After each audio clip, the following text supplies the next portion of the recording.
we will open with an invocation from Ms. Kupka, and Mr. Miller will lead us in the pledge. Please rise.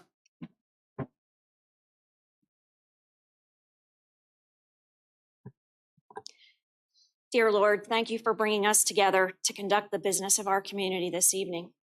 Please watch over all who gather here. Grant us travel mercies as we return to our homes this evening. Please give us the wisdom, the strength, and the patience to make good decisions in the best interest of our community.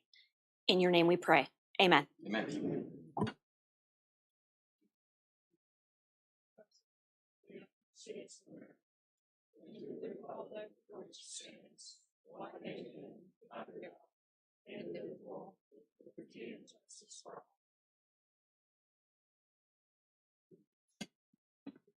Thank you, Mrs. Kupka. Thank you, Mr. Miller. Before we get going, I'd just like to say thank you to everyone for being here. And I would like to recognize that we have both our state senator, Richard Stewart, here, and our former James Monroe District Representative, Mr. Bush, Mr. Jeff Bush. And so thank you, gentlemen, for being here as well. I know you're part of our community, and it's always nice to see you as well as everyone else here. So thank you. With that, I will ask for amendments to the agenda. Mr. Collins, I believe you had a request. Yes, sir. Mr. Chairman, I would request we amend the agenda for the action item for the Potomac Landing to be before the public hearing. And that's which action item?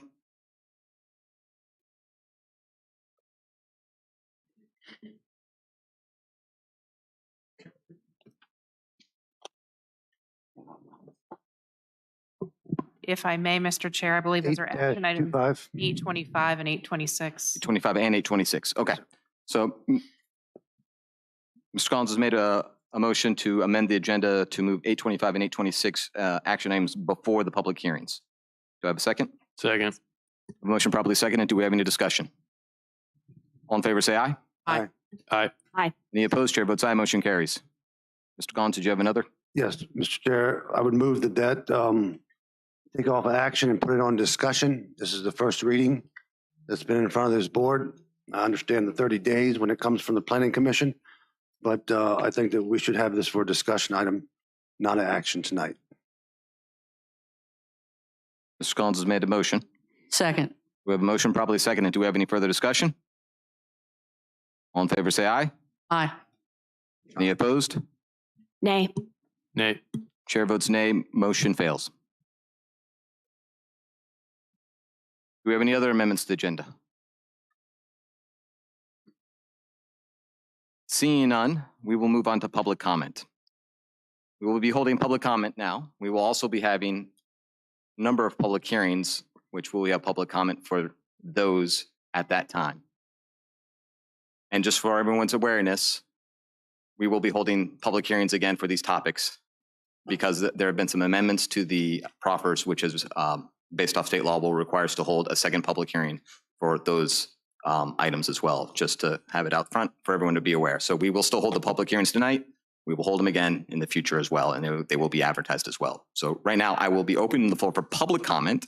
I would ask that if your comment refers to a particular public hearing, you hold it till that time, but comments will be limited to 3 minutes per person in order to afford everyone an opportunity to speak. And when you come up, please state your name, your address, and you will have your 3 minutes.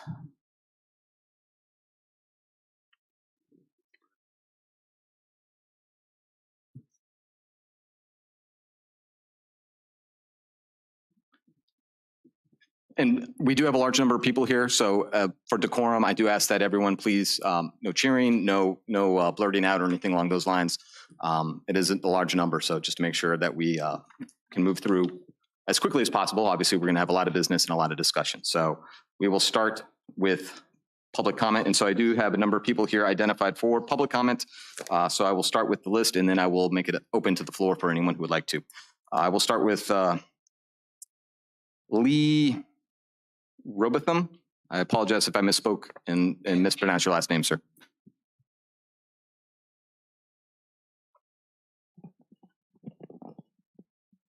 No problem. Can everybody hear me okay? Excellent. So good morning, everybody. Thank you. I'll give you a second. Good. All right. Or good evening, everybody. Appreciate your time this evening. First, just like to say thank you. I appreciate having a invocation and the pledge at the beginning of these meetings.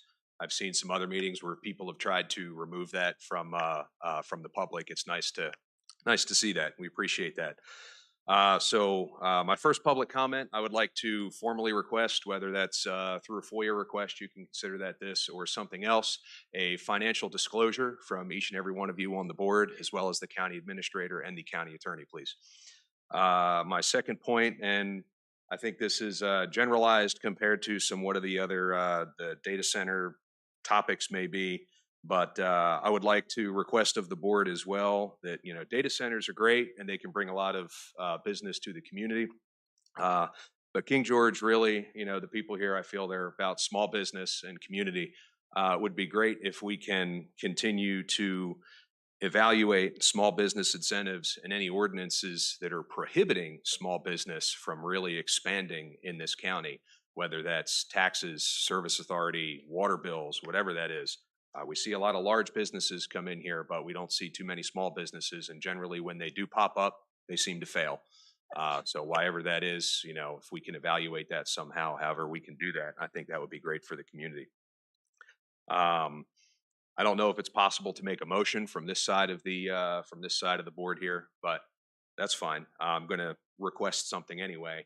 It seems like we have a lot of way to go on the data center here, but any land zoning approvals or data center approvals for this, if we can, any approvals that need to be made for that as we go forward with this, if we can make that part of the new calendar year, before we make any approvals, I think that would be wise.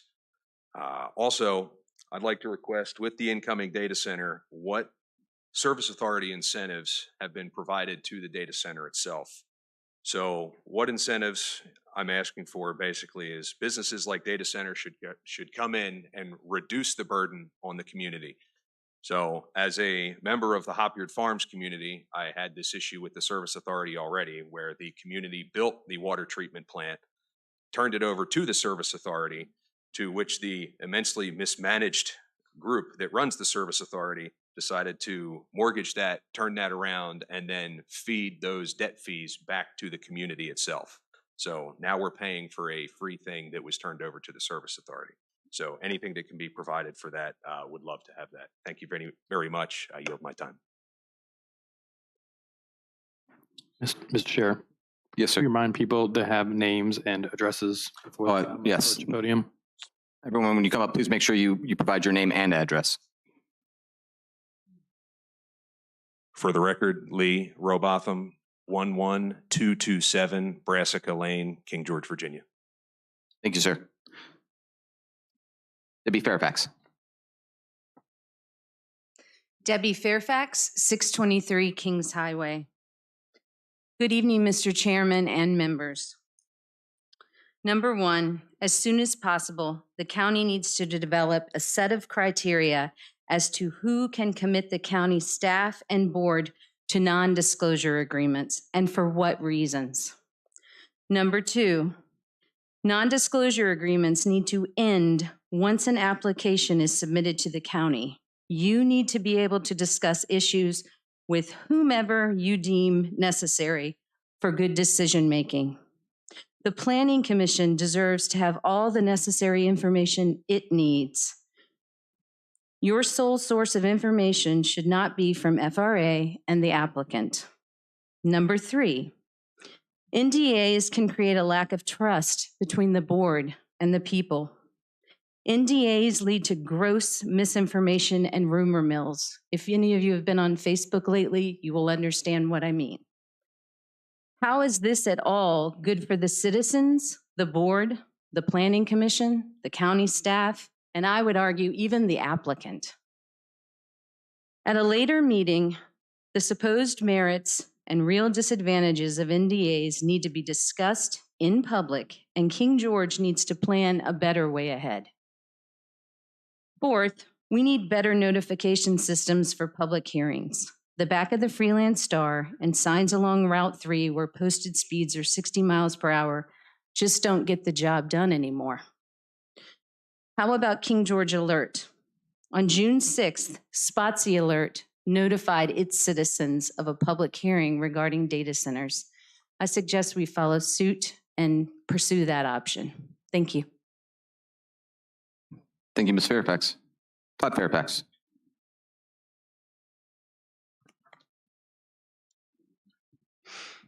Todd Fairfax, 623 Kings Highway. Mr. Chair and members, good evening. Recently, I've commented that I have heard with great alarm over the last months from people supporting the idea of, quote, the greater good, and that some individuals must inevitably and unavoidably be sacrificed for the greater good. I remind everyone that this insidious idea is part of a collectivist ideology and is foundational to things like fascism, socialism, and communism. Collectivist ideas and mindset have no place in a free society and no place in the government of King George County or coming from this board. Such an approach is unrighteous government and reprehensible. Do not write off the citizens, your constituents, as expendable in the face of your plans for the future, however allegedly lucrative. Instead, advocate for and protect those citizens without the ability to protect themselves, those citizens whom you serve. As elected representatives, you govern by the consent of those governed, the citizens, not corporations. You have a sacred duty and a weighty moral responsibility to do what is good, right, and helpful, and avoid and prevent what is bad, wrong, and harmful. You must balance three priorities. Number one, benefiting the county government through taxation revenue. Number two, benefiting while properly controlling property owners making applications for uses. And number three, benefiting the abutting and nearby citizens by protecting and promoting their health, safety, and general welfare, including their ability to enjoy the use of their property in peace and quiet. To govern well, all three of these priorities must be of equal priority. One cannot be allowed to reign as more important than the others. You have an equal responsibility to each of these. You have a moral responsibility to seek earnestly for a solution that benefits all three and harms none. You have an obligation to hear and heed the citizens of King George, your constituents, this evening. Before you this evening is an overly lengthy agenda that contains items I believe are unprecedented in the modern history of King George County. Some of the decisions made tonight will set precedent for the future trajectory of this county and its citizens. The decisions you make tonight will permanently, irreversibly alter the face of this county, changing it from a rural county to something very different. You cannot undo what you do tonight. Take care, be cautious, please be wise. Thank you.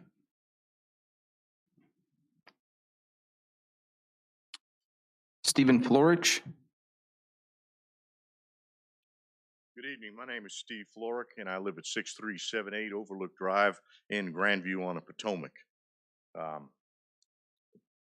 Directly to the Board of Supervisors, we're now at a crossroad in King George from which we may never be able to come back, specifically to the quality of life we currently enjoy. As the King George Board of Supervisors reviews the proposals of an 80-plus housing development on what is currently pristine tract of old-growth forest, it would be helpful in the ability to review this if you actually came and walked the ground. I've 31 years of military experience, and in any operation, we thoroughly reviewed the area and the terrain. There have been no terrain models. There have been discussions and PowerPoint slides put forward by the people who are issuing this development. I think we should have a review where we look at the ground and the impacts. Specifically, the current proposed construction of 80 houses will require the deforestation of more than 470 acres of old forest growth. This old forest growth is located on the highest north-south ridge above Fairview Beach and Potomac Landing. This forested area currently drains down through private properties and onto the Potomac River, specifically mine. The original 10-acre lot zones were feasible and could be managed without dramatic long-term impact on the community and the environment. The current proposal of 80-plus houses on 2-acre lots will cause a drastic increase of drainage through the private properties directly into the Potomac. The drainage of fertilizers, pesticides, weed killers, and human waste will erode and contaminate low-ground properties and significant erosion over time will cause flooding. The removal of hundreds of acres of trees from high ground will drastically increase the amount of water that currently drains through private property into the Potomac, my property. The developer has an army of lawyers, contractors, and investors whose focus is solely on profit and not the welfare of the existing community, us. It is the responsibility of the King George Board of Supervisors to protect the interest, safety, and quality of life for our current community and the future of King George. This must not be measured in dollars alone. Those dollars will only benefit the developer at a great loss in health, safety, and quality of life for current residents. I recommend that the current unsustainable addition of 80-plus houses on a tract of land that was zoned for less than 10-acre lots must be stopped or readdressed back to sustainable lots. Fewer houses on larger lots are better suited for terrain on which they are to be built, and more importantly, for the current communities that the 82-plus houses would impact. The developer could still make their profit on 10-acre lots. When the fish start dying and the bacteria levels again rise in the Potomac, as I've seen in the past, we cannot return to the quality of life we currently have worked so hard to have. When Sir, your time is up. Can I use a minute of? Sir, we don't hand off time. Thank you. Sir. Michelle Miller.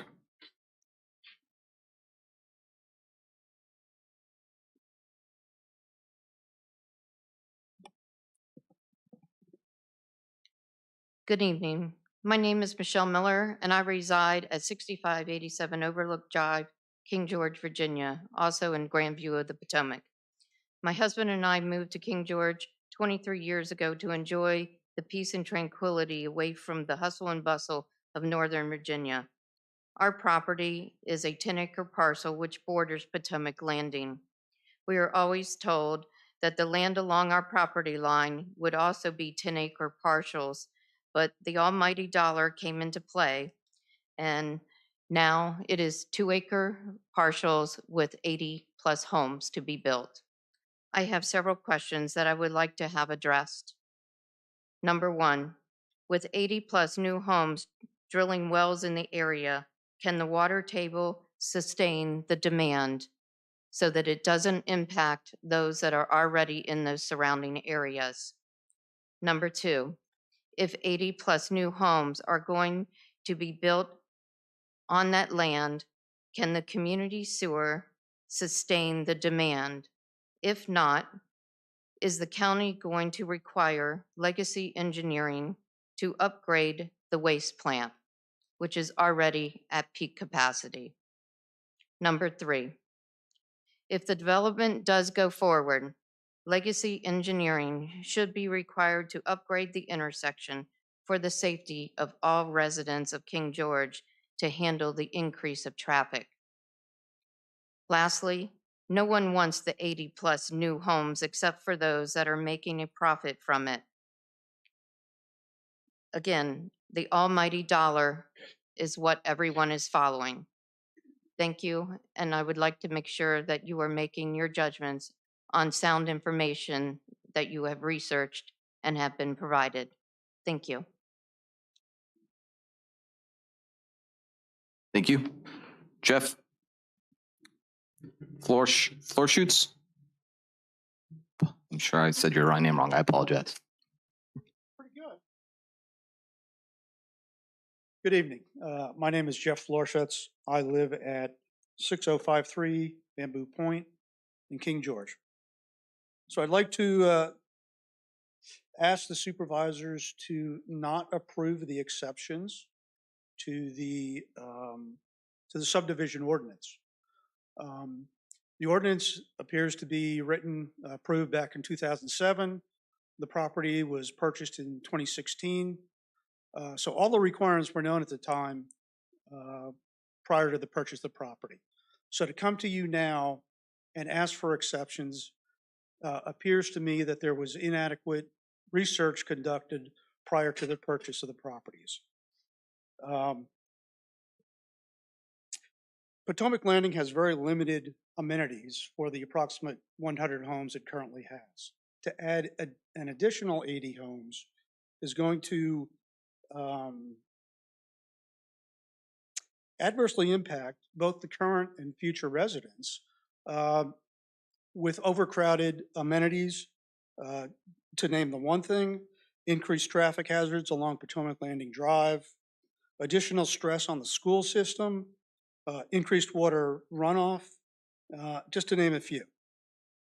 To sidestep separately, there are two projects along Potomac Landing Drive, each approximately 40 homes. Because they are being presented as individual projects, there's a streamlined process. We all know that there's 80+ homes, and I would ask the board to require the developer to comply with the requirements of an 80+ home project, not the streamlined process for less than 50 homes.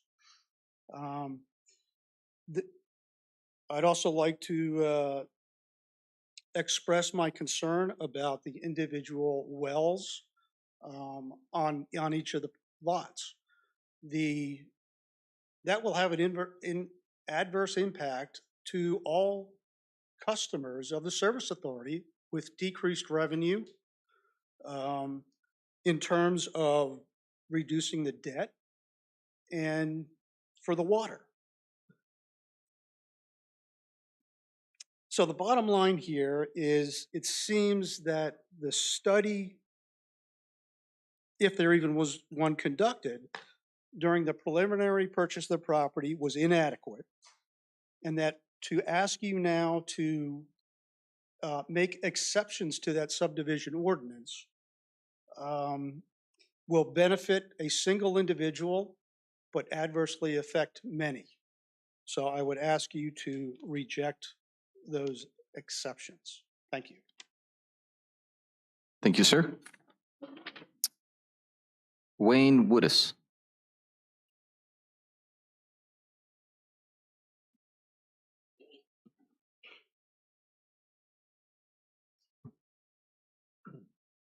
Good evening. Thank you very much for your time this evening.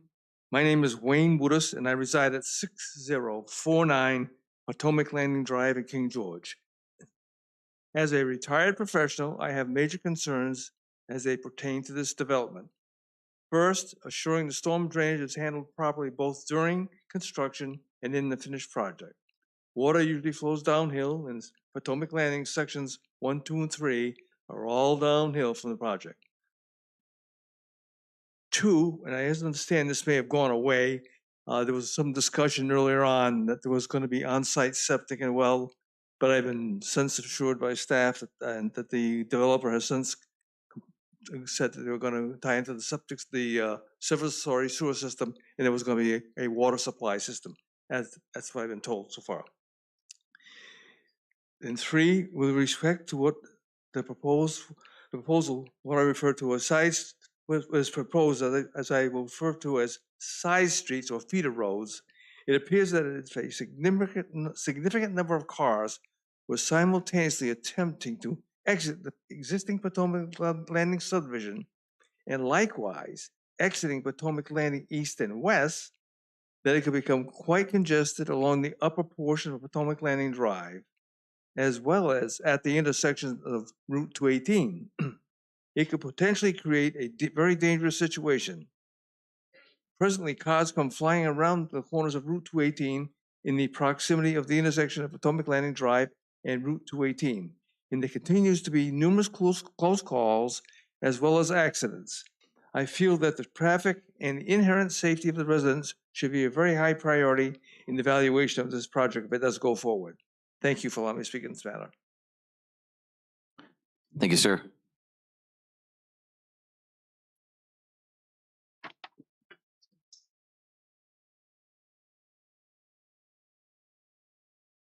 I apologize. I can't read the last name on the list. I'm not sure who else has signed up, but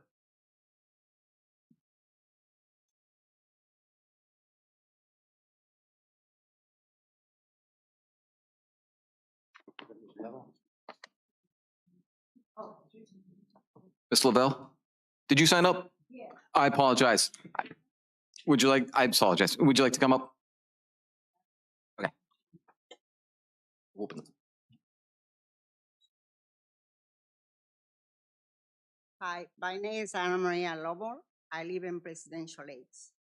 I came tonight to thank Mr. Miller, the supervisors, for the service to the community. Also, a special thanks to Mrs. Kapka for listening to me about the elimination of the annual fee for the decals. Also, thank you to the supervisors who helped her with this. To Mr. Granger, I think you misunderstood me. Anybody can move here, but I hear that bringing more business to the county will bring more revenue. But if you have more revenue, why you not pay down the debt? In the 70s and 80s, the county was not in debt.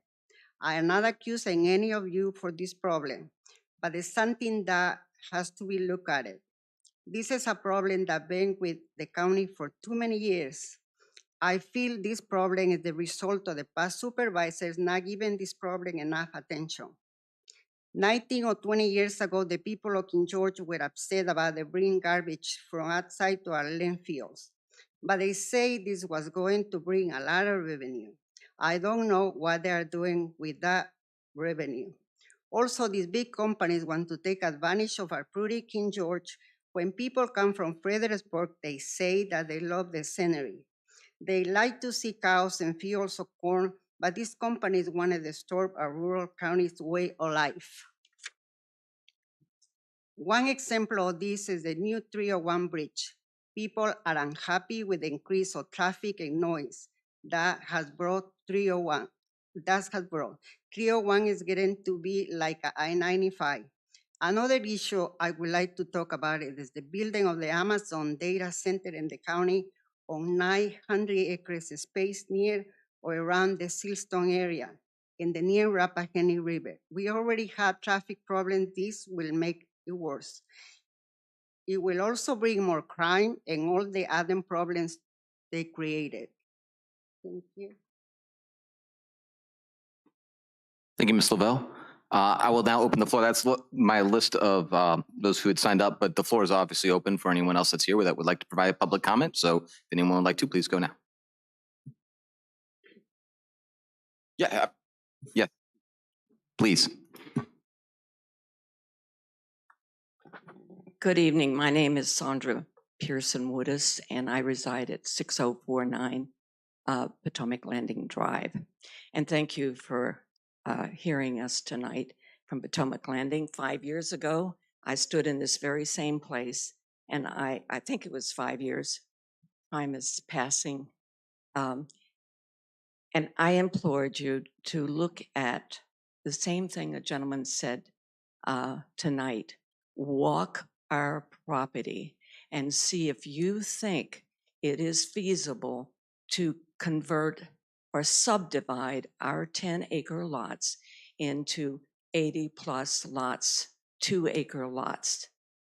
Now, we had a board of supervisor who's here tonight, who is retired, and he pushed this property. He walked it with the developer and the agent, and he had town meetings, and we all attended, and we objected to the town meeting, again, the proposal overall. And we were assured that this would mitigate, by having 80 home sites there, it would mitigate the debt to the water authority for water and sewer. Well, it turns out, we just learned 3 weeks ago that there's no real plan yet. They just keep trying to figure a variance. There was going to be a $2 million fees for the developers, what we understood. And then those people would automatically be customers of the water authority.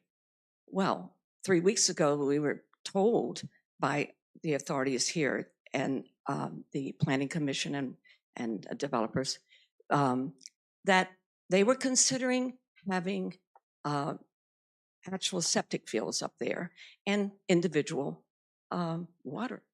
They were going to have wells.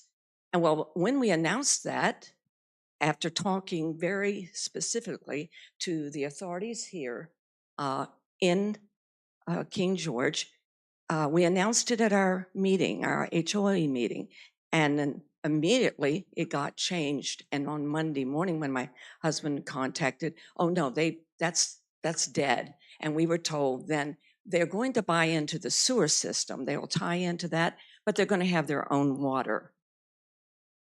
And it will be a well, and then the developer will, or whomever is going to have rights to the water and the payment for such. Now, that's another variance. I don't want to go into all that. What I'm asking you is to look at what we were told by Jeff Bush, and Jeff swore at all these town meetings that he would be around to protect everything. Well, he's around. He moved in to the first house. Ms. Woodis, and it was your time is up. Okay, by the developer, built by the developer.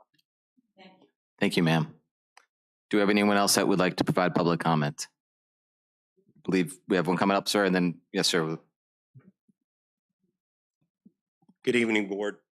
Jeff Bush, 9715 Compass Court, Potomac Landing Estates. I come before you this evening as one, an adjoining property owner in Potomac Landing Estates, and two, as your former colleague whose first exposure to land use and zoning was the very same project being discussed here tonight. Yet here we are 5 years later. Why are we revisiting this under a new application? Is it that the county or the service authority complicated things after a 2018 approval? Why on earth is the service authority in the county not begging this development to connect to public water and sewer? I know all too well the customers whose connections would pay service and debt into perpetuity. Originally, this plan included connection to Service Authority water and sewer. As you may recall, the board in 2018 approved a preliminary plan showing the very same driveway connections. This was after a planning commission public hearing, Board of Supervisors tabling it by motion by then Supervisor Ruby Bravo, then revisiting after I, as district supervisor, held 2 town halls with residents of Potomac Landing. Nothing about our subdivision ordinance has changed or formally been adopted since then. Rejecting them now simply appears arbitrary. I am of the understanding that VDOT would not approve or agree to maintain the proposed connections. The recorded plat from 1997 has 16 driveways on Potomac Landing Drive. The current application is the last part of a subdivision that is developing by right. I stress by right. Potomac Landing Drive is only technically a secondary road. Its sole purpose is to access Potomac Landing. 9 driveways is not uncommon on a subdivision road. Planning Commission at least approved the internal subdivision streets, which also must connect to Potomac Landing Drive. Rejection of the driveway applications deprives by right access and density. With that, as an adjoining property owner, I do not desire or want construction behind me. I do not want driveways along Potomac Landing Drive. I want the pristine, undisturbed woodlands for my personal gratification, but I knew it was coming when I bought it. The plans are readily available for anyone to see online, and it is by right.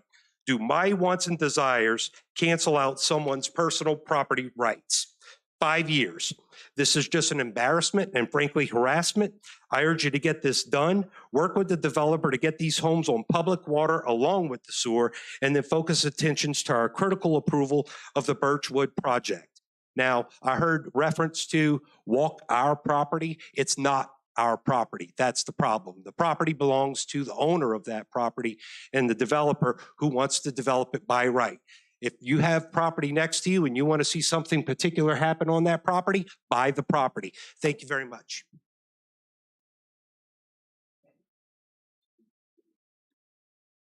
Do we have anyone else for public comment?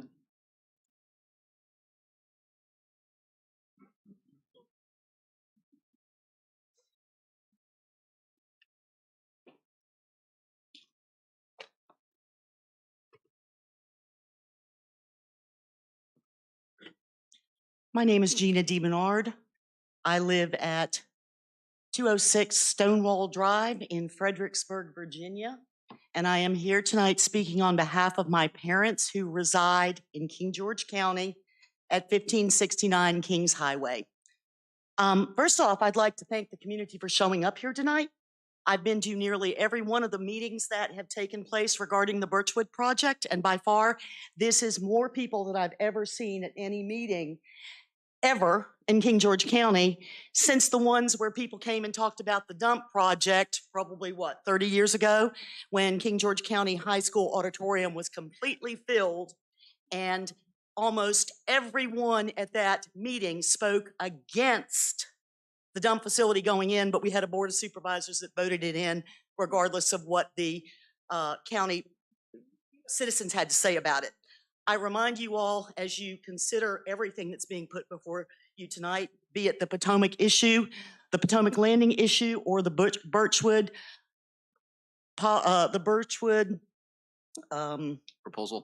proposal that is before us, that it is you are elected officials who were put in your position by the community. And in the meetings that I have attended regarding the Birchwood issue, I don't believe I've had or heard more than a handful of people stand up speaking in favor of it. And I've heard several people call in to speak in favor of it who happen to also be related to people who have monetary gain to take place because of they will be selling land that's going to be used. The other thing that I want to say is it is your responsibility to vote based on what the citizens want you to do. You are elected by the people, for the people, and I hope you will do what is in good conscience and vote for what you're hearing from the people tonight. So I'm just going to stop there. There's other things I could say. The other thing that I'd like to point out is I'm in the hallway moving back and forth because there's nowhere to sit. And I wonder maybe if we should have moved this meeting to a facility or a room where no one would be deterred from coming in and participating in government because there is not enough room in the place we're meeting for everyone to comfortably be inside. The other thing that I want to say, as I sat in the hallway and I listened, I want to propose this. I know the people in Sealston aren't real happy with the data center proposal that's coming in their area, and I'm hearing the people of Potomac Landing unhappy about a subdivision with 80 new houses coming in. You know, I'll offer another solution. Let's put the data center next to Potomac Landing, and I'll gladly take a subdivision up the road from my mom and dad. That would solve everybody's problem, wouldn't it? That's all I have to say.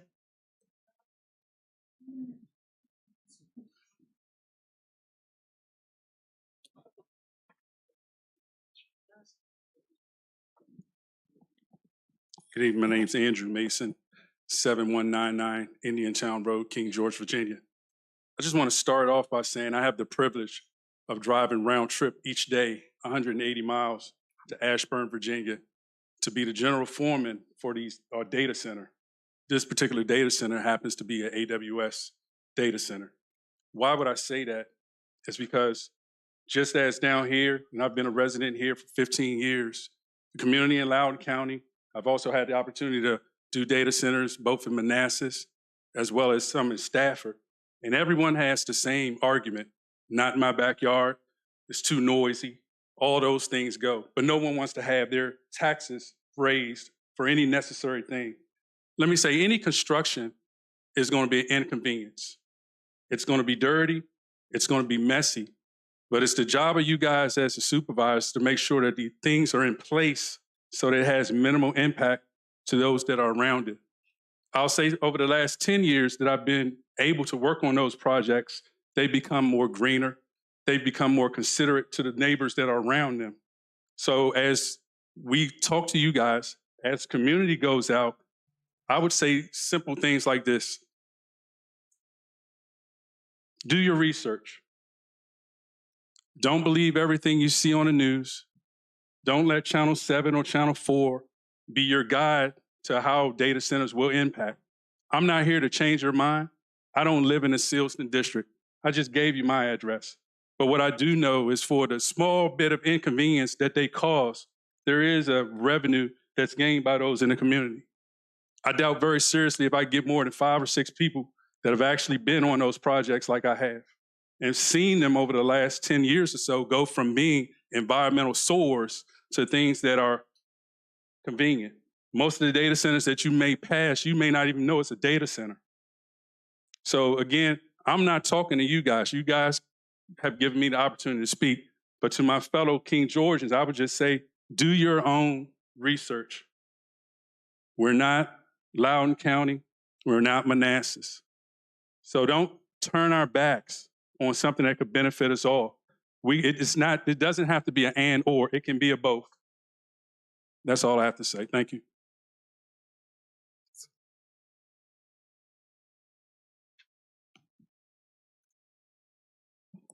Kim Dodge, 6150 McCarthy Lane. And this gentleman who spoke about he does the projects for the data centers in Ashburn caught my attention because my mom lives in Ashburn and my sister, her husband, and her 3 children live in Ashburn. And I go up there a lot, and those data centers look terrible. I used to go up to that community. It's a enclosed community where the shops, doctors, it's huge. I used to go up there when they didn't have the data centers. And then even my mom, when I recently went up to visit her, she said, what do you think of these things? And I said, it's like we're on another planet.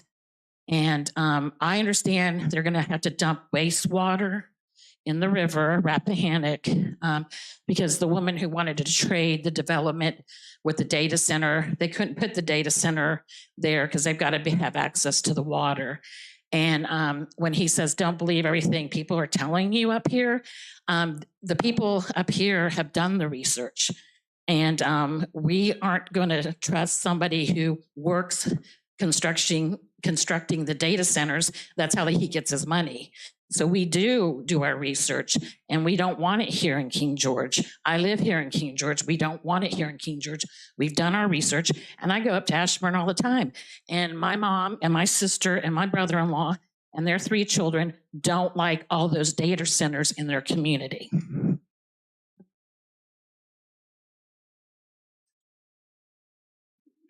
Janice Ray, 10438 Fletcher's Chapel Road. We've done our research. It's 900 acres, 19 data centers at 120 feet tall, 7.5 million square feet in size. King George has done its research. Trust me, we're not just a bunch of country bumpkins like you think we are. We know our information, we know our facts, and we've been attending these meetings as well as doing our own research on what other things are going on in this state. That's not what I was going to discuss, but I just thought I'd let you know that. King George is an agricultural county. I'm not just saying that because we have 360-degree views of farms, but that's because what our county's comprehensive plan dictates we should be. The goals of the plan section of the King George Comprehensive Plan states preserve the rural characteristics of King George County, and then goes on to describe rural characteristics as such: a pattern of land used and managed development that features open space, the natural landscape and vegetation being substantially predominant over the built environment, agrarian lifestyle, rural-based economics, and the opportunity to live in a rural and work in a rural area. Wildlife habitats and the development managed to preserve open spaces by encouraging development in primary settlement areas and discouraging development in rural areas and to avoid urban sprawl. That's in your comprehensive plan. It is your responsibility to follow this comprehensive plan, to bring revenue to the county and to listen to your constituents. I ask that you find a way that works for all of us in the decisions that you make. For some of us, it's not about the money. It's about our lives and our children's lives. You can bring all the money from the world to King George, but if it's continuously mismanaged, no amount of money will be enough. We do not want Amazon or industrial urban sprawl here. Thank you. Thank you, ma'am. Just as a reminder, so this is public comment, and anyone is welcome to speak, and we will have public hearings for the rezoning requests. So if you could please provide those at that time, I would appreciate it. So who else would like to, sir? See, coming up.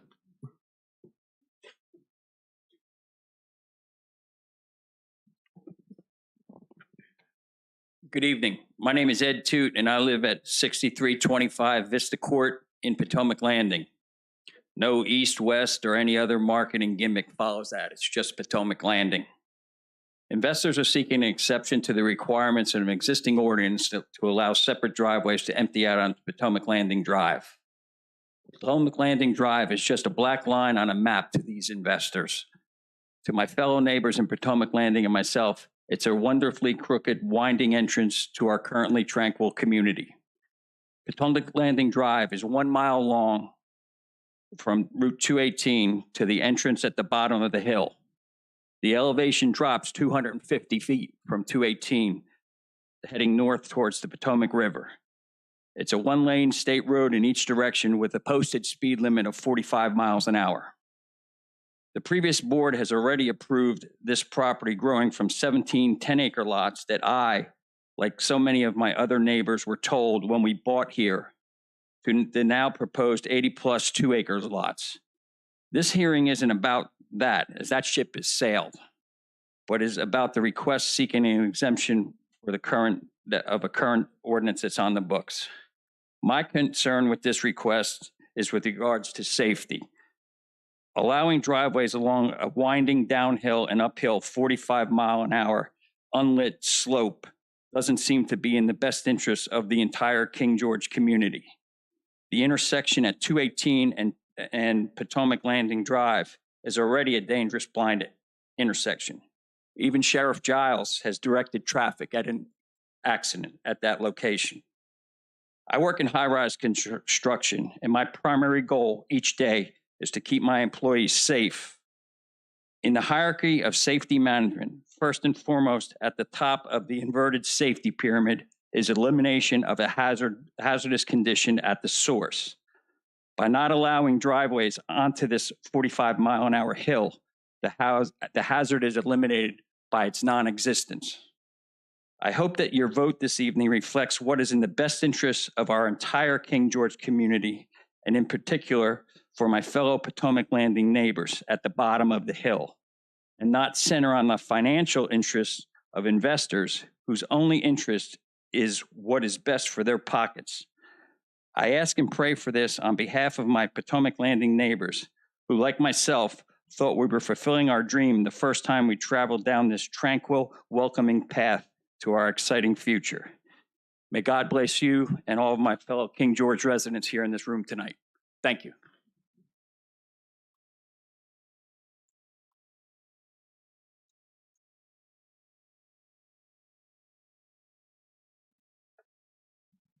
Ken Stroud, 5405 Kings Highway, King George, Virginia. First, I'd like to say, apologize to Ms. Fish, who I offended in a previous meeting by saying something that I wasn't intended to attack her. I was attacking a process or talking about a process. Thank Ms. Kupka for clearing that up. I missed the last meeting. I was going to say it then, but I have since met her and talked to her, and I just want to make sure I cleared that up. But one of the problems with the videos, and every people don't speak into this thing, so I'm trying to do that. So regarding this data center build, and there's a limited amount of time here, but a lot of people have talked to me about it lately, so I want to address a few things with it myself. For those who know me, they know that in this county, I want to bring industry and bring businesses into the county to absorb the tax burden so that the citizens don't have to. I've spoke out here before about the tax assessments, about the requirements that have gone up on us, and I pay plenty of taxes in this county myself. Okay, I've got a business here, and I own a few acres here. So I don't have a problem paying taxes, but I want to pay more taxes because it's not managed properly. The data center, my company, we're providing the program management for a data center for a CDC in Georgia and a data center at Edwards Air Force Base in California. So to say that I'm pro data center, it's not a matter of being pro data center. I have personally gone to Northern Virginia myself. I've sent my people to Northern Virginia to go to different data centers to listen to the noise, to see what's going on. And as the gentleman said earlier, things change. My problem here, and let me back up. The people who have talked to me are citizens who are born and raised, many of them born and raised here, and their concerns are the data center. Specifically, some of the DeBernards that I know, born and raised here, they've been here forever. They know the county, and they have concerns. And whenever I talk to them, I look at it this way, or I talk to them this way. I said, if you have in your family, and you've been working your whole life, and your husband or somebody, whoever that is bringing money into the family, they go away. That revenue leaves your family, how do you pay the bills? How do you pay for your vehicle? How do you pay for your insurance? How do you buy groceries? How do you pay your mortgage if that revenue is gone? How do you do that? When the county has bills. Just like your household, the county has bills. Somebody has to pay the bills. The people who are sitting in front of you right now, they're responsible for making sure that happens. The supervisors. They have to make these decisions for the residents. So you can come here, you can complain about the noise, you can complain about all these things, but at the end of the day, the bills have to be paid. And they have to make decisions about how to pay those bills. And I'm telling you, building more subdivisions and building houses is not the way to pay our tax debt. Mr. Strab, we will have public hearings as well. I think you'll probably continue speaking about data centers. You'll have the opportunity at that time as well. Thank you, sir.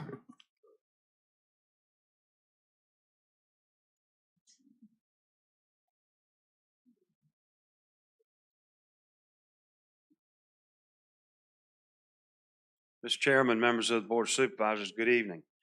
I'm Richard Stewart, and I live at 12181 Caledon Road in King George, Virginia, and I'm also your state senator. I came tonight to speak. I have some facts to provide to you all for the data center, not to assert myself into your business, but I will save that for the appropriate time, as I understand you'll have a public hearing for that.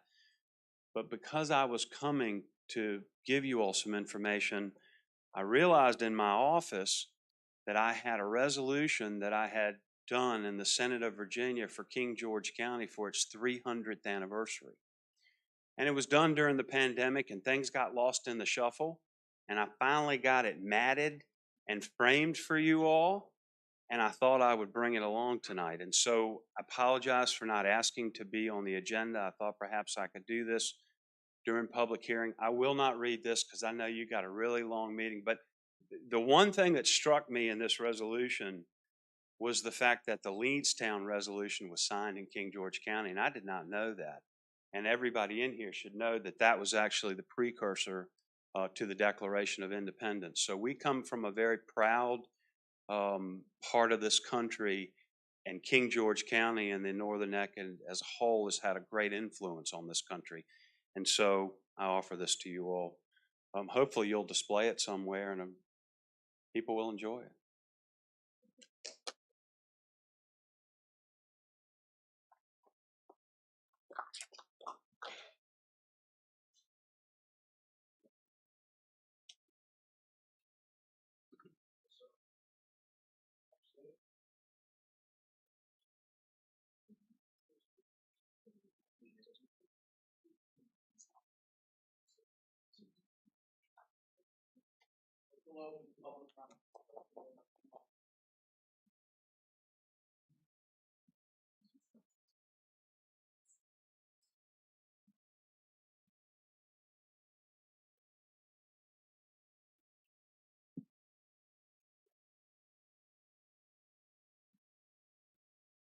Good evening. My name's Chris Hawkins, 11529 Pine Hill Road, King George, Virginia. I don't have anything to say one way or the other on the two projects proposed tonight, but I just wanted to beg you all to consider us, the citizens, when you're voting for these tax increases. I know come January, February, y'all going to start talking again about the new budget.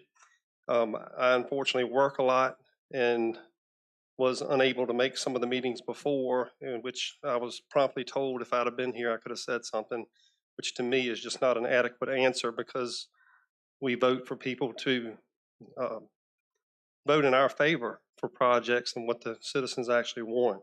Since 2020, the general adopted revenue for taxes from the citizens of this county has gone up from 46 million to last year, $62 million in revenue.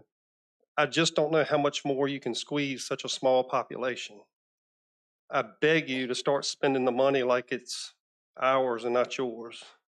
I beg you to look at the budgets and where they can be cut to cut. Nobody can turn on the news or the TV right now and not see this nation's in a struggle financially. It's not going to get any better overnight. And we've got to start cutting My family, we struggle going to the grocery store. My mortgage has gone up over $300 a month over the past 3 years due to taxes. Yes, we chose to buy that house. Yes, we chose to live here, and we love it here. I'm all for tax hikes when they're needed. Public safety, schools, very important.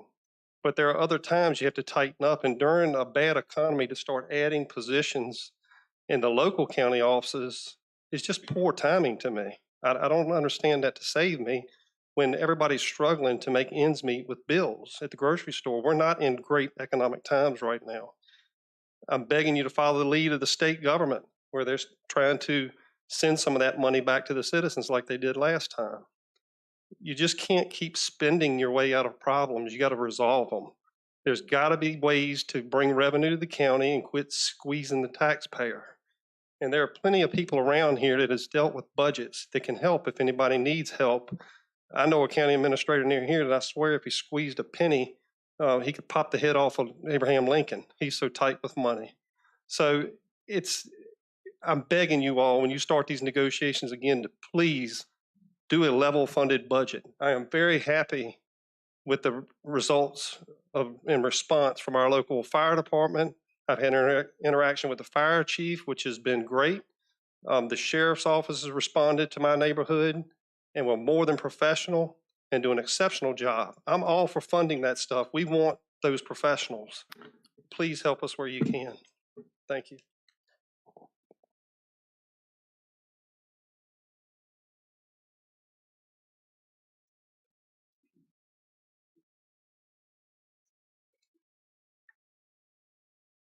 My name is Bill Davis, 15216 Hall Road, King George, Virginia, King George native. I grew up here my entire life. There's a bunch of different things I can speak about. Number one, we can't take any more houses right now. We know that's just going to increase taxes. We're already at max capacity in all of our schools. I don't understand how an 80 more houses in a community is going to help when you take about $10,000 to send a kid to school. So you get families moving in with 2 or 3 kids. Well, we're losing money on that deal. That doesn't make us anything. It doesn't do anything for us. As far as the data center goes, I don't know what you guys are going to do. I know it's kind of a conundrum for you, but we cannot approve what they're looking for, which is the whole process approved from the very beginning when we don't even know what the end is. If they want to do it in phases, if you're going to approve it, then approve it in phases, but don't give them the right to do whatever they want to do. We can't do that. We do have to cut back on spending in our community. We are to the point of we know we're in debt. The community knows we're in debt, and the people that are being affected by the last tax hike, I see on Facebook people move here and they're like, "Get ready, Maryland's coming. Who cares? You guys are the next ones. Here it comes." And you see the mockery of people moving here and making fun when it's the African American family down the street from me who's been living there before half you people were born. Not all of you, but some of you. Who their 90-year-old grandpa bought that land, and now his daughter has a house behind him, and his granddaughter has a house right next to him, and they can't afford to stay there. You're pushing out King George natives. This is our town. If you're going to move in our town, you get in line with our way of doing things, or don't come here. My dad's a pastor in King George, and I have nothing against Muslims or any other religions, but if 200 Muslims join Tabernacle Baptist Church, and they didn't have to conform to our way of thinking, that church would turn into a mosque because they would vote us out. And that's what's happening here. And that's one reason why I'm running for the position in Dalkin for supervisor. It's for that exact reason, to stand up for the people of King George one more time and get the spending here under control finally. We can't just keep writing checks. Thank you.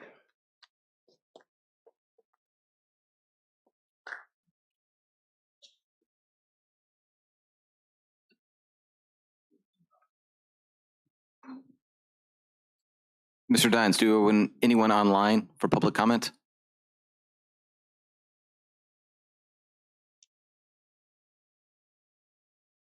No, Mr. Chairman. Did anyone receive correspondence to be entered the record for public comment? Just public comment, not necessarily for the public hearing, because I know we have a couple for that. Okay. In that case, I will close the floor for public comment, and we will move on to the consent agenda.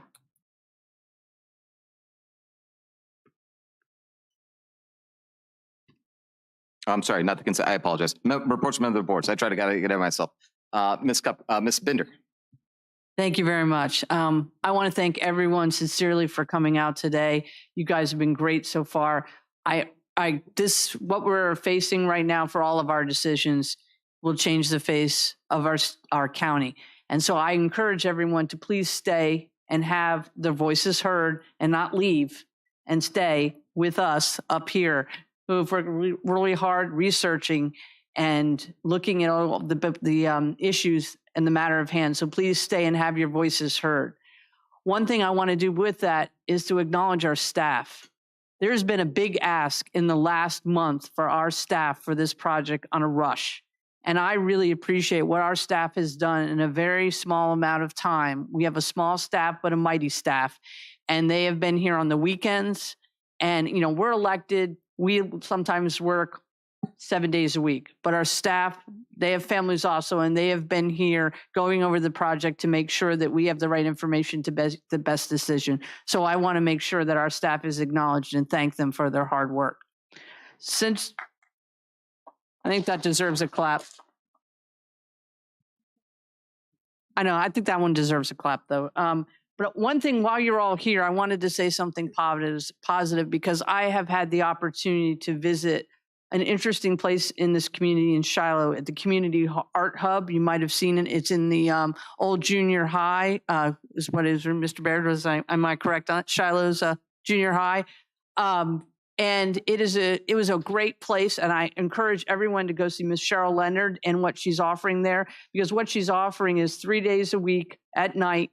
You can come there with your family, pay a nominal fee, and use all the craft supplies and everything she have there to have a great opportunity for your family to do something artistic if you're into that stuff. And talking to her, she'll talk you up, but she's extremely passionate about art and what she believes to bring families together. So since you're all here, I wanted to make a plug for that. I did visit it, and she is in our community, and she's very passionate. And the reason she is passionate is because she had a family member who had PTSD and used art to get on with life after his experience. And so she's very passionate. And so if you want to visit her, check it out, the Community Art Hub. It's really a great organization that all of you would be good to go to and check it out.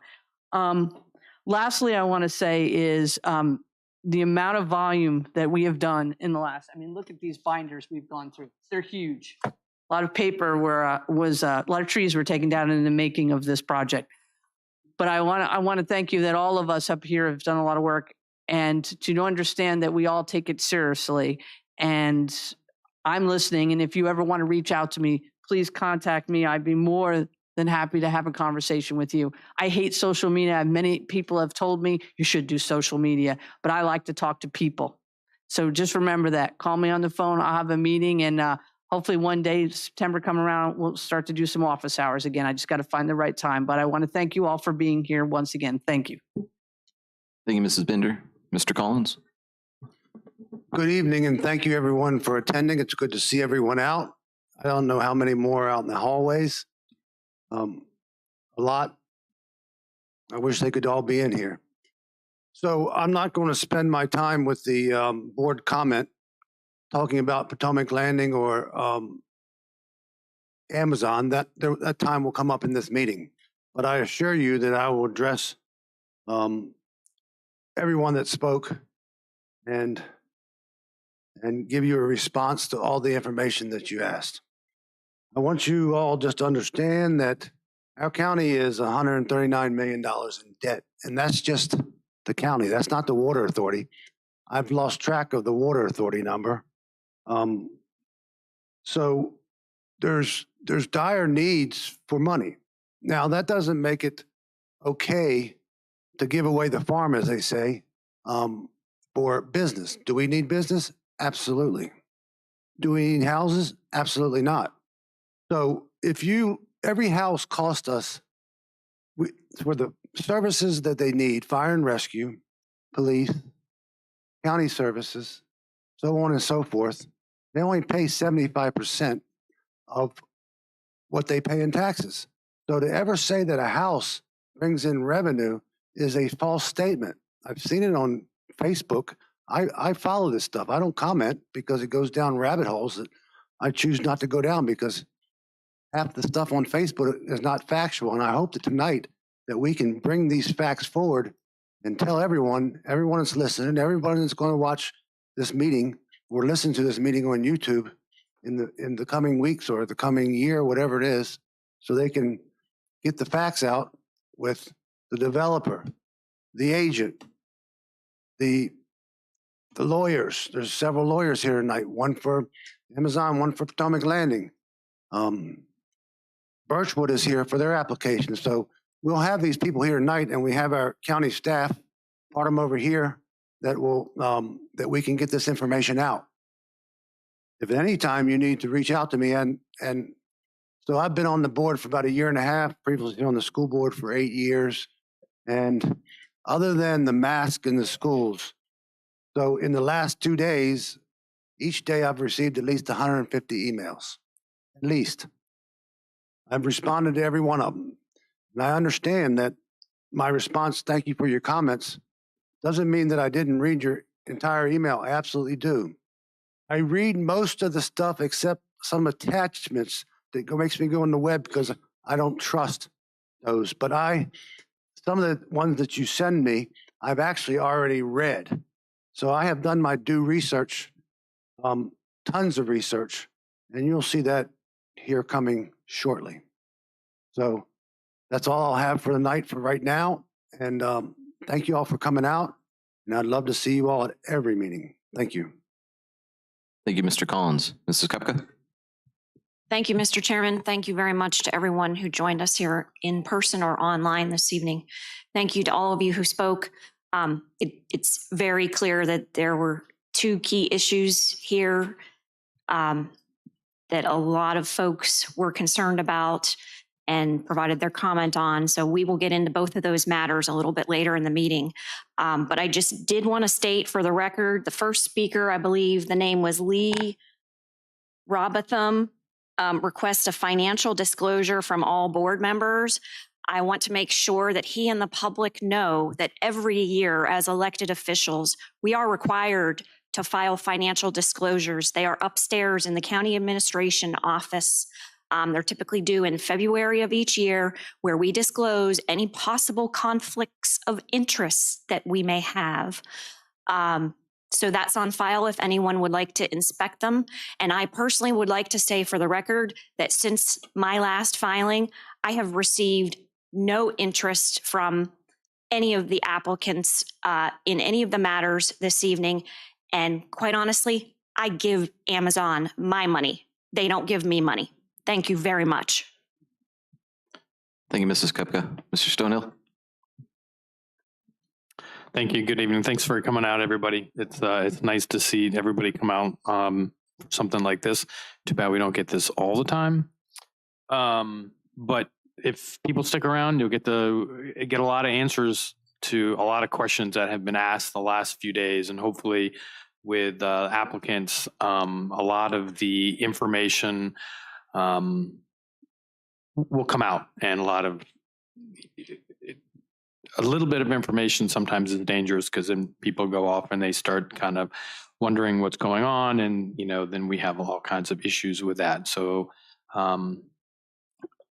if y'all stick around, hopefully we can get all the answers.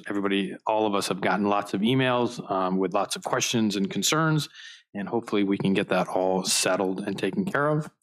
Mr. Stewart, Senator Stewart, thank you for coming out. Last time Mrs. Kupka and Mrs. Bender were down in Richmond, you singled us out saying thank you. So thank you for coming.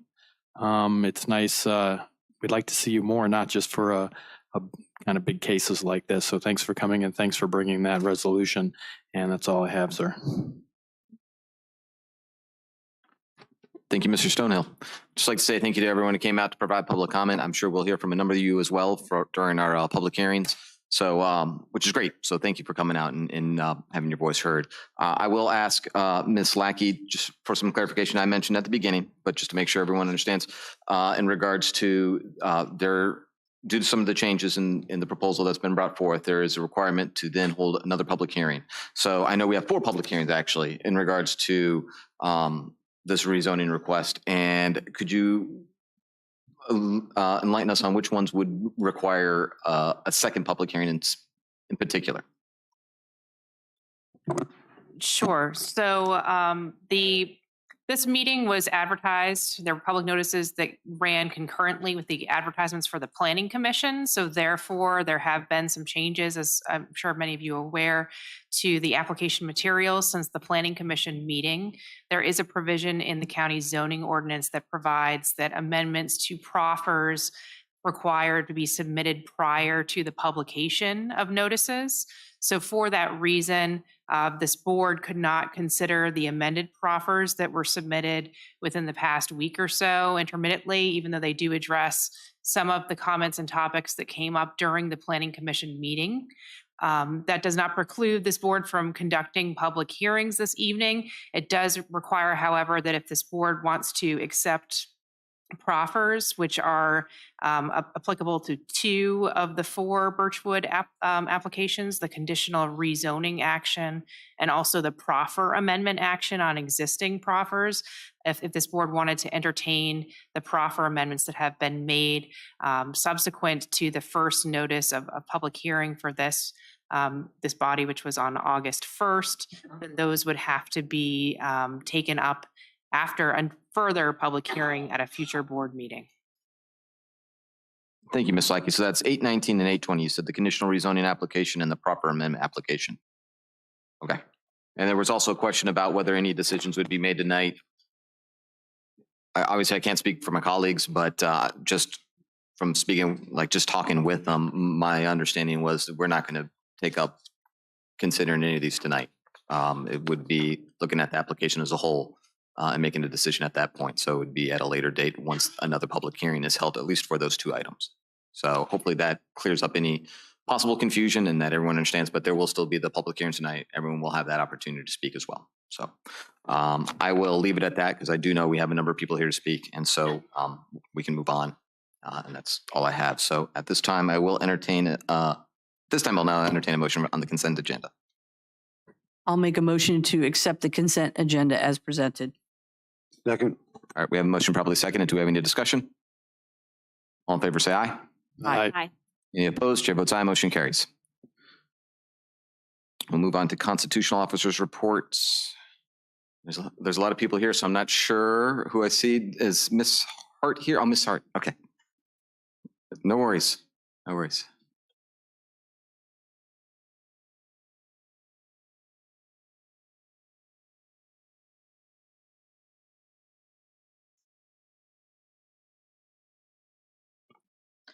Good evening, board members.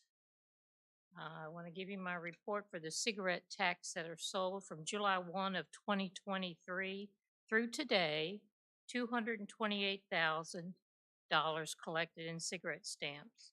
The total revenue collected from day 1 through today, $4,391,402.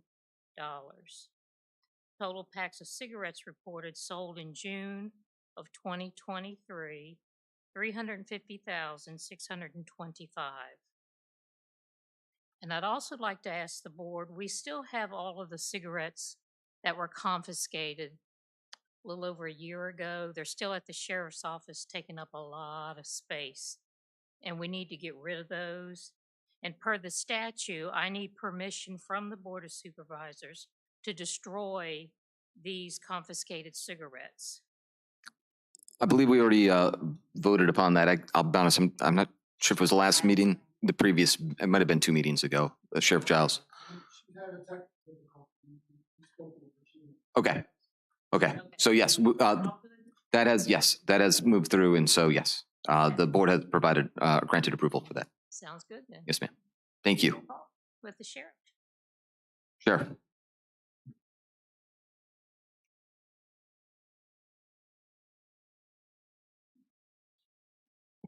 Good evening, Mr. Chair, members of the board.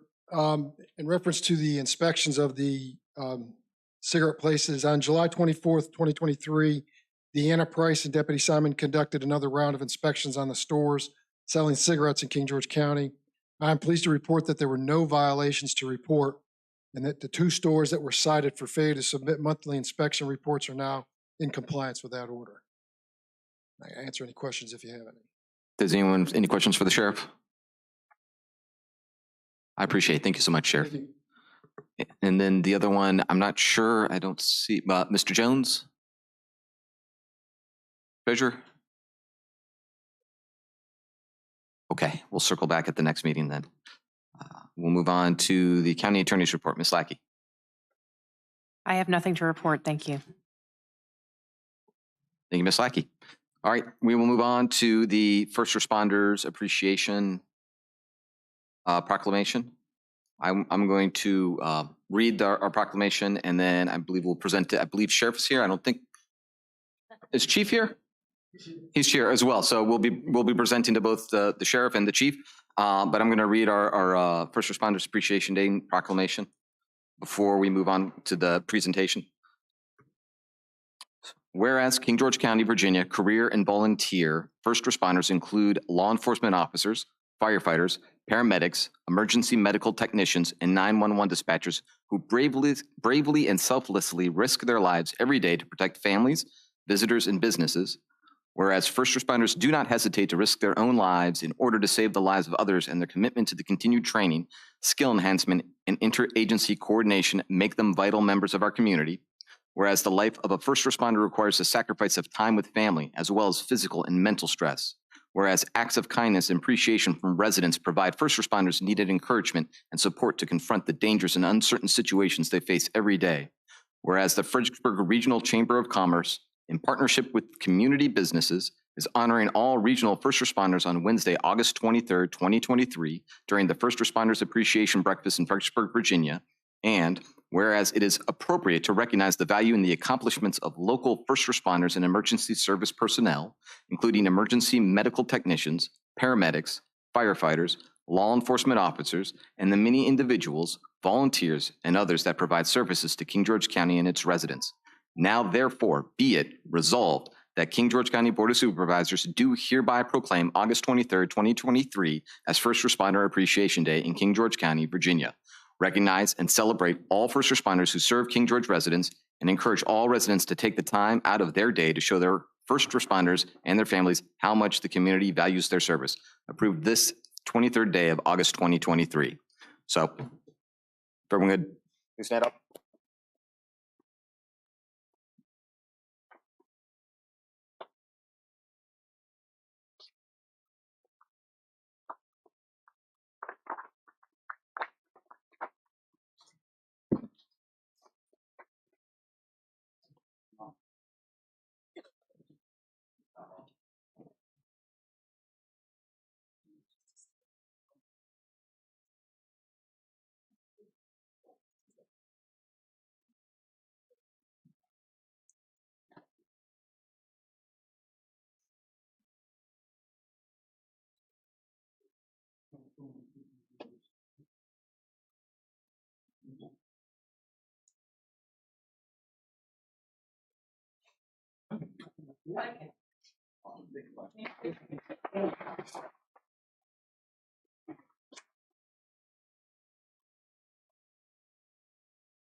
Thank you, Sheriff. Thank you, Chief. At this point, we will move on. So we had moved 2 action items up. So we'll move on to action items 825 and 826. We'll start with community development case number Z 2022-00188, requested by Legacy Engineering on behalf of Lloyd C. Taylor for an exception from the requirements of section 8.3.1. Mr. Panicatti?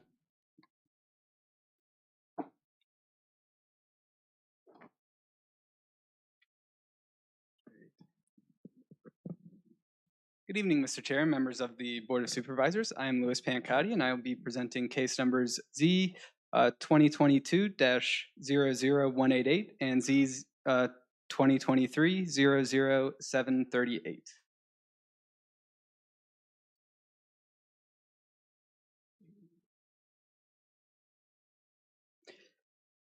So the first case is a request by Legacy Engineering on behalf of Lloyd C. Taylor, owner, for an exception from the requirements of Section 8.3.1C pursuant to Section 9.1 of the King George County Subdivision Ordinance for the re-subdivision of properties with less than the required number of interparcel access connections.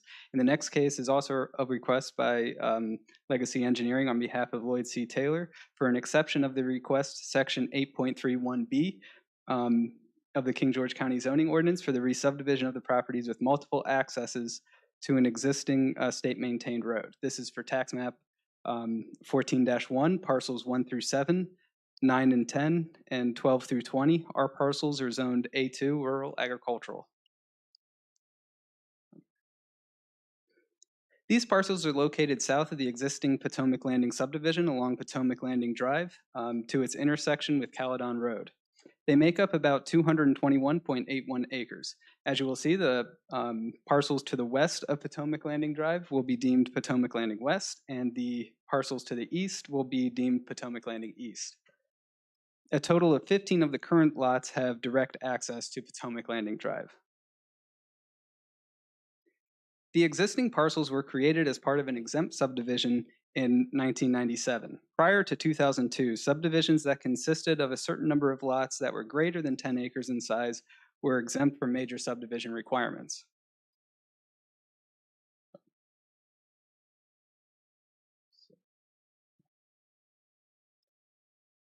A preliminary plat for the re-subdivision of these parcels was approved by the Board of Supervisors on December 18th, 2018. The intent of this plat was to create 87 lots out of the 10-acre lots.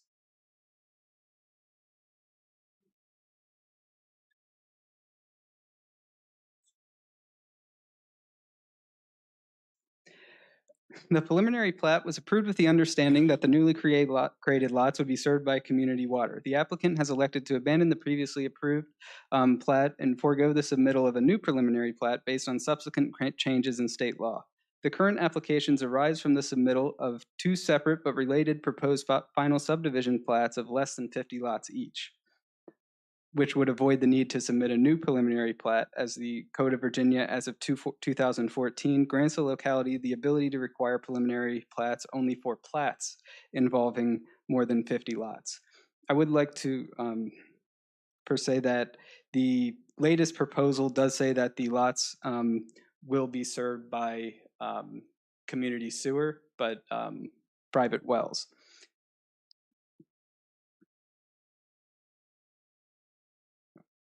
Potomac Landing West consists of 40 lots west of Potomac Landing Drive, and Potomac Landing East consists of the 43 lots to the west of Potomac Landing Drive.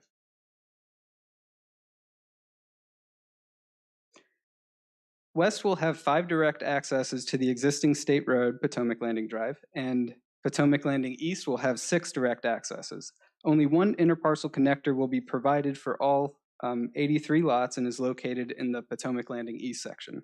Although these parcels will be divided under separate plats, they are still considered one subdivision for the purposes of the provisions of the subdivision ordinance, as they are part of the same parent tract.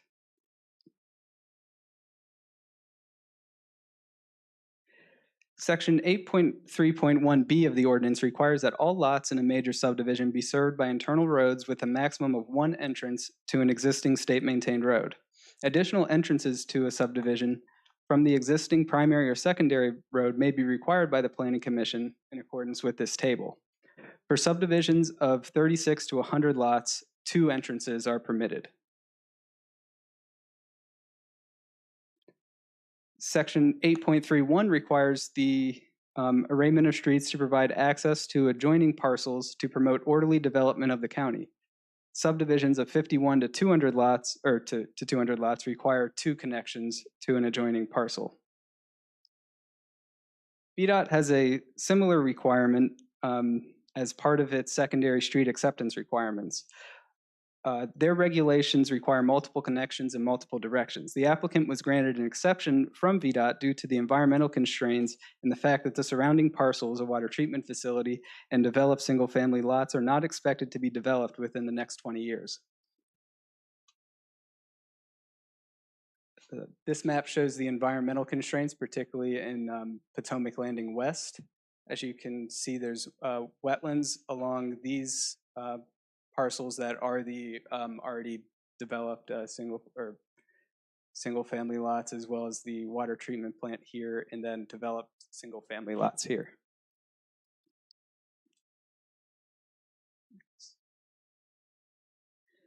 The board can grant exceptions per section 9.1 of the subdivision ordinance. This section states that the governing body may grant an exception to specific requirements of the ordinance when the subdivider can meet the following.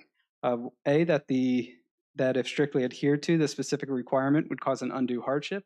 B, that the hardship is not generally shared by other subdivisions. And C, the granting of the exception will have no substantially adverse effects on the future residents of proposed subdivision, nor upon any adjoining such proposed division.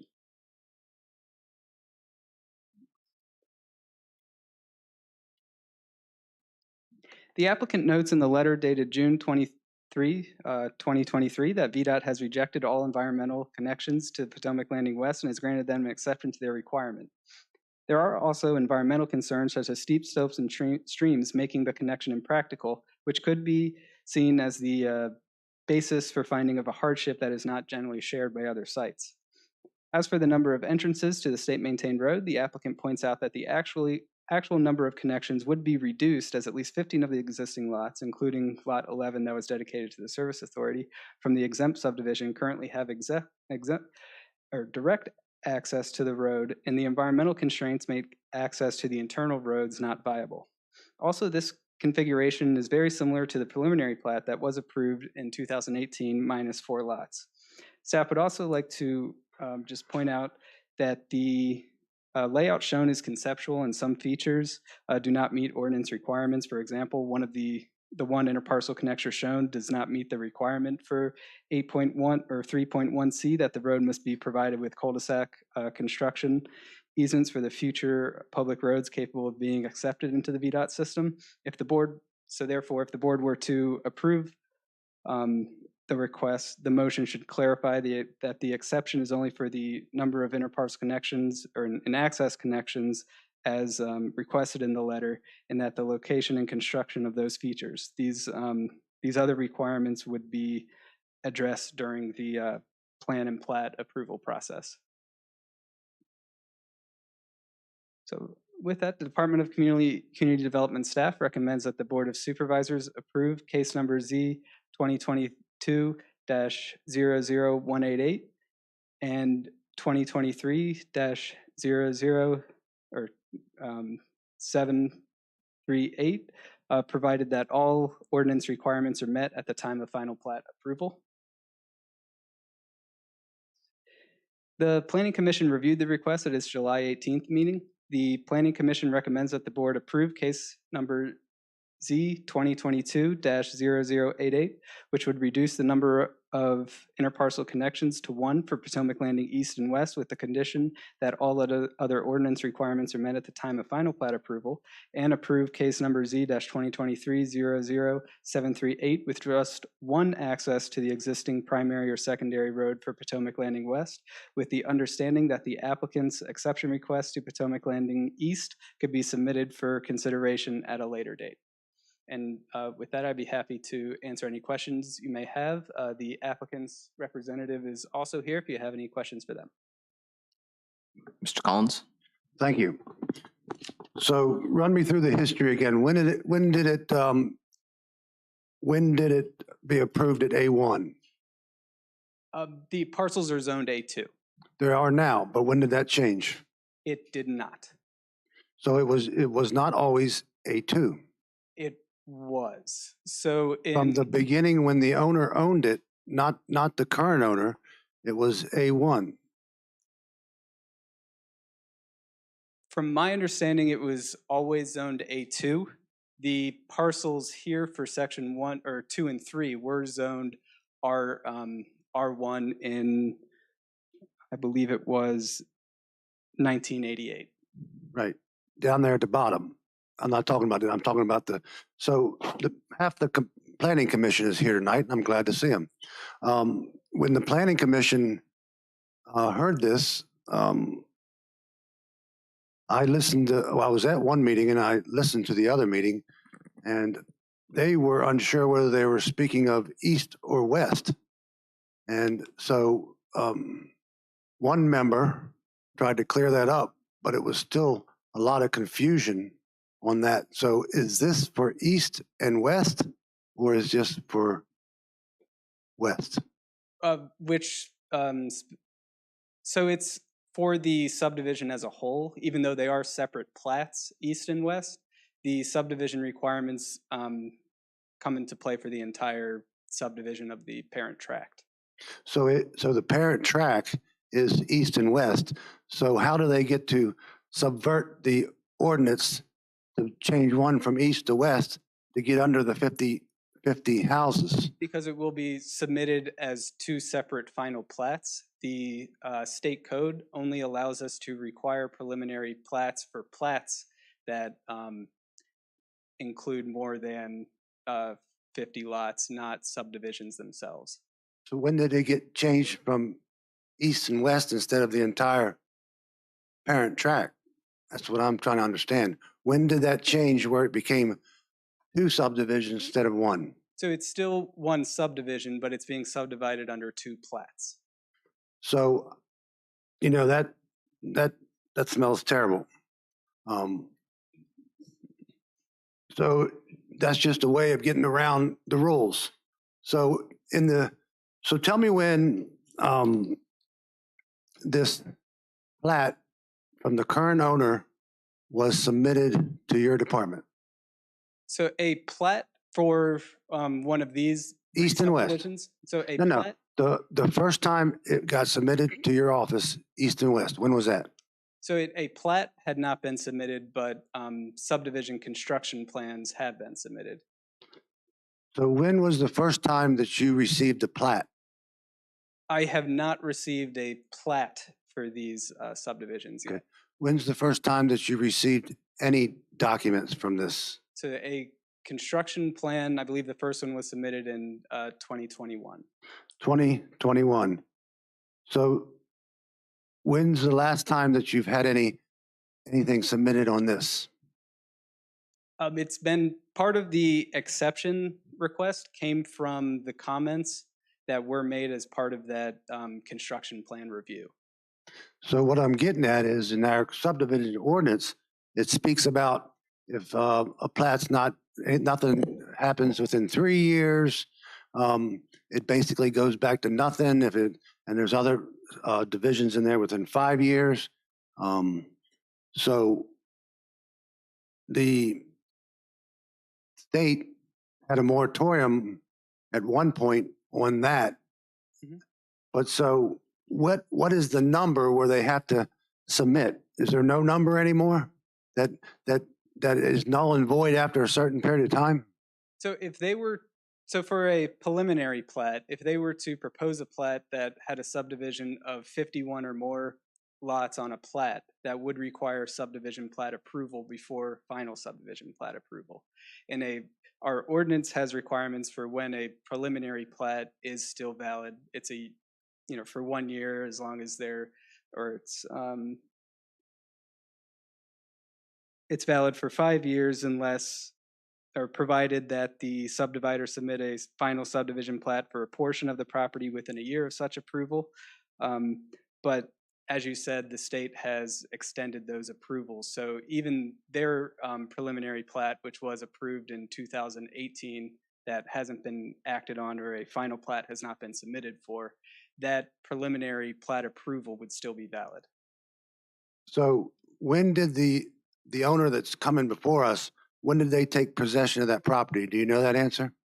I do not know that answer. That may be a question for the applicant. Well, that's an important question, because were these in place, these rules in the subdivision ordinance in place when they took over the property? I'm not sure. Okay. I hope somebody will be able to address that. So can I continue? So we had people from over in Overlook, I guess it's called, over in Fairview, come and speak about walking the property. I've walked this property and I've walked part of Amazon property, just so for the record. But so the exemptions that you had up here, could you put them back up here?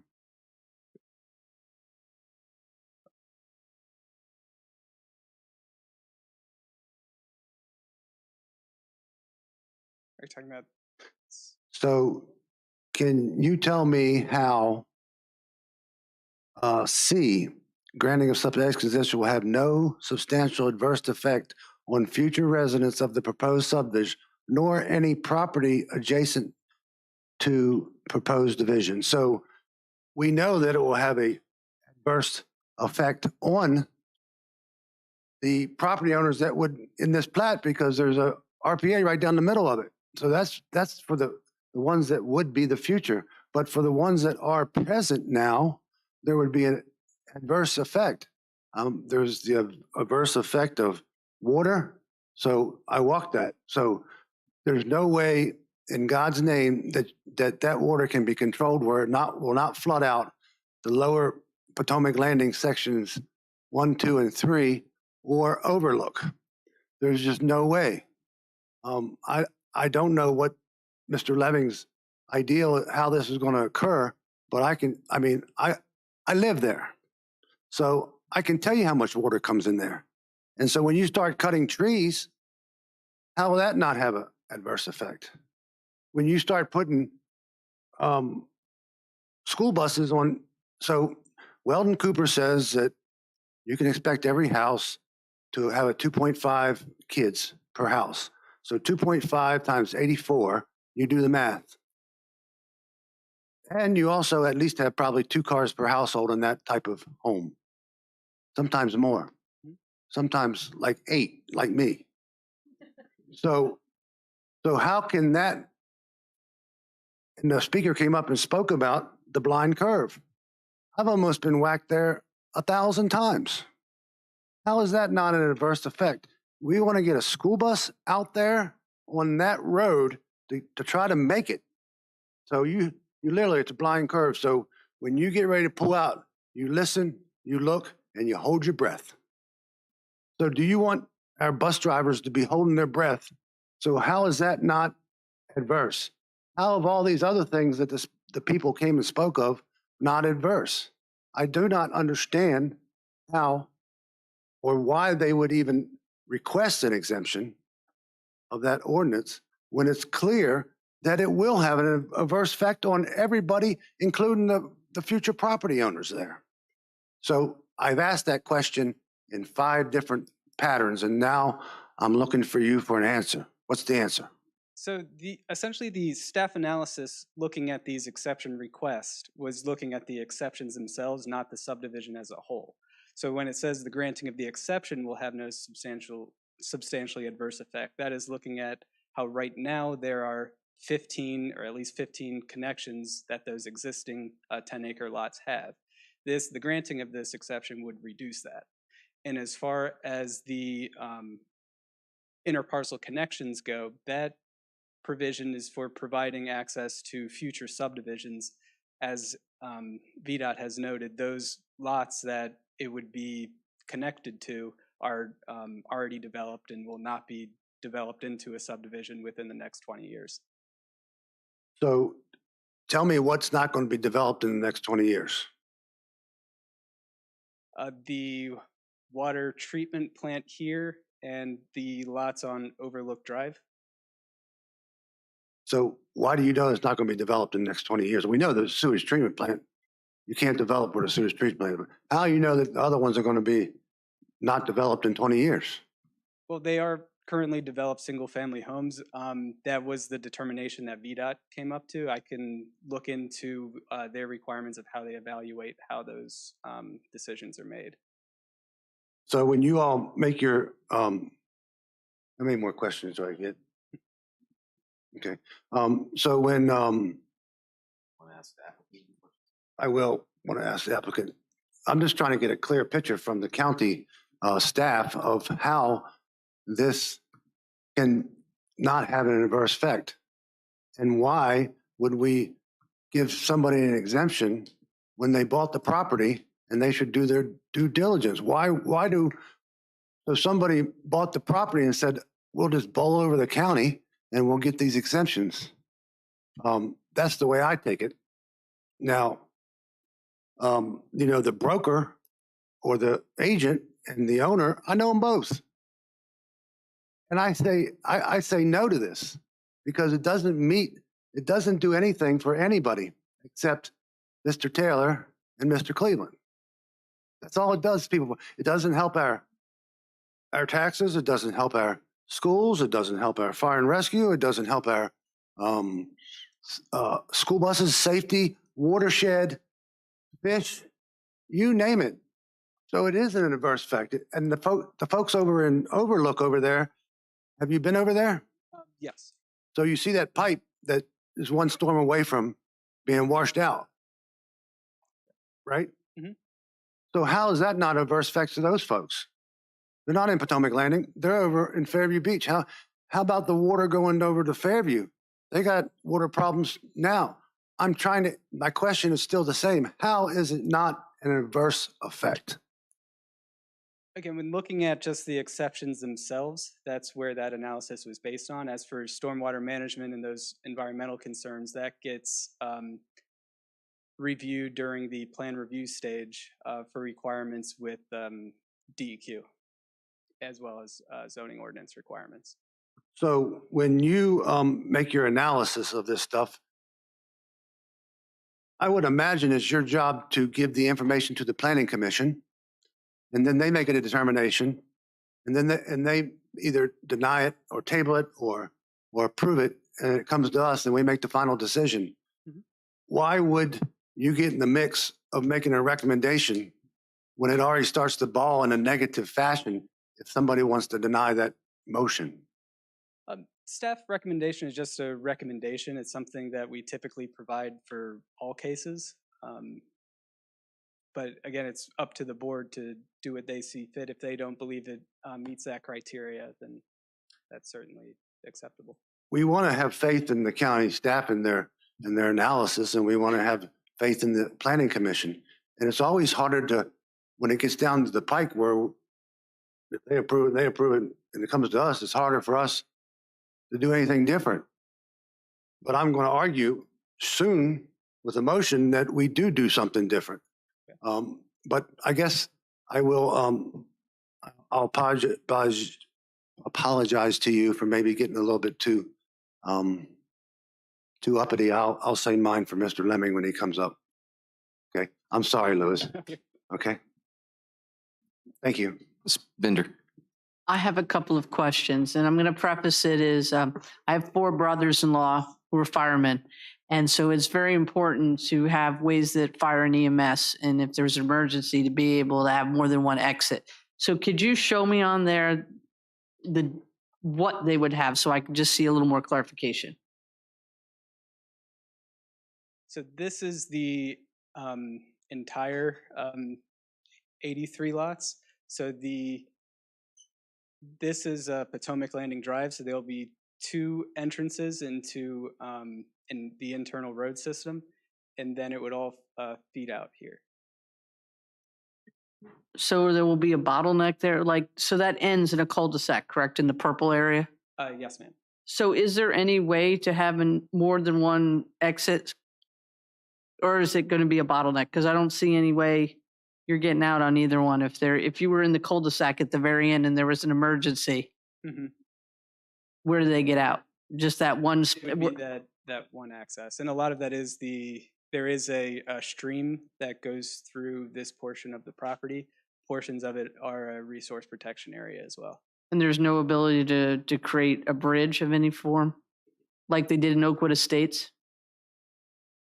I mean, I would defer to the applicant. Typically, when it comes to resource protection areas and wetlands, our ordinance tries to limit the number of crossings or impacts that you have into those wetlands.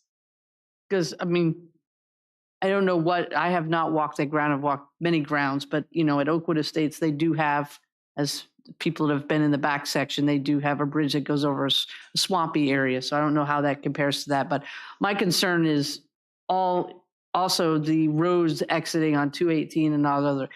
I mean, we see how many reports of accidents we get on our phones from 911 about accidents on 218. So my concern is putting much more traffic on a road that was really not made for that level of traffic. Thank you. Do we have any other questions for staff?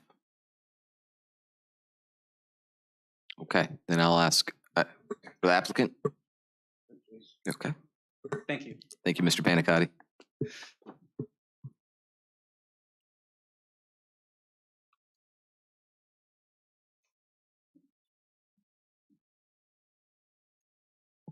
Good evening, Mr. Chairman and members of the board. And Mr. Collins, I hope you won't be apologizing to me after we talk, like with Mr. Pancotti. We're here on 2 exceptions under your ordinance. That's the only thing we're here for. We didn't anticipate being here at all. What's the reason for that?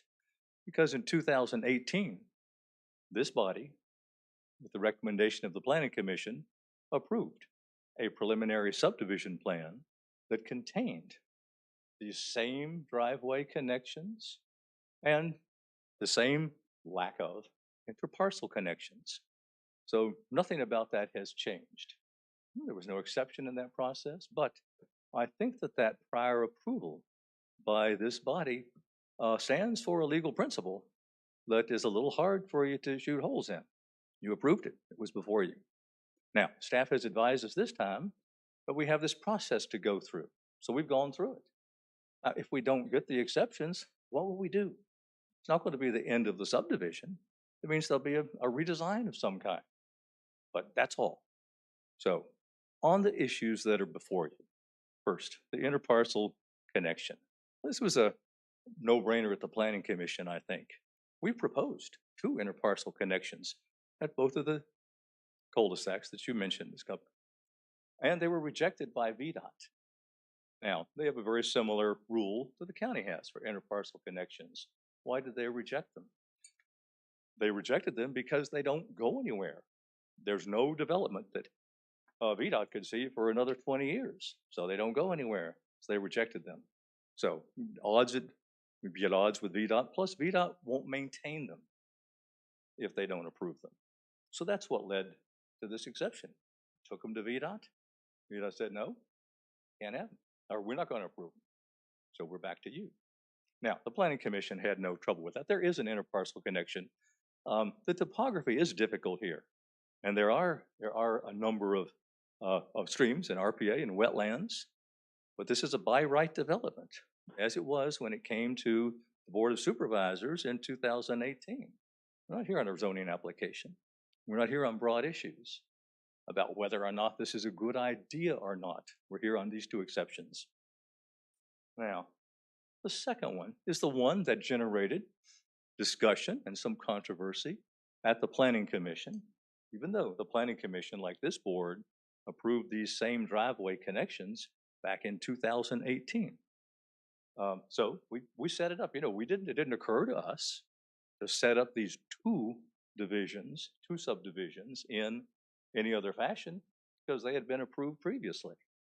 So we set it up the same way, and that's why we're here tonight, because the staff now says, well, you have to go through this exception process based on this elaborate analysis of the parent tract some 40 years ago and the subdivisions that have resulted from that. Now, this Potomac Landing Road, this is all initially one subdivision. This is the last section of the subdivision. The recorded plats, the large lot plats, have 16 connections onto Potomac Landing Road. Now, they could do that, and it wouldn't be, there'd be fewer lots, but this is what they've chosen to do in the by right development. So the only thing we ask you to consider is, what's the alternative here? You know, this is how they were approved before.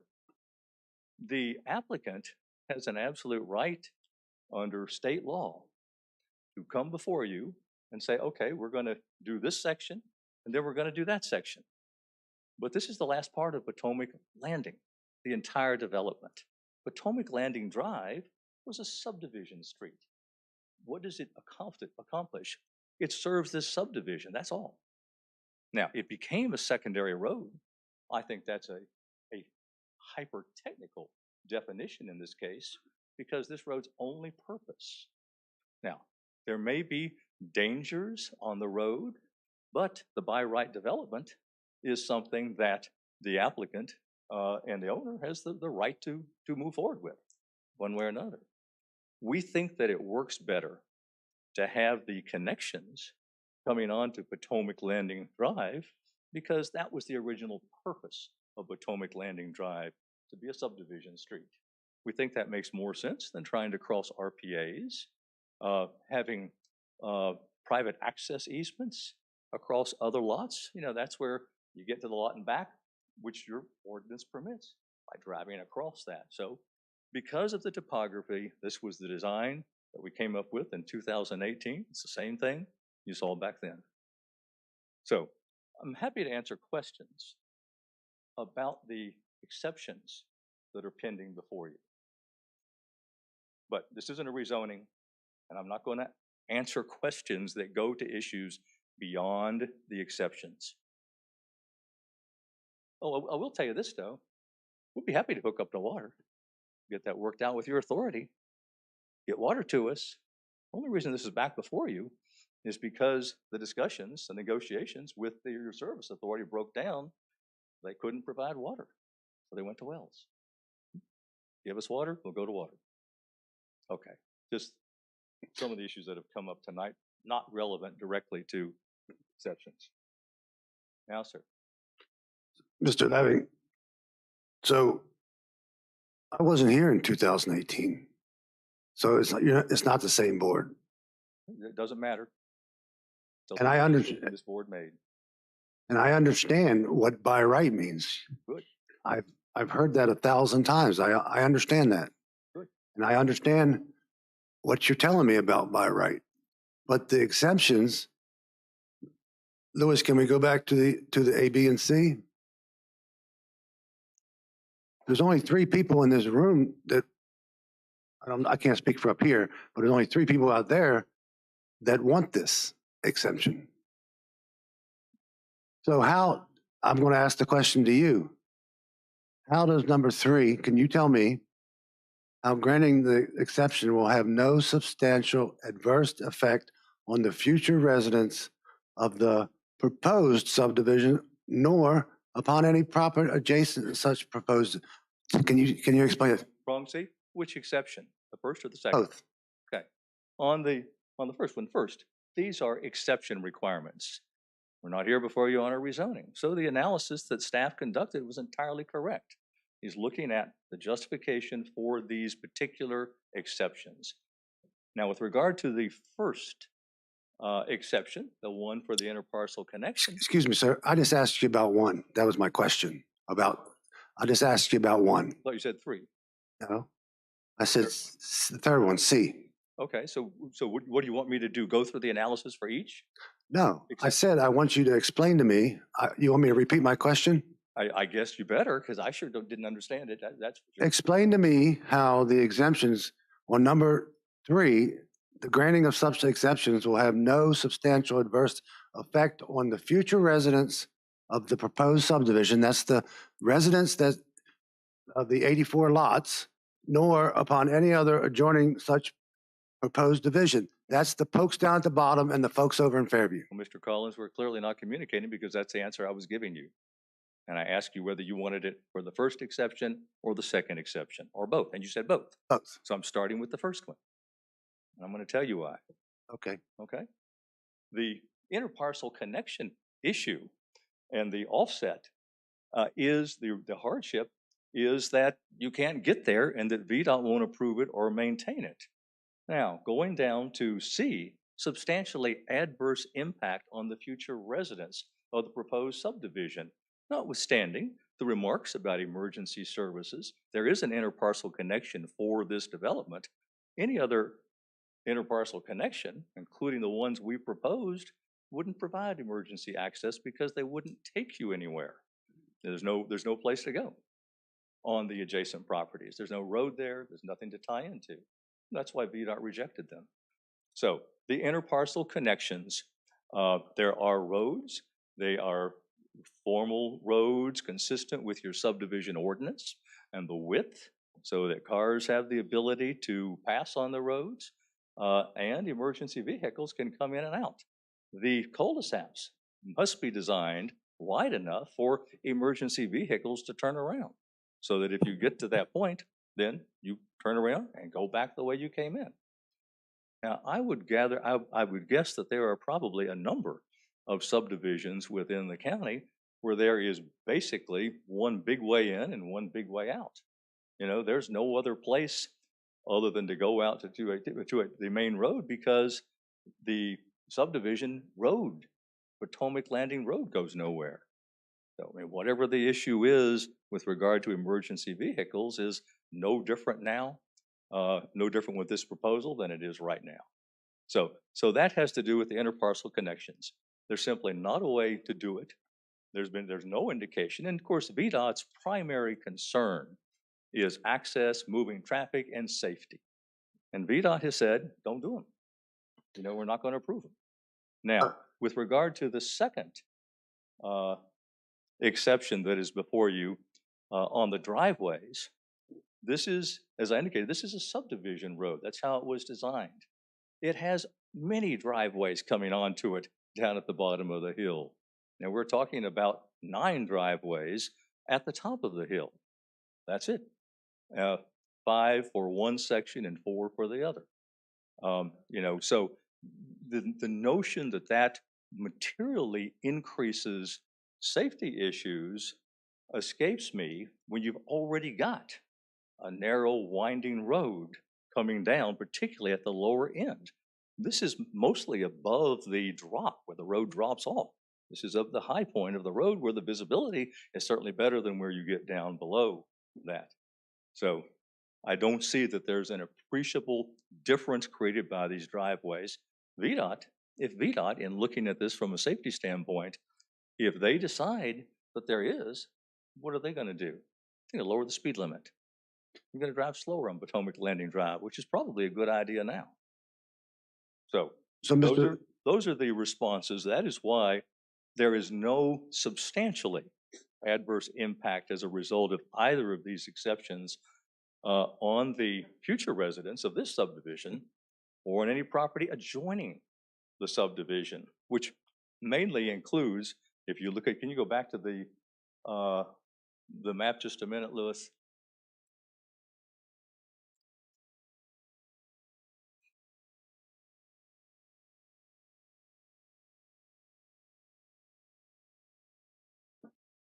Okay. The big one, yes. Now you take a look at what we're next to here. Now, how is, on the lower side, on your right-hand side, you have large lots next door. How are either of these exceptions going to materially affect or have any adverse effect on those lots? Then you got the water treatment. You have another already developed lot over here, and then you have the really small lots from existing Potomac Landing. And how do they get on to Potomac Landing Drive? By their driveways and additional roads. You can see them there. Mr. Lemming. Yes, sir. You're talking in circles. You haven't answered the question, but that's okay. I'll move on to the next thing. So I watched the Planning Commission and the same thing occurred here. They asked you a question and you went around in circles and you didn't answer the question. Well, with all due respect, sir, I think I did. And then you throw out things that are not true. I'll tell you what that is. All right. So you said it's a subdivision road. It is a state secondary road that's approved by VDOT. It's not a subdivision road. It's not a private road. It is a highway. It is governed by the sheriff's office to enforce the speed limit. The speed limit is 45, and I've asked VDOT if they will lower that speed limit. Now they say no. I asked them if they'll lower it if this goes in. They said no. So how can that meet that exemption for those 2 items? Well, you still- misstated, I you still don't see misstated it. what I told you. And you Mr. never, Collins. and you never even addressed to the people here. I know it's by right. I know, I heard that, It's and I not a know, public hearing. and I know what we're here for. But don't you think you have if you're coming here as a person that doesn't live in the county, If and you're going to get personal, Mr. Collins. no, I'm not telling gonna you. Say anything else. So that's my job, is to take care of. It is personal. I'm taking care of the people in my district. That's my district. Talk about the exceptions then, sir. Okay, so you still haven't answered my question. I guess you won't answer it, and I'll be done with that. Putting words in my mouth, but you didn't hear what I said. I have it, what you said. I disagree, sir. Well, Yes, ma'am. Mr. Lemming, since I was here in 2018, Yes, ma'am. I would like to know what we approved in 2018. Let's get down to the bare bones. What has changed to make you be here tonight? Well, two things happened. Number one, the county changed its ordinance to permit 50 lots and fewer to come in without a preliminary plan. Preliminary plan is a big extra step to go through. It's expensive, and at the course of that time, all your preliminary plans came all the way up to the Board of Supervisors, unlike any other county in the area. The other thing that happened, the main reason we're back at all, is because of what happened with water. You know, we were supposed to be on water and sewer, but we were not able to obtain water from the service authority. So we went to wells, which meant that the plan had to be revised. So what changed? Well sites on the property. Okay, well, you answered my question, even though I'm on the service authority too, so I know that, and we could have a debate all night on that one, but that's not what I'm asking. I'm going to ask a direct question. Lewis might be able to answer as Ms. Lackey, is I understand our ordinances haven't changed. We're in the process of updating our ordinance. So is there a reason? Is it an ordinance change, or is it mostly service authority? So there was a state statutory change, and the change in the state statute changed the mandatory requirement for a preliminary plat to no more than 50 lots on a single plat. And it uses the word plat, not subdivision. Okay. Subdivision is also defined by our local ordinance, so that's why there was some discussion on a parent tract, and that both of these parcels, for purposes of our ordinance, are considered a single subdivision. However, the state statute takes precedence over our local ordinance, so therefore the requirement stated in our ordinance for a preliminary plat does not apply to the extent that it's inconsistent with state law. I appreciate that. So it's not, just for clarification, it's not our ordinance, another state mandate. Thank you. Well, ma'am, actually there is more to it. You required that all of the preliminary subdivision applications come to the Board of Supervisors. As I understand it, that part of your ordinance has changed. However, when we came back in wanting to change one thing, which was the wells, we were advised that because the previous preliminary plan had to go to the Board of Supervisors, any amendment would go to the board, even though it was new. So, you know, that is a 4, 5, 6 month process and 2 public hearings that come back. Now, you all have changed that for new applications, but because this was an old application, your staff and your past zoning administrator made a determination that that's what we would have to do. And so the 2 subdivision plans, because of the change in your ordinance, seemed at that point a lot simpler than what we were being told we could also do. There's also a change in state law, but there's a change in your ordinance that affected our decision to go this way. So there's 2 parts, and Yes, just ma'am. going back to the service authority part, because you keep throwing that one out, is a little known factoid there. That had a disagreement of paying for some things. So understanding that, you know, our citizens that are on the service authority do have a debt burden, that was one of our considerations. So I just wanted to clarify that there was a little more to that story. Well, Thank you, Mr. Lemming. Let me, may I respond to you? Excuse me, Mr. Lemming. There actually is more to that story. Okay. Originally, with your prior service authority director, we thought we had a plan where we would build a tower, move water to the top of the hill. The cost of all that was about $2.4 million. Now, we actually had an agreement saying that, yes, that's what you do. You can recoup some of that. with your water and sewer connection fees. But your leadership, your manager changed, and that went away. And what came back was, well, you can recoup the water tap fees only because it's water. Now, legally, that probably is correct, but it meant $1 million difference because we couldn't get those sewer tap fees in the construction of the whole thing that the developer would have to absorb.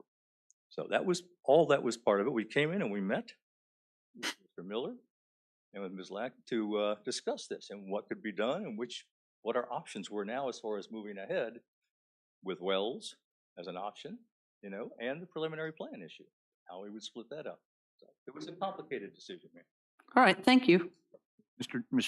Chairman, I would like to make a motion to deny case number Z 2022-0018, request by Legacy Engineering on behalf of Lloyd Taylor, owner, for an exemption from the requirement of section 8.3.1C pursuant to section 9.1 of the King George County Subdivision Ordinance for re-subdivision of the properties was less than required number of interparcel access connectors, tax map 14-1, partial 117, 9 and 10, 12, 20, 12 to 20, and to deny request case number Z 2023-00738, request by Legacy Engineering on behalf of Lloyd Taylor, owner, for the exemption for the requirements of section 8.3.B pursuant to section 9.1 of the King George County Subdivision for the re-subdivision of the properties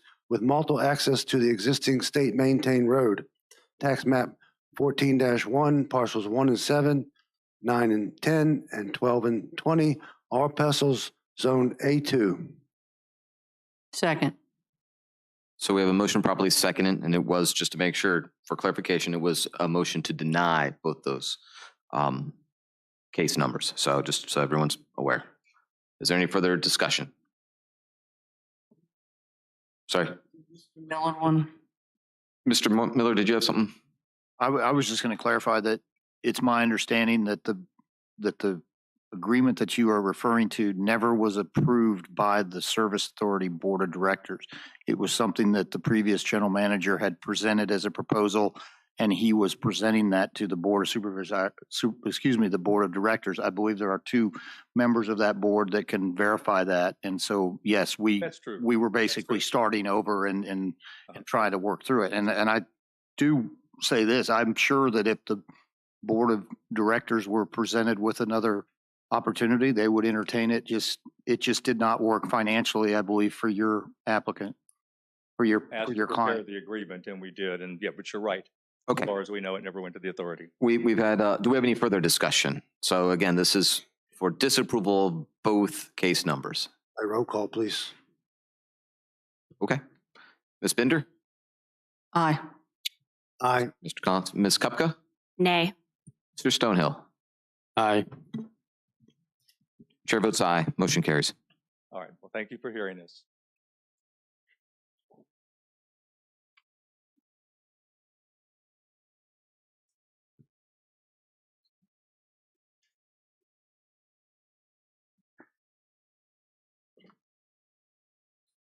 Okay. We'll move on to public hearings. We will start with the no through truck zone on Route 206. Ms. Lackey.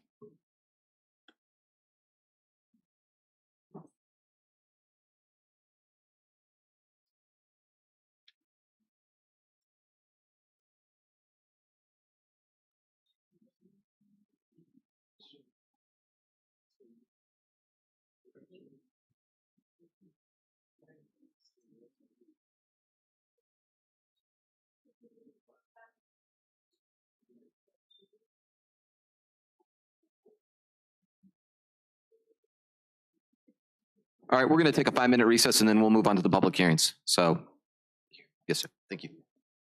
We'll come back at 8:55.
Sheriff, are there any people out in the lobby? No? Okay, I just want to make sure because it's a little bit more open now. If they were, I want them to be aware. Okay. Okay. Mr. Dines, are we good? Okay. We're going to come back from our recess and we're going to move on now to our public hearings. We're going to start with the no through truck zone on Route 206.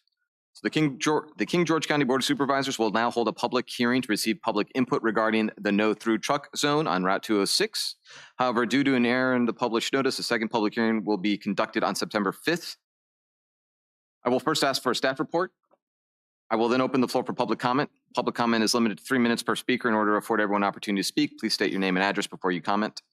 And upon completion of public comment, I will bring the matter back to the board for discussion or questions, but the board will not take action tonight for the proposed resolution until after the additional public hearing. So I'll leave it to Ms. Lackey for the presentation.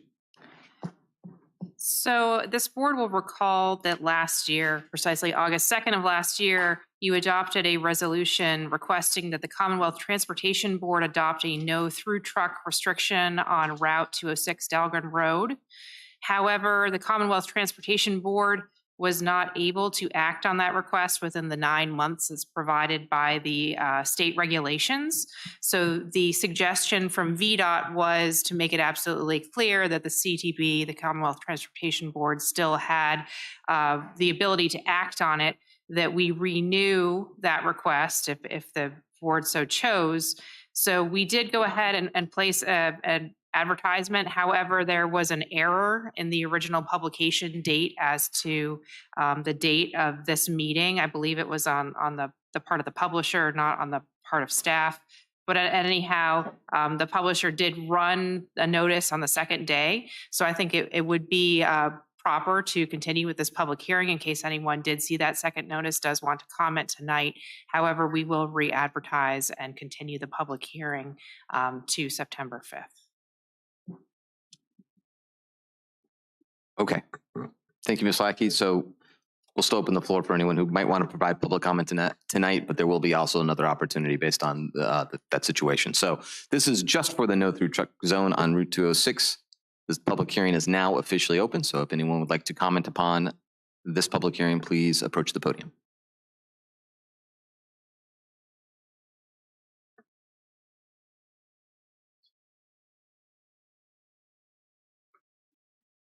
Hi, my name is Tina Phillips and I live in Falmouth.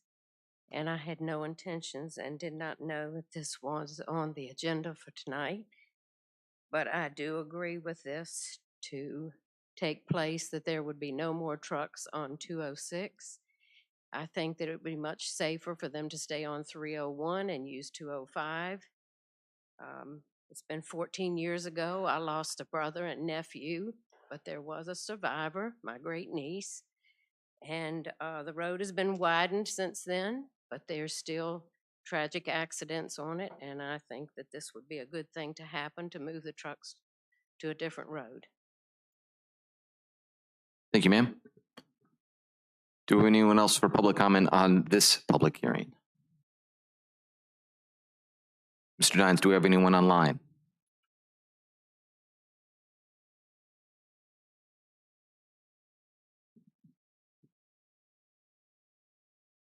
No, Mr. Chairman. Did anyone receive correspondence for this public hearing? Okay. In that case, I will close the floor for comment. And as Ms. Lackey said, we will need to re-advertise and hold another public hearing. So we will, is there any discussion? Does anyone have anything they want to at least say on this topic? Mr. Chair, yeah.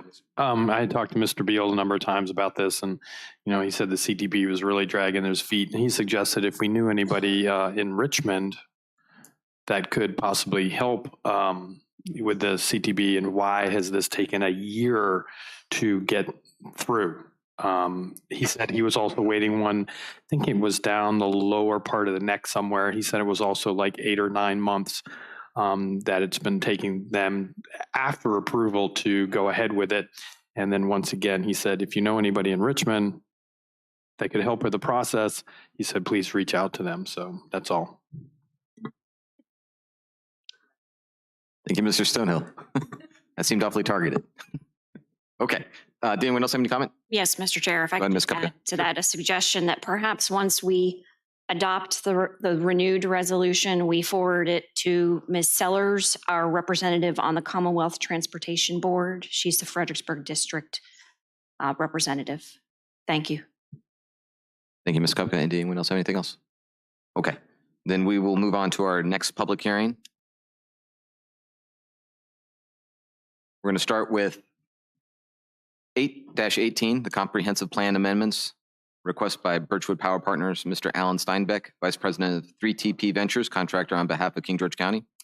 The King George County Board of Supervisors will now hold a public hearing that has been properly advertised, received public input regarding the comprehensive plan amendments requested by Birchwood Power Plants to amend the comprehensive plan to redefine the boundaries of the Route 3 West Primary Settlement Area, to expand the boundary line from Route 665 to Route 3 and 603, and to include limited areas south of Route 3 on either side of Dissington Lane, to include certain parcels, including but not limited to parcels identified in conditional rezoning application case number Z-2023-00099.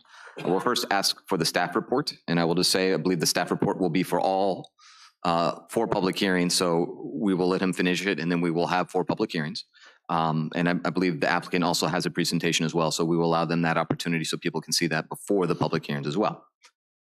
Once those presentations are provided, I will open the floor for public comment. And as usual, public comment is limited to 3 minutes per speaker. In order to afford everyone an opportunity to speak, please state your name and address before you comment. Mr. Steinbeck. Thank you very much, Mr. Chair. Again, it's Alan Steinbeck with 3TP Ventures. I am working on behalf of King George County as a contractor. I'm working as extension of staff and assisting the planners in reviewing this application, and I was the lead reviewer on this, working in conjunction with my associate Aaron at our company to produce this work. We're waiting on the presentation to get up. Yes, just for 1 second. But I wanted to say that while we're waiting on that, we produced an extensive staff report for your consideration and for the consideration of the Planning Commission. We have some presentation material to go over just to summarize the project and to talk about some of the component parts of it, and to give you a little information about what we've heard previously from the Planning Commission and from public comment. So the considerations that we went through, there are 2 things before you: the comprehensive plan amendment request, where we looked at the plan goals and vision. We did a land use analysis looking at properties and a possible extension of a settlement area, considered at the economics of this project, infrastructure, and environmental impact. And there were several aspects of the Code of Virginia that we needed to cover, especially with respect to infrastructure. With the rezoning, we're looking at comprehensive plan consistency and land use associated with that, the legal and regulatory framework that exists within the Commonwealth of Virginia, the public input we've received, some of the infrastructure considerations, and again, environmental impact and economic development impact, and specifically some transportation considerations that'll be part of this summarized here.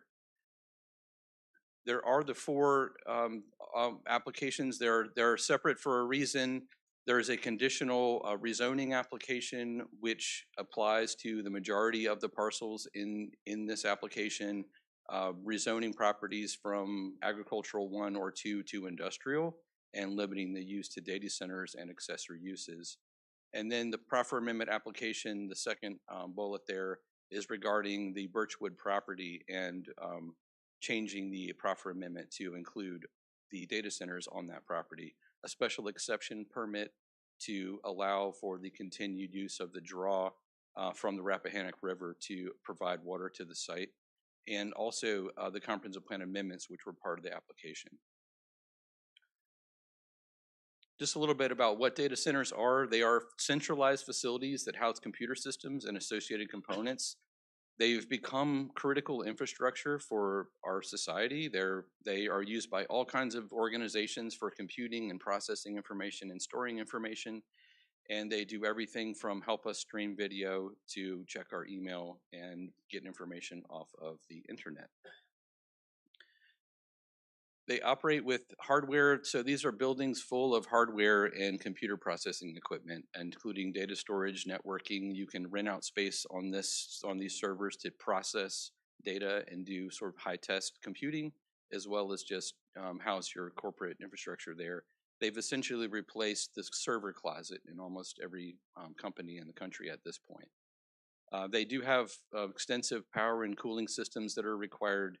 They have extensive security associated with them, and a lot of monitoring that goes on regarding the services that are provided there. In general, we hear a lot about the offsite impacts of these facilities in the news. We hear about what's going on in Northern Virginia, what's happened up there, and there's been a lot of commentary around both the positive and negative aspects of these. These are ones that people that talk about in general, and there are some positive aspects. The economic benefits of this project are very clear. It will generate a lot of revenue for the county. It will create jobs. It will be a sustaining source of public funds for a long time locally. There are some opportunities for joint development of infrastructure that exist here, including some land being donated, water treatment facility conversations, as well as public safety facilities that are associated with the project. There's community investment that's going on and extending services, so not only will people enjoy the services that are being extended out there to that part as associated with the project, but they will just enjoy them in general, both those public safety facilities and additional water and sewer when that comes around. There are other positive benefits that come with this. In general, sometimes data inclusion or digital inclusion and helping communities get better access to internet can come with these facilities. And they come with a whole host of other component parts, including opportunities for research and development. And they tend to be some of the most energy efficient and sustainable buildings around. They've come a long way in terms of managing their own energy use and being sustainable. Some of the negative things that people talk about in general are these to the right. We heard a lot when we were receiving public comment and hearing this at the Planning Commission regarding noise. That was probably the #1 topic that was discussed in our conversations about the noise effects for this. There was also a lot of talk about water usage, water quality, and the potential for water and contamination, and a lot of people saying that protecting the Rappahannock River was an important value for them. There was less talk about traffic congestion or the land use and real estate effects of this, although we did hear from many of the neighbors who live in this area who expressed various levels of concern about noise and other things. And I think, interestingly, we heard about the community's desire to preserve the rural character of the community and to ensure that as these are built, that the visual quality and other aspects of this don't upset the rural character of the neighborhood, of the area. There are mitigation measures that come into this, so there are effects that have been noted regarding this project, but an extensive list of mitigation that are offered in the proffers, and that there's been no shortage of discussion between staff and the applicant and some of the other third-party interested parties in this project. There are limitations on use, so this is a request to rezone to industrial, but all of the properties are limited to in use to data centers and their accessory uses. So this applicant is proffering voluntarily to limit those uses, to express a long-term development intent, and to ensure that no other industrial uses are easily employed here other than what's being proposed for this application. There's transportation improvements that we're working on now, some study with VDOT to look at what might be need to be mitigated out there in terms of the various intersections that will serve the site. There's voluntary limitations on building square footage and height associated with different parcels, and those are for reasons with respect to the buildings that are out there, planned to be out there. Lots of offers to preserve existing vegetation and to provide buffers. There's a significant amount of screening associated with this project, and I'll tell you more about that during the presentation. Some other minor things, but also mitigation measures around security. Lighting will be downlighting and limit any sort of light pollution.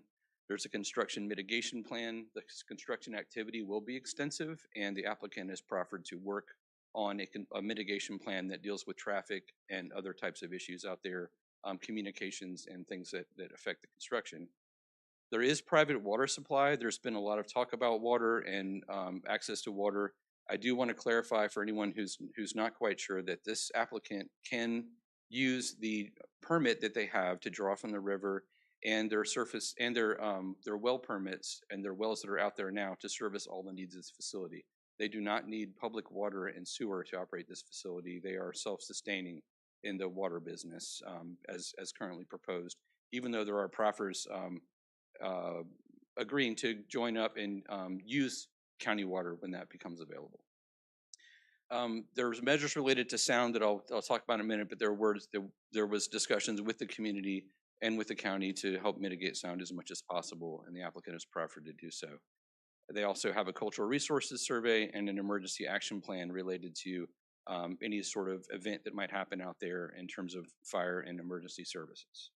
So an extensive list of mitigation measures that come along with the proposal. The applicant had requested us to look at the Route 3 settlement area, and we did. Staff took that information and that request to draw a boundary around that settlement area. The subject sites are not all within the settlement area, and the comprehensive plan has some boundaries around the existing Birchwood property. If you look at the blue line here, this is the existing line of that settlement area that goes down to Kings Highway, up here Bloomsbury, and down around down to this point where the rail line goes to the north of Birchwood and cuts back to the existing property. The expansion of this area would include the immediate site to adjacent, these properties that would come down to Route 3, and the Morty site south of Route 3 in order to accommodate this proposal. And this was at the applicant's request to ensure that the comprehensive plan was updated in conjunction with any sort of rezoning to ensure that there was consistency between those documents after this was potentially approved. We did hear from some of the residents who live inside of this boundary. Not everyone included in this boundary is party to this application. The applicant did not request that they be included, and some of them have requested not to be included in this boundary. So that was some developments that occurred over the course of the engagement we had with the feedback from the public.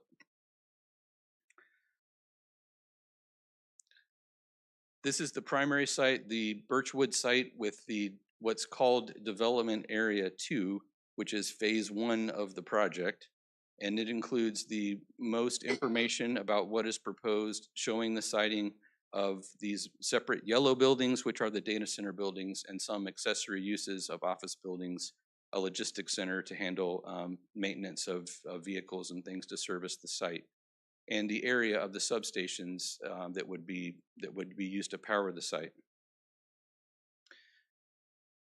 You can also see the open space areas and some of the buffering that occurs around the property.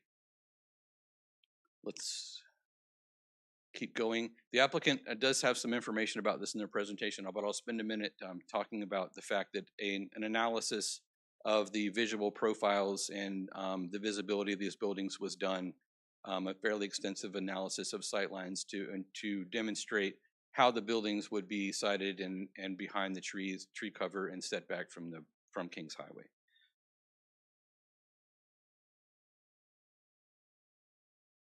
We looked at the possibility of environmental impacts. There were concerns raised during the process of hearing this in front of the Planning Commission.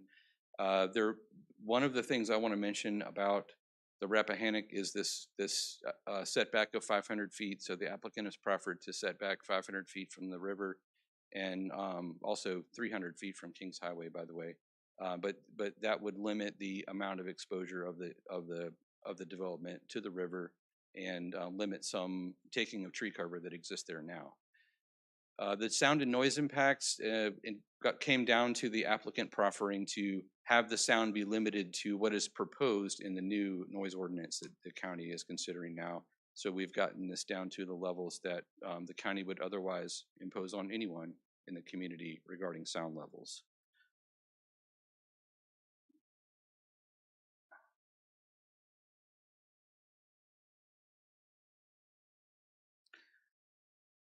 Sorry, it's not cooperating. We looked at traffic. There was a memorandum included in the application to certify and confirm that We were not generating enough traffic to do a higher order traffic review that was potentially required by Code of Virginia, and we determined that this project fell well below the threshold.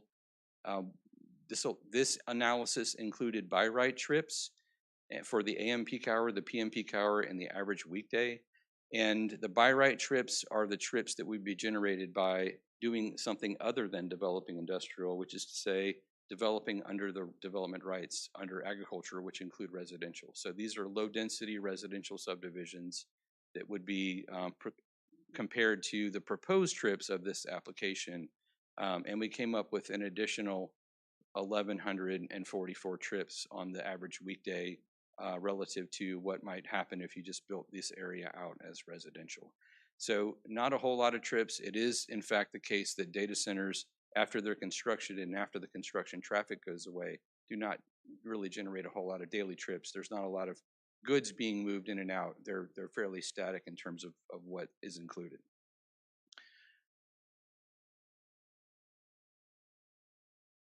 There were a couple of rounds of discussion around public safety, a letter submitted by the fire chief to the applicant regarding public safety and some negotiations around facilities and equipment that would be needed to serve this particular development.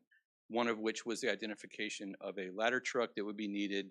The applicant has increased the proffer from $1 million to $2 million recently to come closer to the estimated amount of money that would cost to purchase said ladder truck. And also other proffers have been made and also including dedication of 15 to 20 acres for use by the sheriff's office and the fire department for public safety within the immediate area of the site.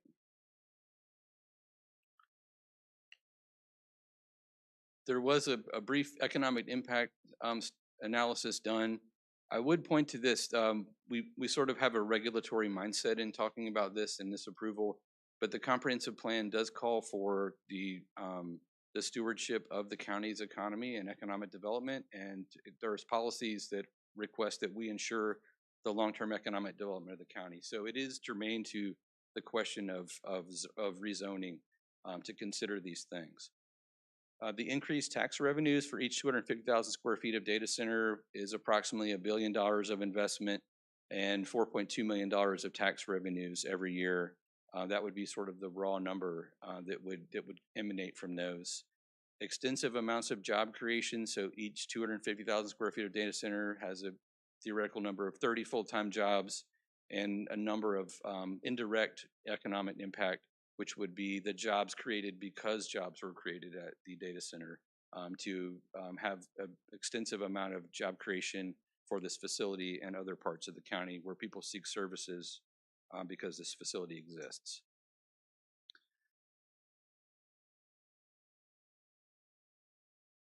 The proffers include several elements. One is limiting the uses and stating specifically what the permitted uses are. There's a list of accessory uses that limit what the property can be used for, and these are uses that are subject to being associated with the data center facilities. So all of these things are needed in some way or another to support this campus of data centers, and it's the only thing that can be constructed according to the proffers if accepted. In terms of site design, there are specific areas. There's a number of development areas, and each of those in the application and in the staff report shows the total square footage. There is a 7.25 million square feet of data center, which the application limits and the proffers limit this development to that amount, plus some other accessory uses that are put towards development areas 4, 5, and 6. So on the map on the wall, which I'm going to refer to real quick, all of the data centers are going on the former power plant site, the site adjacent, and proposed down here south of Route 3 on the Maury site. The other properties that are subject to this are not to include data centers, but may include accessory uses on those properties. Approximately 40% of the property is open space, so in addition to the buffers that are shown, there's a significant amount of open space that's been set aside and will be maintained on the property. There are lots of screening and buffers shown. The generalized development plan shows those buffers, and the application indicates where those would be had. There are some exceptions to that where a property within this development abuts another, they would not be buffering between internal property lines, for example, and some other limitations. But otherwise, there is significant buffering that occurs as a part of the generalized development plan.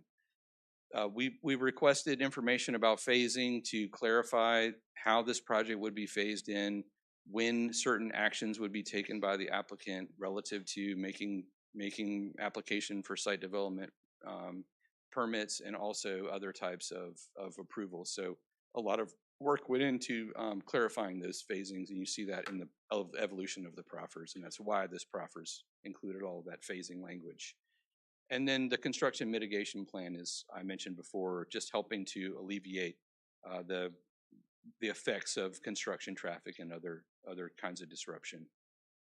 There is a dedication to river access in development area 1, which is down here, and that river access would be pointing to the map on the wall down near the river in this bottom right-hand corner of the site. The access to that would be maintained by the applicant. There would be sort of a public access way, and then the property would be public and maintained by the county.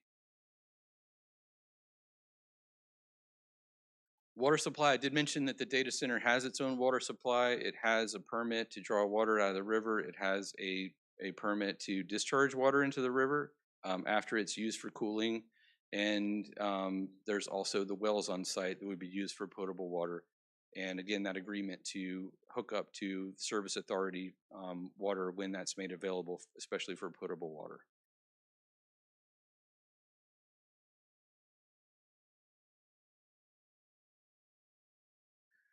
There is a preservation shown on the site, which includes 2 large preservation areas of 75 acres and 80 acres, which include some wetlands and some habitat for other animals, trees. There are some things that can happen in some of these areas, including some location of utilities and such, but those are generally shown on the generalized development plan and are indicated where this would go. So our staff analysis concluded, based on these findings of the street view renderings and the visual character of the buildings having a limited effect on the rural character of the area, that these applications would foster growth and create technology-driven jobs and high-paying jobs in the community. There's a lot of open space being committed here, well above and beyond a high-intense urban-style development. This is a very thoughtful approach to site planning, in my opinion. This area proposed for development is located in close proximity to other industrial uses. And I would say that our rationale for our staff finding was the adjacency of this proposed development to the existing settlement area. While the settlement area is not quite large enough to accommodate a development of this size, I wouldn't expect us to be able to plan in advance and anticipate something of this size coming. It seems natural that some expansion of that area would need to occur to accommodate a project of this size. So the rationale was that the comprehensive plan, while this is not in the settlement area, that the adjacency of the proposed development and a logical extension of industrial uses in this area would be consistent with the spirit of the area that is planned for industry. We also determined that there's a limited amount of industrial land available, especially highly buildable, highly attractive industrial land. So this expansion of the area and this project leaves additional land inside the settlement area to accommodate additional industrial and economic development. The last one is that we talked about the consistency with the comprehensive plan, and I would say that a lot of measures have been taken and a lot of conversation around mitigation measures in particular helped us get to the point where we felt comfortable making a recommendation to approve this project. The Planning Commission had heard this case. There were 2 public hearings that were held. The first one, this project was discussed, but deferred, and the second included several actions that were taken. They recommended approval of the rezoning case, the amendment application case, and the special exception permit. There was a lack of consensus among them regarding the comprehensive plan amendments, and some calls from Planning Commission members to take some time to think through this area in a little more detail and do the work of thinking through the comprehensive planning issues regarding the boundaries. So there was a failed motion that came before the Planning Commission that included some information about the comp plan amendment and the boundary changes, but that motion did fail at the time, and no additional motion or substitute motion was made by the Planning Commission that evening. So I know this is informational this evening, but we had prepared to recommend approval of the amendments to the comprehensive plan, the rezoning case, the proffer amendment update, and the special exception permit on behalf of the staff. Thank you, Mr. Steinbeck. Did anyone have any questions they would like to ask Mr. Steinbeck now, or would we like to hear from, I'm sorry, ma'am. Go ahead, Mr. Collins. Thank you, sir. Well, up on this map, could you put a number on each development area? Right there for me, please. Sure. No, can you write it on there? Can I write it on there? Yes, sir. I can. Yep. I need something to write with. Can you then borrow your pen, Mr. Collins? He's got a pen right here.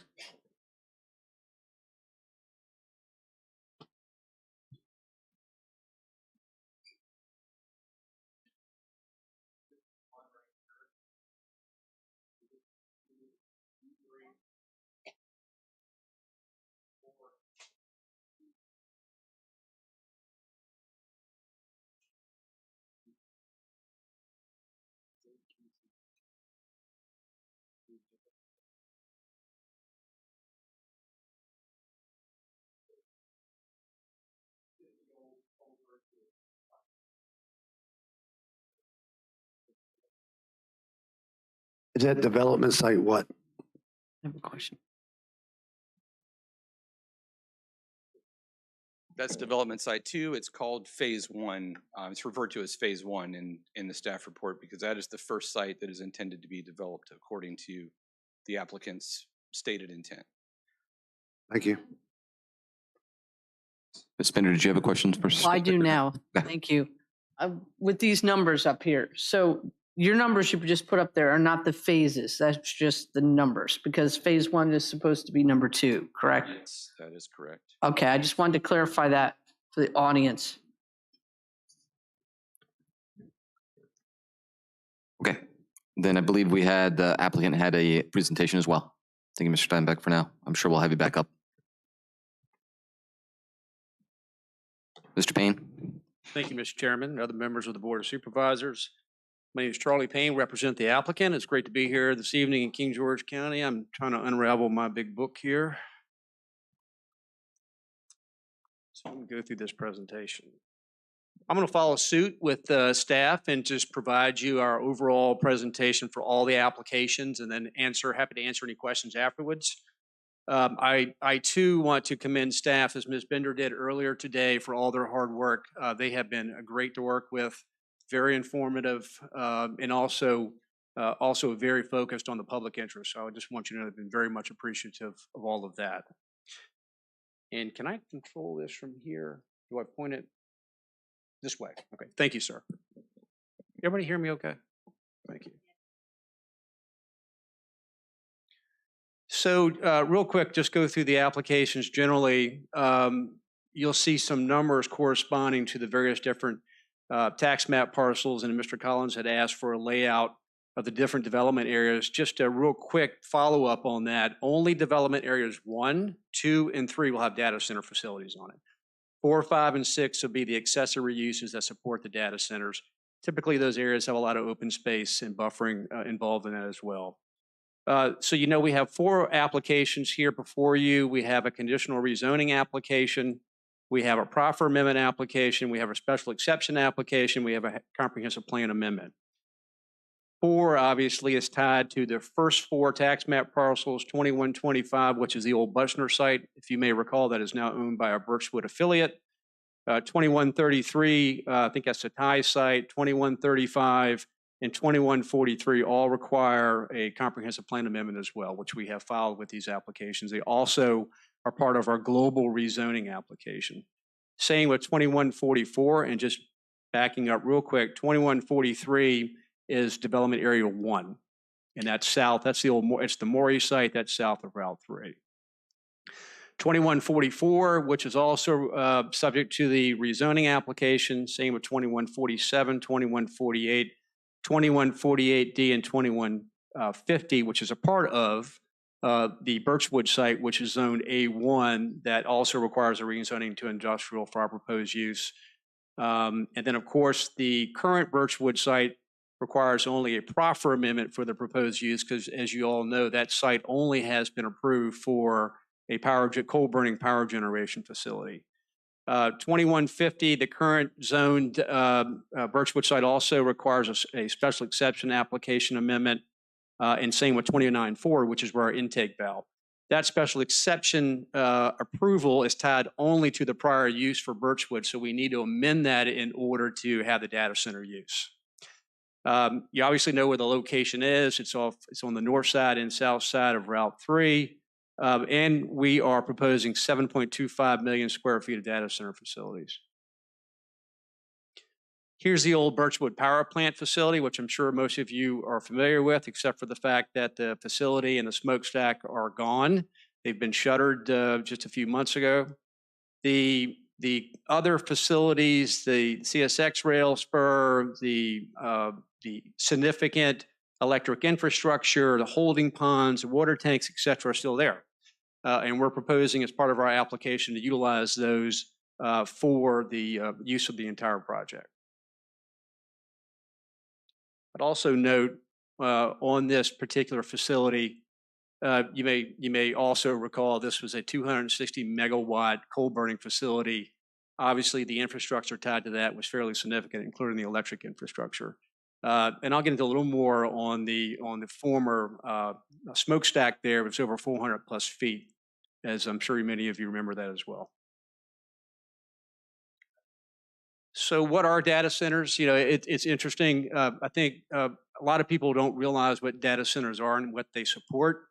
I think staff noted earlier they're an integral part of our technology backbone and infrastructure. They basically support everything that we do today, right? Not only are, I mean, the sort of the general definition of how server, storage, and network hardware to help the internet or organizations manage their digital data, but why are they so important? They're critical infrastructure to our modern society. I mean, you know, if you think about what electricity means to us and to our grandparents and to our parents, and what public water means to us and what public facilities mean to us, data centers are that from a technology infrastructure perspective. They help people connect, friends, family, healthcare providers, first responders, allow us to work remotely and not commute, stream videos, share information, experiment with new technologies like AI. A lot of what's driving data center growth is us and our use of technology, including the phones we have in our pockets, the iPads we have in front of us, and our thirst, if you will, for faster data transfer.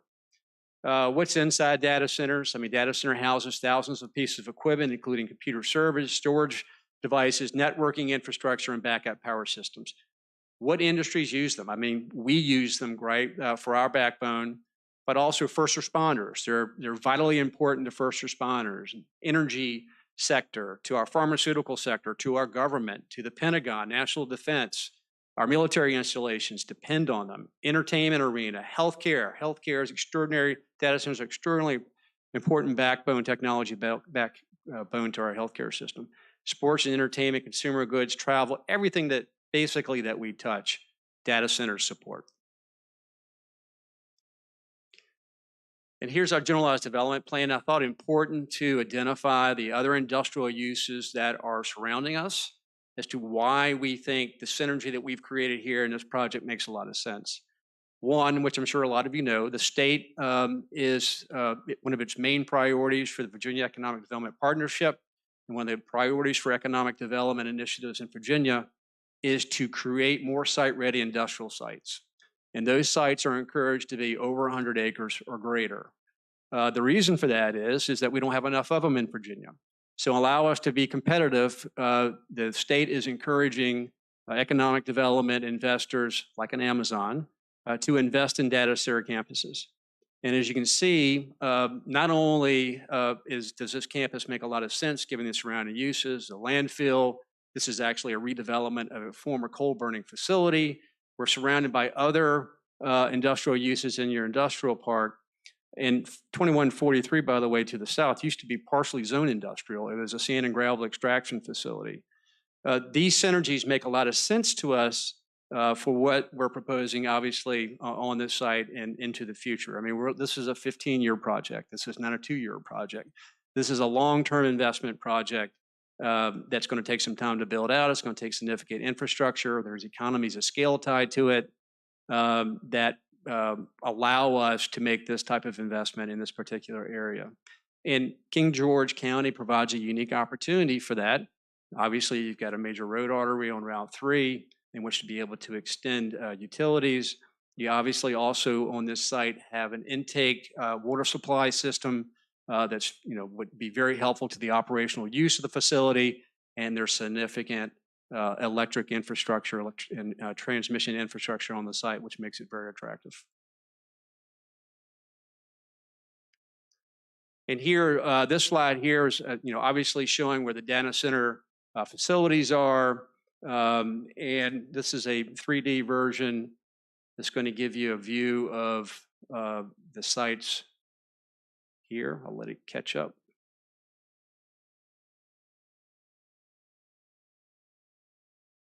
I actually got this to work. Backing up to Route 3. And view sheds. As you can see, also in this plan, lots of open space. The project proposes 40% open space. That's over 350 acres. 155 of that's being preserved. 80 acres on 2143, and then 75 acres on 2150. The key details of this project. This project is only data centers. This is not a solar farm. It's not a manufacturing facility. It's not a distribution facility. This is only data centers. We're providing, as staff had noted earlier, construction impact mitigation plan prior to our first site plan approval. Why? People ask us, this can be a large construction site. How are we going to mitigate our impacts? That'll be part of our site plan process. Utilizing private water source for the data center use that's connected to the DEQ permit currently in place, which will have to be amended for our use for its VWP 17072 that was utilized by the Birchwood site. And I got some more details about that as we get through the slides. We've proffered sound levels consistent with the County Planning Commission's draft text amendment, not to exceed 60 dBA between 6 a.m. and 10 p.m. and 55 dBA between 10 p.m. and 6 a.m. No loading and unloading activities shall be allowed within 200 feet of any existing single-family residence. Again, focusing on being a good neighbor and reducing impacts. The applicant will provide a sound analysis. This is something we heard in the Planning Commission during the public hearing process. How do we know you're going to maintain those sound levels? Well, we've proffered that we'll provide our sound modeling at the site plan stage. We'll provide it at the certificate of occupancy stage for each building, and then we'll do it annual testing for each building as well on the anniversary date of the CO being issued. $150,000 cash proffered towards King George County History Society Museum and other related historical priorities in the county. We also have proffered to do a phase 1 for all our sites. If they lead to if they recommend a phase 2, we have proffered we will follow the phase 2 requirements. And any artifacts we recover, we're going to donate it to the county's museum. Listening to the fire chief and his concerns about having adequate equipment and ladder truck, if you will, for our proposed facilities. We have proffered $2 million in cash proffered towards public safety. Also, in conjunction with County Emergency Service Departments, going to develop what's called an EPA, an emergency EAP, an emergency action plan, and training plan with EMS at the site plan stage. We're also dedicating 15 to 20 acres of land to the Sheriff's Office and Fire and Rescue. Again, listening to the concerns of the fire department regarding the need for a fire station near these facilities. We'll also be mitigating our transportation impacts. As staff have noted, our first phase does not trigger a transportation impact analysis. The county's transportation impact analysis triggers at 1,000 vehicle trips per day or 100 per hour. So we have proffered before the first site plan is approved that we will complete our TIA for the entire project. So you don't have to wait until we hit those trips. We're actually going to do that up front. That scoping agreement will be in conjunction with the county and VDOT as to what key intersections we'll be studying. So again, that's all being done on the front end of the project. The applicant and King George County Service Authority have entered into a MOU to support King George County's public water strategic planning. The initial allocation is 600,000 gallons a day, 18 million gallons a month, and I'll get into the details of that in some further slides as well. I noted the open space being 40%, that's about 346 acres, and again, we're preserving 155 of those acres, and setbacks from public roads 300 feet from, at a minimum, from Route 3, Kings Highway, and then 150 feet from other public right-of-ways, Curling Birchwood and Fletcher's Chapel. Setbacks, side setbacks range from 100 to 200 feet, and of course, all of these include extensive buffers. And a rear setback is the smallest one is 50 feet. That's up against the CSX rail area. And as staff noted, we have a 500-foot buffer setback from the river. That's just a minimum setback. If you take a look at our plan, you'll see that the data center building is actually set back further than that. So staff had shown these three views. You see view one, which is a view which I'll get into more detail here in a second. View one from Route 3 looking north into development area 2, which is tax map parcel 2125. You've got view number 2 looking south into tax map parcel 2143, which is the old Maury site, which is to the south. And then you've got view 3 looking into the former Birchwood site, power plant site, looking north from Route 3. So this is the street view rendering looking north and eastbound. You'll see that this location is near Fletcher's Chapel Road, looking into development area 2, tax map parcel 2125, which I noted earlier. You will be able to see the future buildings just at the top of the tree line. The site distance is over 2,050 feet back. On this location, the buildings are proffered to be no taller than 80 feet. You'll see in our elevations that we submitted that we're anywhere around between 75 and 79 feet max, and that includes parapet walls and penthouses. This is our visibility section rendering from Route 3. Again, just showing you the distance. This is just a different view looking into development area 2. You see the distance to the locations over 2,000 feet, and you see the sight line at the bottom. You won't see the first building, but you'll see the buildings in the back there. And you see the elevation changes, obviously, as you go further north. Again, you'll just be seeing the top of the buildings. This is a street view rendering from Route 3 looking south. You're basically looking in the trees. You won't get to the first building till about 1,100 feet. And you can see, obviously, the elevation gets lower as you go closer to the river, but you basically, this is what your view will be from Route 3 looking south. Here's another sectional of it. Again, looking south, you'll see 1,100 feet setback for the facility. And again, the line of sight, the topo drops, so you're not going to be seeing any in the buildings that'll be located on the site. Now, this site, the building's capped at 50 feet. 200, they're set back 200 feet from the western boundary line, of course, 500 plus feet from the river. And again, the goal here is that you can't see the building at all. This is the street view rendering from Route 3 westbound looking north. Again, this is looking into the old Birchwood site. You'll see here you'll see the tree line will basically cover the buildings, the top of the buildings on this location. Now on this site, obviously the buildings will be taller. They'll be up to 120 feet. That's what we've proffered. And again, you won't be able to see them from Route 3.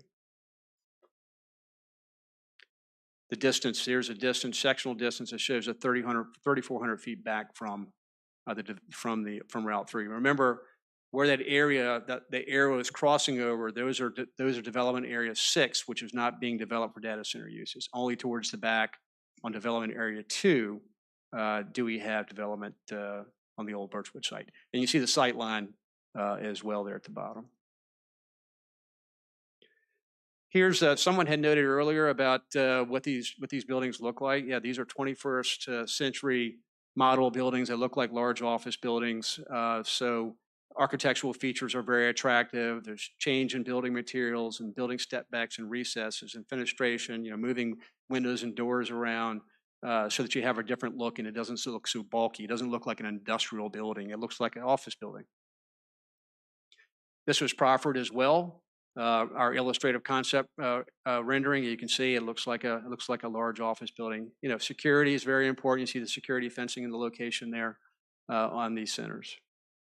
And again, attractive landscaping. It looks like an office building. Now, these facilities are typically built 250,000 square feet each shell. That shell employs about 30 full-time employees on a 24/7 basis, so it's 3 shifts.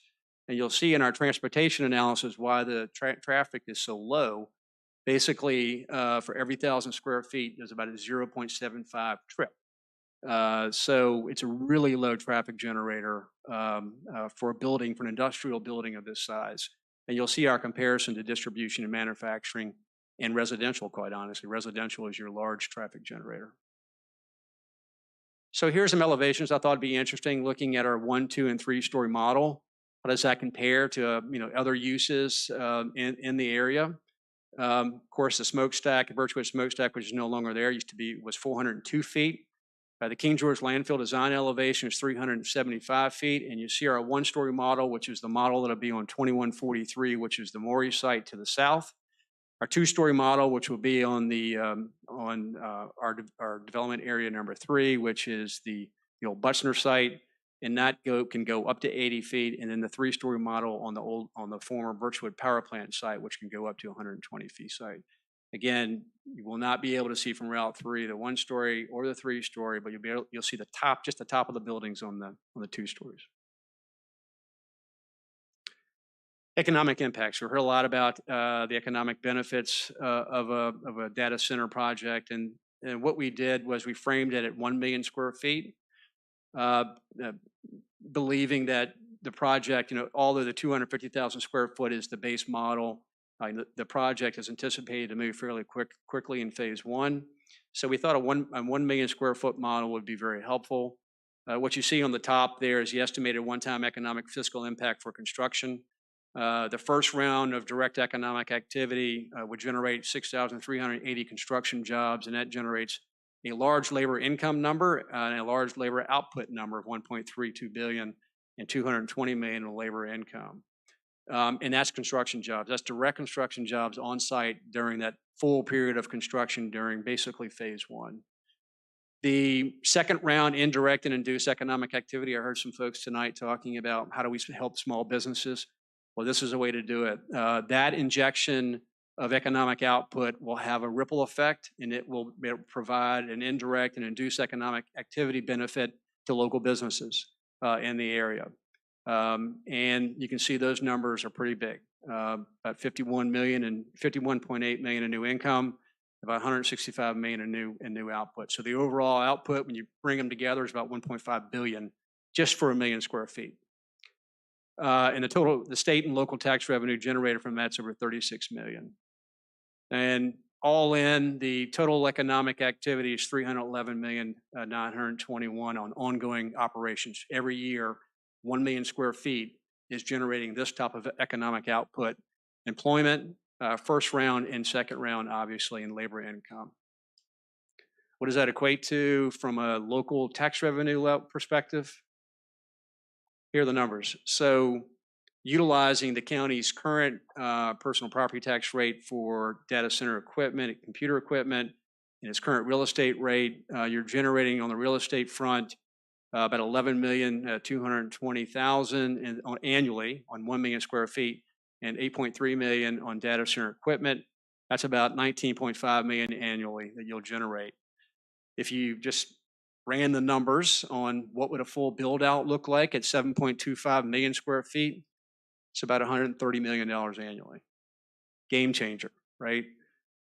County generated gross last year about $44,365,544 in gross revenue taxes. That's all in, obviously not including data center revenue. Other jurisdictions are benefiting tremendously from data center investment. Loudoun County generated $663 million last year in just data center revenue alone. That was about 25% of their gross revenue collection. That's over 30 million square feet of data center facilities. Prince William County, which I know we've heard a lot of chatter about, generated about 100 million last year in data center revenue, and they're still building and expanding their data center footprint. So again, a real opportunity here from a tax revenue generation perspective. Traffic impacts, discussed this earlier. 1 million square feet generates about 750 total trips. The county's TIA is 1,000, so we're under that number sort of for the first phasing, if you will. And because we're a low traffic generation, it's about 90 total trips during the AM peak hour and 30 during the PM. And full build out is when you start seeing greater traffic, obviously, 675 total trips AM and 225 PM and 5,625 trips during the average weekday. And the staff had noted the by right trips are about 1,481. So a 527 is not required for this project, but a TIA is required when you trip 1,000. So like I stated earlier, we're not going to wait till we get to that point to do our TIA. We're going to do that up front so the county understands what the impact is going to be and what our obligation is going to be to mitigate those impacts. We believe the proposed rezoning is not expected to negatively impact the mainline traffic operations. As I stated earlier, we'll be looking at key intersections as part of our scoping agreement to ensure we don't degrade the level of services. The applicant has proffered to perform its TIA, like I said, before the first site plan approval. Again, the scope of the TIA is going to be a tripartite agreement between the county, VDOT, and the applicant. And we have proffered, before we know what the results of that TIA are going to be, that we're going to mitigate our impacts. Whatever that TIA result is, and that's confirmed by the county and by VDOT, we're going to mitigate our impacts. And again, major access, the major points of access will be off of Route 3. There'll be commercial entrances off of Route 3 and then Birchwood Creek Road. So how does this compare to other uses? So an office park is usually a big traffic generator. So per 1,000 square feet, it generates about 11.07 trips per 1,000 square feet. That's 14, almost 15 times greater than a data center. As you can see, for industrial parks, 4.5 times greater than an industrial facility. I'm sorry, than a data center facility. Single-family detached housing generates 4 times more traffic. Warehousing distribution, 2.3 times more. And as I noted earlier, data center daily trips are about 0.75 trips per 1,000 square feet. Super low AM and PM peak hour trips. How do we compare across the board? Low traffic, as I just noted. I also noted revenue positive, a big bang for your buck on the return. High-paying jobs, the average salary is going to be about $100,000. High-tech oriented, also security personnel and maintenance personnel and others. Obviously, the construction jobs we talked about, and then very low impact on community resources like schools, fire, and police. And we're mitigating any concerns about fire. Commercial, not a low impact generator, neutral, fairly neutral revenue positive. High-paying jobs, again, fairly neutral, get the yellow light, if you will, and likewise, low community resource. Same for industrial, and residential obviously does have greater impacts on your county core services and traffic. So there were some questions, I believe, on at the Planning Commission meeting about our water usage and how does it work. So for data center cooling water, as I stated earlier, we'll be utilizing the intake permit that Birchwood currently holds today. That'll be modified, obviously, for our proposed use. That today permit allows 6.66 million gallons per day at peak, 136 million gallons per month, or about 1.36 billion gallons per year. Our daily average, if you ran those numbers, is about 3.72 million gallons per day. For discharging of water cooling, there was a question about how it works, and more details here. The discharge of non-contact cooling water is what our system is. Non-contact cooling water does not come into direct contact with any raw materials or intermediate product or waste product or finished product. Of course, all of this is regulated and permitted by DEQ. So it's not as if we just get to, start withdrawing water from the raw water from the Rappahannock River and start running it through our system. This all has to be permitted, all has to be tested. So the raw water is treated when it comes into our system with chlorine and filtration to protect the system. This is similar to what we do with drinking water today. After several cycles through the system, the cooling water is discharged into 2 holding tanks for dechlorination. And the discharge water from the holding tanks goes to a treatment plant that further monitors and ensures complete dechlorination. So this is a very, very systematic process. The process is heavily analyzed, heavily managed, and obviously discharged in accordance with DEQ requirements. Now, you may recall that the former Birchwood plant, which obviously had lots of different chemicals and materials to address with a coal burning facility, utilized a very efficient system and was able to operate their system without any issues with DEQ. So what are we doing with the MOU with the King George Service Authority? We've had some questions about that. Birchwood has agreed to provide the authority initially 600,000 gallons a day, which is to address immediate needs and near-term needs. That's about 18 million gallons a month to support the county strategic water planning. Water from the Birchwood's intake structure located in parcel 29-4 will be pumped directly to the authority's water treatment facility. We have proffered to dedicate 12 to 15 acres to the facility so they can build, to the authority so they can build their future facility. The goal is to enhance the county's current and future water supply needs. So this is just not current. This is also into the future. We'll be working with them. And we'll be working with the Virginia Department of Health and DEQ to assist the county and those permits and water treatment process. Here's just the modeling and how it works. Pretty straightforward. Rappahannock River is where the intake infrastructure is, and obviously making its way to our facility, and then also to the county's future facility. With that, I'm happy to answer any questions you have. Really appreciate your patience. I know that was a lot, but I thought it was important to be informative and to give you as much information as you may require. Okay, I'll open up to the board. Did you have any questions before you go to public comment? Obviously, we can have the applicant come back up as well after public comment. Mr. Collins? Ms. Bender, do you want to start? I'm going to ask because I have a lot of questions. Do you want to ask before the public hearing, or do you want to ask after? Well, a couple of them I would like because the public needs to hear, but I'll let Mr. Collins if he only has one question. No better than that. Well, how would I ask one? Because I do have a question. I'm gonna start with low hanging fruit first. Sure. So the transportation study, understanding that with construction traffic, it brings a lot more than the actual 30 people who would operate the data center. And it also brings heavy truck traffic. So how is that going to be mitigated with, school buses? Are you going to try to have the bigger, are they going to just come to the site and stay on the site, or are they going to be traveling every day?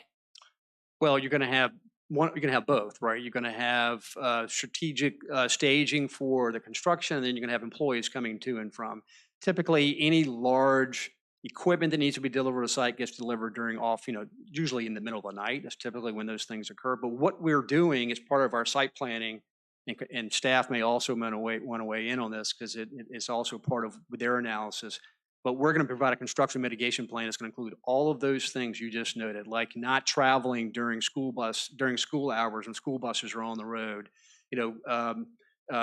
limiting times of when we'll be constructing and making noise, those kind of things, limiting time when we're on, the back roads, Birchwood Creek or Fletcher Chapel, et cetera, and not impacting the immediate community. So all of that will be part of a construction mitigation plan that's done at the site plan level. And typically it's staff and VDOT who's part of that process. And part of the reason I'm asking all these questions is I really wish you guys had had a town hall for the folks that come and not just for the property owners that were there, because I think some of the scuttlebutt on Facebook and that could have been alleviated by having a town hall. And I've reached out to localities like Groton, Connecticut, Chandler, Arizona, and Hickory, North Carolina, and other localities in Virginia. And a lot of them did have those conversations, especially in Hickory, who actually spent 2 years and had numerous. So just a thought for the future that you probably should have some town halls so people can come and have their questions answered. Yeah, appreciate that. Data centers have obviously been discussion here in the county and the community for some time, and we appreciate that commentary, which is why we proffered it up early, that this would occur right up front so everyone knew what we would be doing and that that VDOT and the county would play a role in how we mitigate those impacts.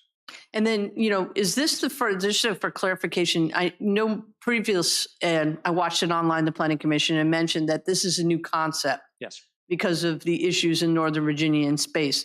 So is that is this really like a new concept for this kind of development as a data campus on rural areas?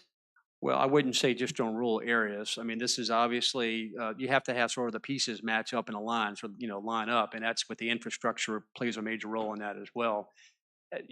I wouldn't say because of issues in Northern Virginia. I would just say there's so much growth in Northern Virginia that it's hard to find these larger campuses, which make a lot more sense for energy efficiency, for utility efficiencies, and for extending technology efficiencies like fiber optic. It just makes a lot more sense. And this is also what the state's encouraging. The state's encouraging these large campuses so we can compete.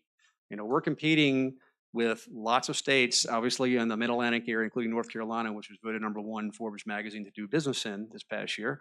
And they're putting together large industrial campuses to attract investment both internationally and domestically. So this is a way for us to compete. And I understand that because I actually lived in North Carolina for 8 years, and I was there before RTP actually grew. Research Triangle Park, for those who don't know it, it's near Chapel Hill, Durham, and Raleigh. And the amount of growth that came with that when it was in. When I left, it wasn't as big as I went back and visited several years ago, and it was amazing how much growth this brings. So I wanted to clarify that. And now I'm going to go to, as many people know, and you probably know, I'm big on history. Yes, ma'am. So one question, because somebody loaned me this and I forgot to give it back to them, and I just found it recently and I still need to return this.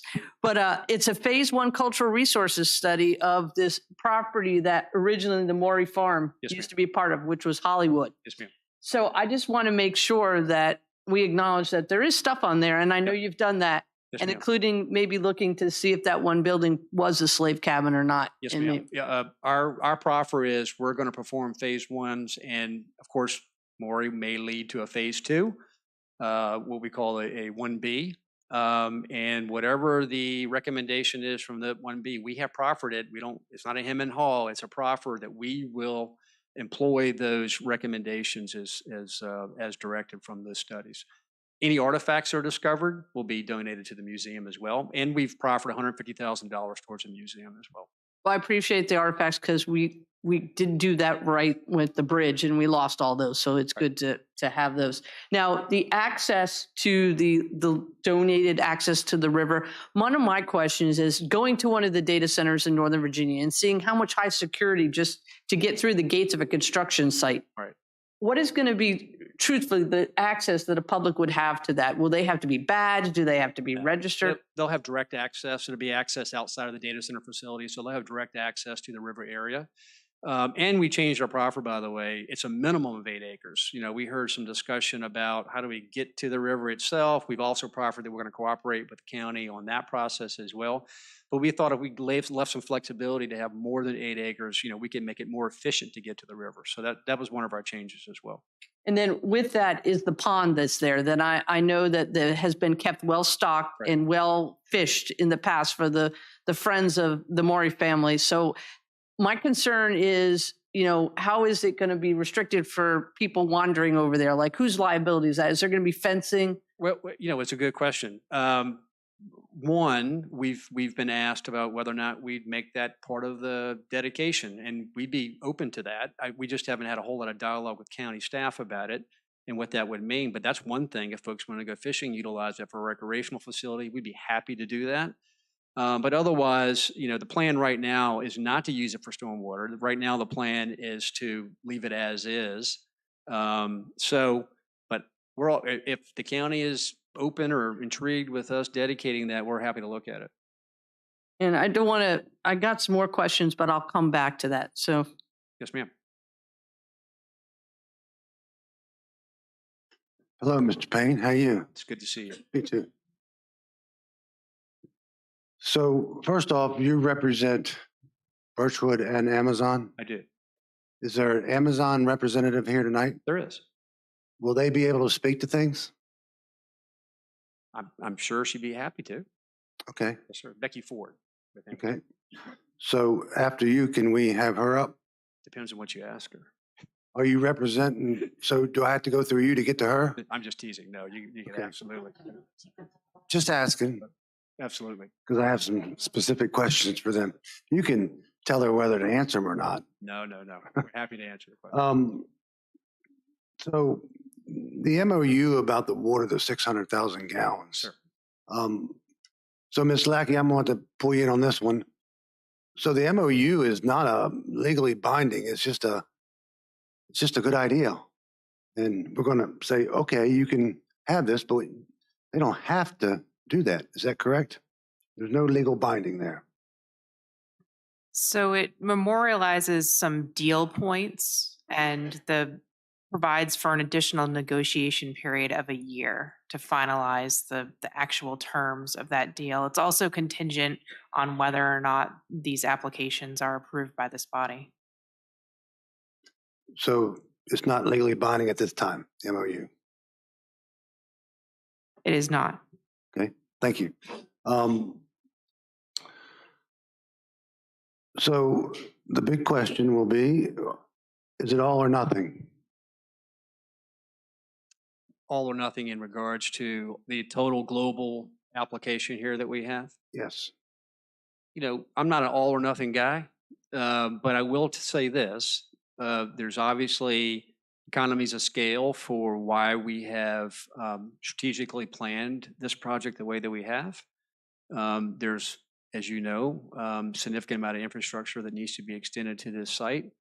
And having this amount of data center synergy makes it, gives us the ability to make that happen. So all or nothing, we're not all or nothing people. We'll take a look and evaluate any sort of concerns or questions you may have. But we think that this proposal is the best proposal, not only for us, but for what we can do here in the community. I mean, if we were to remove Maury, that's arguably $20 million off the tax rolls right there. Okay. Annually. Thank you. So you're saying it's not all or nothing. Thank you. We're not all or nothing people. Okay. So I noticed on some of the stuff I've seen recently that wasn't there is there's solar on top of the building. That was new to me. So when did that come in play? I think we've left the option open to potentially have solar on the building, but I would tell you it's not efficient for us to do it. I think we just left it there as an option. Typically, the solar would be more viable if it was on the ground and it was like a battery storage for the. I'm sorry, I can't hear. There's someone talking. Go ahead. Yeah, so I think we just left it there as a potential accessory use for potentially putting it on our rooftops, which wouldn't be unusual, quite honestly, for any industrial building. It just doesn't work for us because of all the technology and the equipment that's on that roof. So it likely won't happen. Just left it there as a potential option. Well, but there's no, as you know, there's no industrial solar permitted use for this project. This is strictly data center. Right, but if you throw solar on there it is. Anyhow, next thing is you talk about the economy of scale, so that the economy, where are the provisions to protect the county? So if this doesn't work out the way you wish, that we won't be stuck with this rezoning and this change of a comprehensive plan forever? Well, I will tell you, there's a great need for data center facilities, right? It's a growing need, and we don't see it changing anytime soon, not in the next 50 plus years, if not longer. This is a great investment. This is not an investment that's just going to go away with the economy. During recessions, data centers, people are still using their phones, people are still on their iPads, people are still streaming, people are still virtually working. And our users are significant users. They're military installations, they're the Pentagon, they're governmental agencies, they're hospitals. They're not going out of business anytime soon. So this is a long-term viable project. In fact, the county in 2019 changed its comp plan and its ordinance and its tax rate to attract data centers to this location. So I think this has been part of your strategic planning for some time, and it is the state's as well.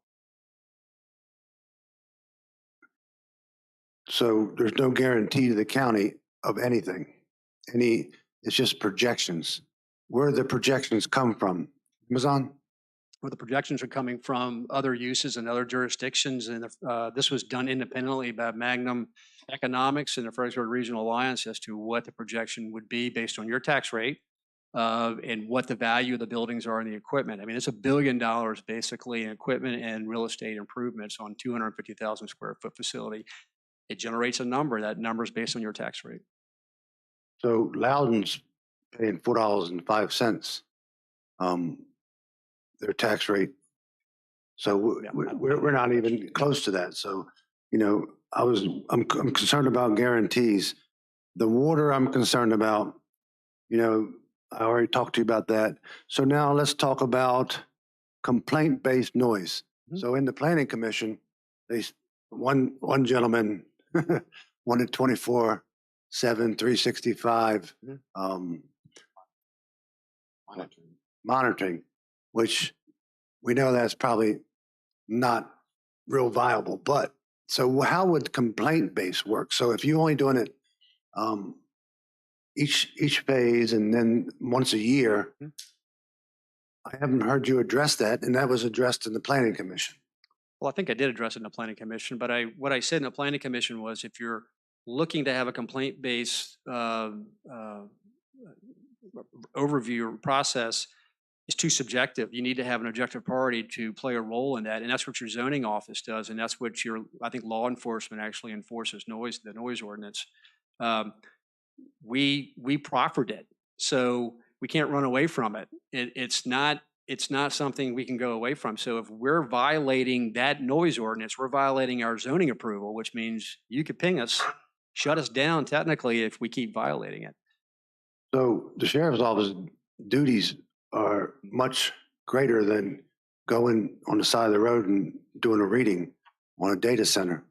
So that doesn't really seem to jive very well with reality. Our goal is 55, 60 minimum during the day, 55 at night. That's our goal. That's a minimum. We want to improve. We want to improve on that as well. I think there's a misconception about data centers and noise. I mean, I don't know if some of you have done any sort of site visits to them. The peak times when the cooling systems are running is basically 4 months of the year. The rest of the time it's basically air cooled, and the cooling equipment is not operating.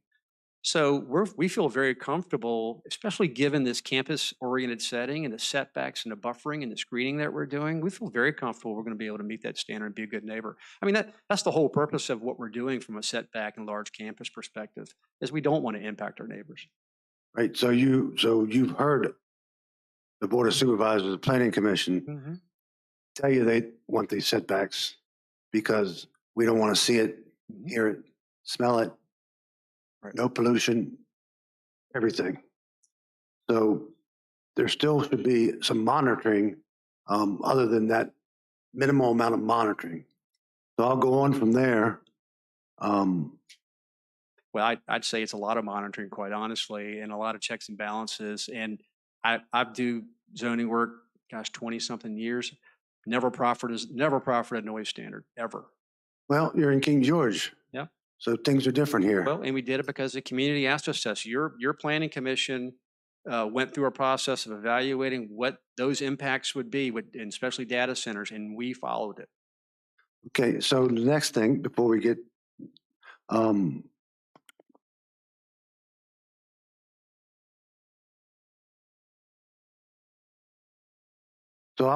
so will the Amazon representative be able to address incentives?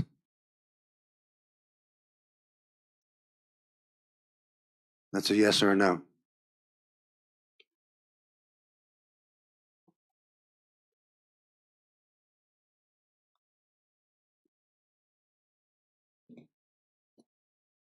Yeah, I know what y'all thinking. I'm asking a question.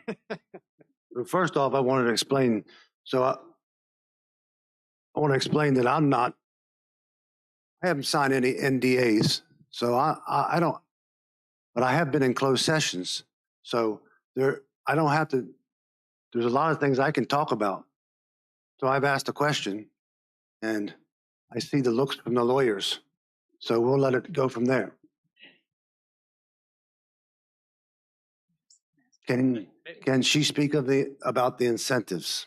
About incentives? What specifically maybe is the better question? Okay, thanks. What are the incentives?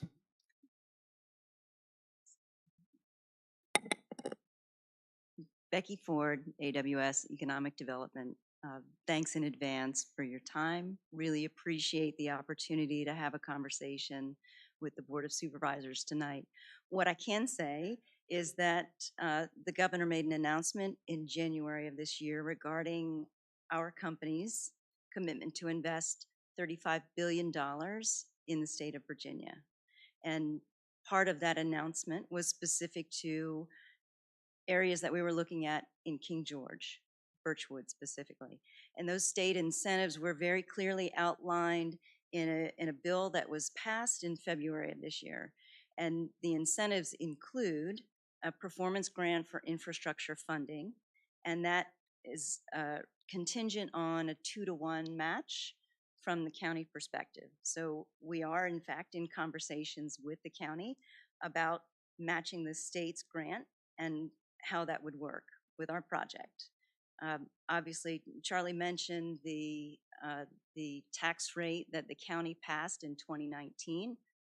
That was an important factor in our decision to consider King George County as well.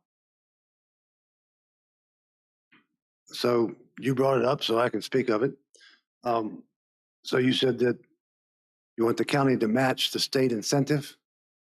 The state performance grant requires counties to match 2-to-1. So if AWS wants to take advantage of state grant funds that are available for infrastructure, counties are required to match those grant funds 2-to-1. Okay. Is there anything else you want to tell me about incentives? I'm happy to continue talking about the aspects of King George County that are important to us. I think I've been pretty clear about the fact that the tax rate that the county passed in order to attract data centers to the community was an important part and is in fact one of the key reasons why we're here today. So let me ask you that. The county passed a tax rate that's for you guys? I'm not familiar with that. Not for AWS, for data centers, data center equipment. They passed what? Would you like Mr. Minor to No, I just provide an want to answer. explanation? What did they pass? What number? What's the number that the county passed? It's the $1.25, right? What's the number? $1.25. For 100. Okay, so $1.25, and that's the maximum amount that ever can be charged for that equipment. That's my understanding according to the resolution that the county passed. When did the county pass the resolution? Okay. If I may, Mr. Chair, in 2019, the King George was not alone. A lot of the neighboring jurisdictions passed a tax rate that they all adopted the same rate. However, there's no end date that is a function of the legislative actions of this board when you're setting your budget every year, reevaluating your tax rates. That is something that is within the purview of this board to change. So the number that you give us is actually diluted. No, that's not true. It includes your current rate. So the labor, let's go to labor. So there's nobody that's going to, there's only one guy that is going to live here and work there. Even if you got a bunch of people work here, it's still not the numbers you give, and it doesn't really deal with us because people are going to, the construction folks are going to stay in Fredericksburg. They're going to eat in Fredericksburg. They might eat 1 or 2 meals here once in a while, and they are going to spend their money in Fredericksburg. And the construction companies in this county can't do these projects, so they're not going to be from around here. I've visited the data centers, and the companies that are doing that are not from King George County, and they're big companies, and they go from data center to data center. So why do we even have that number when it's not even a real number for us, for an impact to us? Because those numbers are being generated in the county. And I would respectfully disagree that the county could not provide some of the workforce or a good portion of the workforce to support that. I think also we shouldn't lose sight of the fact that the product of that construction is here permanently and paying tax revenue permanently. And that revenue number is a big number. I mean, that revenue number is significant. As I presented here, 1 million square feet generates close to $20 million a year in tax revenue for our county, a small county that could really benefit obviously from that type of revenue. But it's not all about the tax revenue. So so the people in this county have to buy in to this, or it's a no-go. Because whether the people in the county know that if we don't get some business in here for the infrastructure, that their rate's going to raise. So they're making a conscious decision, as you see out here, of what they want. Right, I completely agree, and their input's extraordinarily important. I heard tonight, including from yourself, that the county has significant debt. People really concerned about taxes being increased. We're here to not only invest but be a good partner and neighbor. I mean, look at our proffers regarding fire and rescue. Look at our proffers regarding community and cultural services and impacts. Look at our proffers regarding parks and recreation. We want to be a long-term good neighbor. I got that. I mean, I'm not. So Birchwood has been a great neighbor. Okay, the folks over at the power plant have been great to King George County, and they've been on that spot. They were on that spot for a long time. Right, and they were a good partner. They generated about $1 million a year in tax revenue, and today, all of these parcels that you see generate $175,000 annually. I got the money thing figured out pretty well, but I am concerned. So I would like Amazon to tell us what incentives they're expecting to come here. If I may, Mr. Chair, I would suggest that this discussion possibly, if it's by the majority of the board, be continued if there's time allowed in the meeting during the discussion portion of the meeting. We haven't yet heard from the public on the public hearing items. You're right. We haven't heard to the public, but these are questions that people ask me and I'm asking them. So my job is to get to the bottom of everything. And, and I have fussed about this before, and I'm going to fuss about it right now.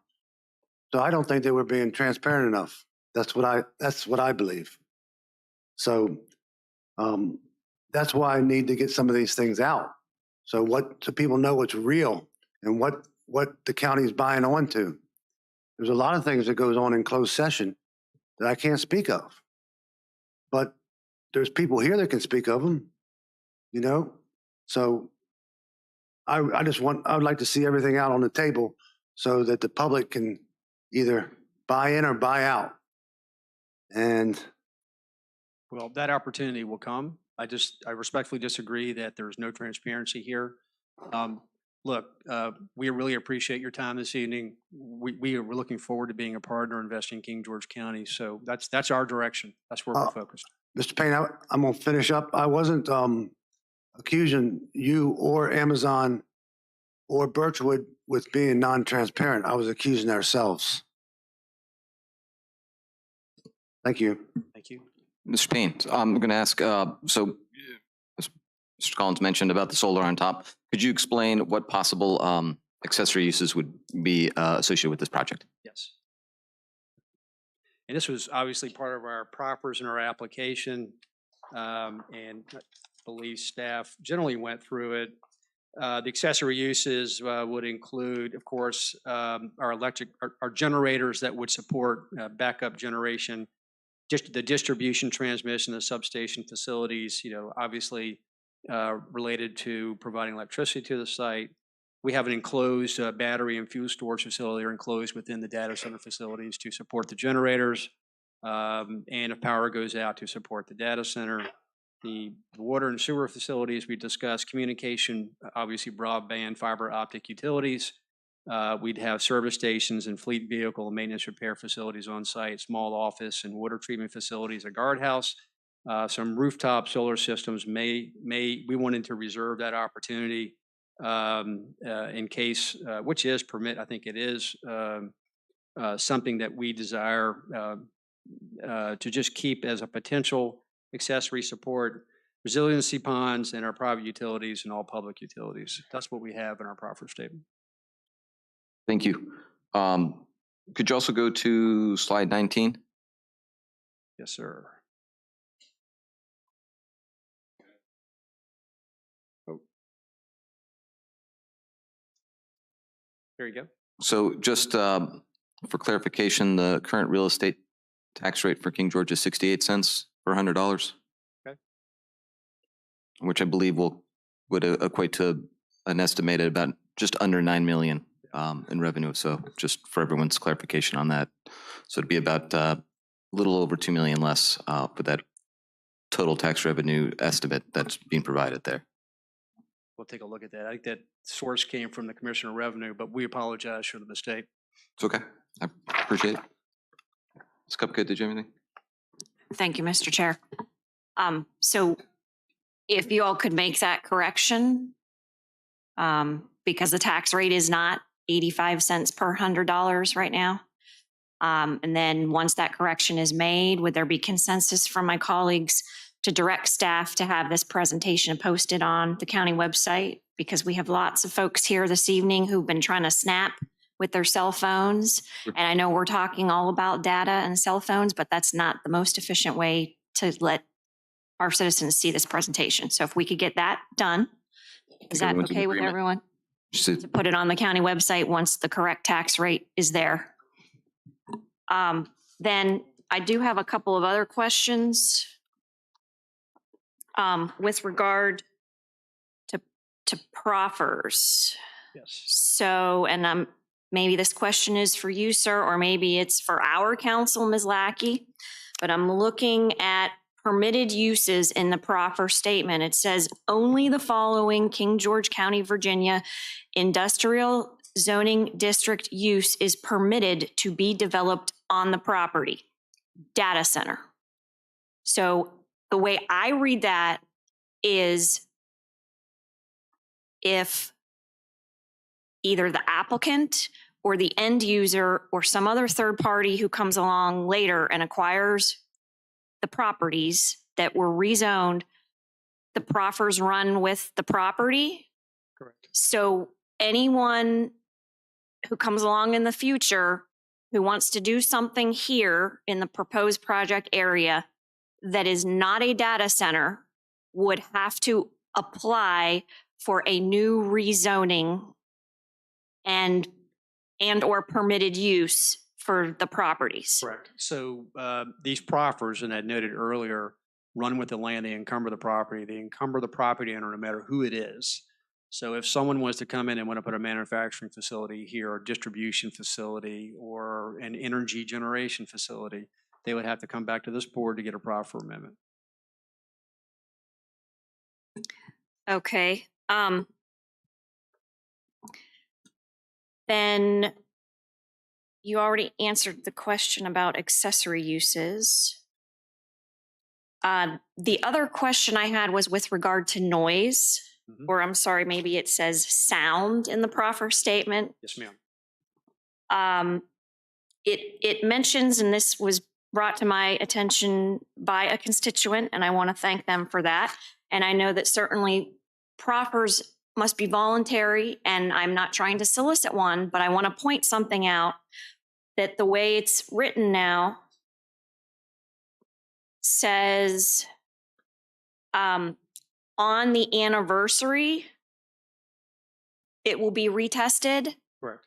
So that to me looks to me like it's on a certain date every year and eliminates the element of surprise. So that if the applicant knows or the end user knows, hey, it's November 10th and we're on another anniversary, the county's coming to inspect us, I kind of have a little bit of an issue with that. County can inspect it at any time. This is our self-monitoring that we're reporting to the county. So this does not restrict the county and its zoning authority to appear on our site to do any sound testing any day of the week.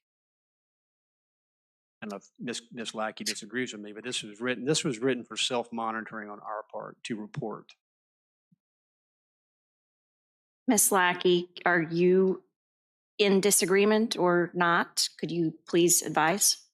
So the proffers have, as Mr. Payne's characterized, this self-testing requirement. However, they have proffer to meet certain noise standards. So to the extent that the county has the capacity to monitor those, that they would be subject to other provisions of county code, which I believe this board is familiar with. The noise ordinance is not particularly robust. Correct, but your zoning authority gives you the ability to ensure that we have committed to our zoning proffers. Those proffers run with our land, with our property. If the county was to come to do a sound monitoring and we were violating that proffer, that's a zoning violation that you can enforce, your zoning administrator can enforce. This in no way, shape, or form prohibits the county from monitoring our site if there's a noise complaint. Whenever we want. Correct. Okay. That I defer to your noise based complaint process, but typically that's a complaint filed with your zoning administrator. Then your zoning administrator would perform the analysis. Thank you. Or designate whoever that may be. And then one other question. It's my understanding that Birchwood or some division of Birchwood or subsidiary now actually owns the Maury property. Is that correct? Correct. All right. And also just back on the sound issue, remember it's from the property line. So if you're at the property line and obviously not necessarily traversing onto the site, the monitoring can be done right at the property line, which is typically what happens when sound monitoring is done. It's done at the property line. And then one other question, because the subject of solar came up a few minutes ago. It also says that all other uses under the industrial zoning district, including solar farms, are prohibited uses.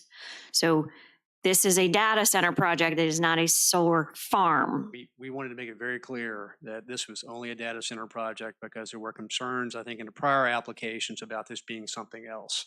So that's why that clarification is there. Because I know a year ago, in August of 2022, this board received an application from the Planning Commission, and we did vote to defer it because the uses were not specified. In my mind, it was because the uses were not specified. But it is all of those same parcels. Correct. Because I ran the math on August of 2022, all the lists of properties and added up all of the acreages and looked at all the parcel numbers, and they are the same Correct. in the current application, That's correct? That's correct. And so there was that application. Then there was another application, I believe, in November of 2022 that I feel like was to be heard by the Planning Commission, It was withdrawn. but then was withdrawn. Correct. Because I did see the minutes on that. Correct. So suffice it to say, this is not the first time this project has come up. 2+ years, I'd say. Okay. All right. Thank you. Thank you. Thank you, Mr. Payne. Thank you, Mr. Stonehill. Thanks for coming out. I have a couple of questions that are gonna get scratched all over the place. The former Maury property, the south side, do you know how many acres that is? 264, round or about. 264, okay. And if you could zip over to slide, I guess, page 9 and, yeah, page 9 would probably do it. Okay, that whole front cornfield that's there, that's gonna be non-data center. That's gonna be other uses, did you say? That's not part of the project. The project is, we see the red borderline is there, that the arrow, the end of the arrow is just goes inside. That's the boundary area. Yeah, so that area right there, the farmed area is not part of this project. Okay, so that's there. You were talking about it in one of those slides you were showing in front of it. It was for other uses and not data, which. Let me see if I can get to that real quick. I must have moved on. So, and Mr. Collins had asked for the development areas. So let's look at the arrow to the left where the arrowhead is. That's development area 3. Okay. And that's data center use, okay? The second arrow down here, view 2, that's development area 1, and that's data center. And then the third arrow, this is development area 2, which is the old Birchwood site. All of the other areas that you see, including right there north of 3, where the arrow is going across to Birchwood Creek, and then the little sliver that drops down here, just to the west of the arrow, to the east of the arrow to the west, all of that is supporting accessory uses.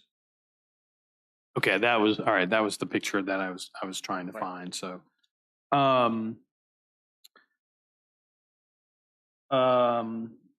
Couple of things that, they had brought up a lot of emails and a lot of chatter and stuff. The clearing, so they're going to bring, obviously they're going to go in the development projects and everything. So all the other sections, they're not going to be cleared at all until they're working on that section. I know there was some concern on coming in, you got the equipment here, let's knock out that piece, that piece, that piece, and that piece all at the same time. Right. It's cheaper to get your equipment there all at once as opposed to coming in pieces. Right.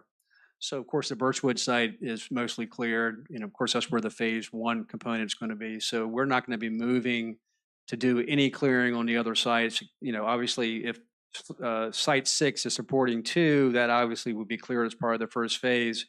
Maury is got some cleared areas. It used to be an old sand and gravel extraction area, so it's fairly clear towards the center of it. But yeah, the movement would be as we develop these sites. Remember, this is a 15-year project, so we're not going to clear the entire site in year 1. It's going to take some time. And I know there was a lot of concern, obviously, that the old, we keep saying the parcel number 1 there, leaving as much buffer to the river, yes, leaving as much tree canopy that's up. And I know, I guess one of the proffers is land for a park or something along those lines. Yep. But another question I had was, if you go down there, it's too high off the river for really river access anyways. It's a nice piece of land that you could sit there and overlook the river, but what are we really going to do with it? Well, and we heard that at the planning commission level, which is why we revised our proffer to work with the community on what kind of access they desire to get to the river. So that's why we did that. In regards to clearing or impacting, as you can see, there's lots of wetlands to the south there towards the river. We can't disturb any of those areas, right? So all of that's going to remain in place, including the finger of wetlands that runs all the way up on one to the west there, northwest side of Maury site. Okay. Yeah, in that particular area, minimum is 500 feet setback. But if you look at our plan, you'll see that the buildings are actually set back quite a bit further than 500 feet. Okay, and I saw the slide that you had about the cooling water. I guess we had some folks riding around violating federal law, sticking flyers in mailboxes with some incorrect. Yes, sir. A lot of incorrect data on that, and they were concerned about dumping 660 gallons of untreated poisoned water back into the Rappahannock River. Obviously, that's not going to happen. No, sir. Thank you for the slide on that. And so you were talking about chlorinated water and stuff. I mean, is it as much as we would have for our drinking water? Is Right. it more? Same It's process. basically the same process, the same amount. So it's basically tap water that we drink every day. By the time it goes in, cools the system, and then it's coming back out. Right, and then it's dechlorinized as it gets into the tanks and into the ponds before it's discharged. And again, all subject to DEQ permitting and oversight. The build out. I guess some buildings, fast food places, things, they'll come in and they bring their whole crew in to do a build out. Is it like that? Do we have, or do jobs get advertised to local, and I'll say local all the way out to, Fredericksburg, Stafford? Are they going to put out bids like they do on other things for this job?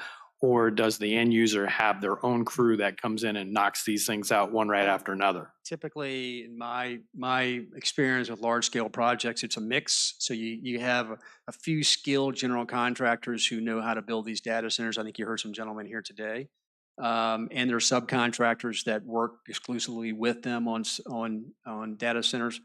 But also locally, it's important to find an employment base because it's cheaper, right? It's cheap. You don't have to house them. You don't have to feed them. You have them right here and be able to work on the site without having to travel a great distance or to house them. So it's a combination. Local material suppliers, local contractors, et cetera, very much engaged in these type of developments.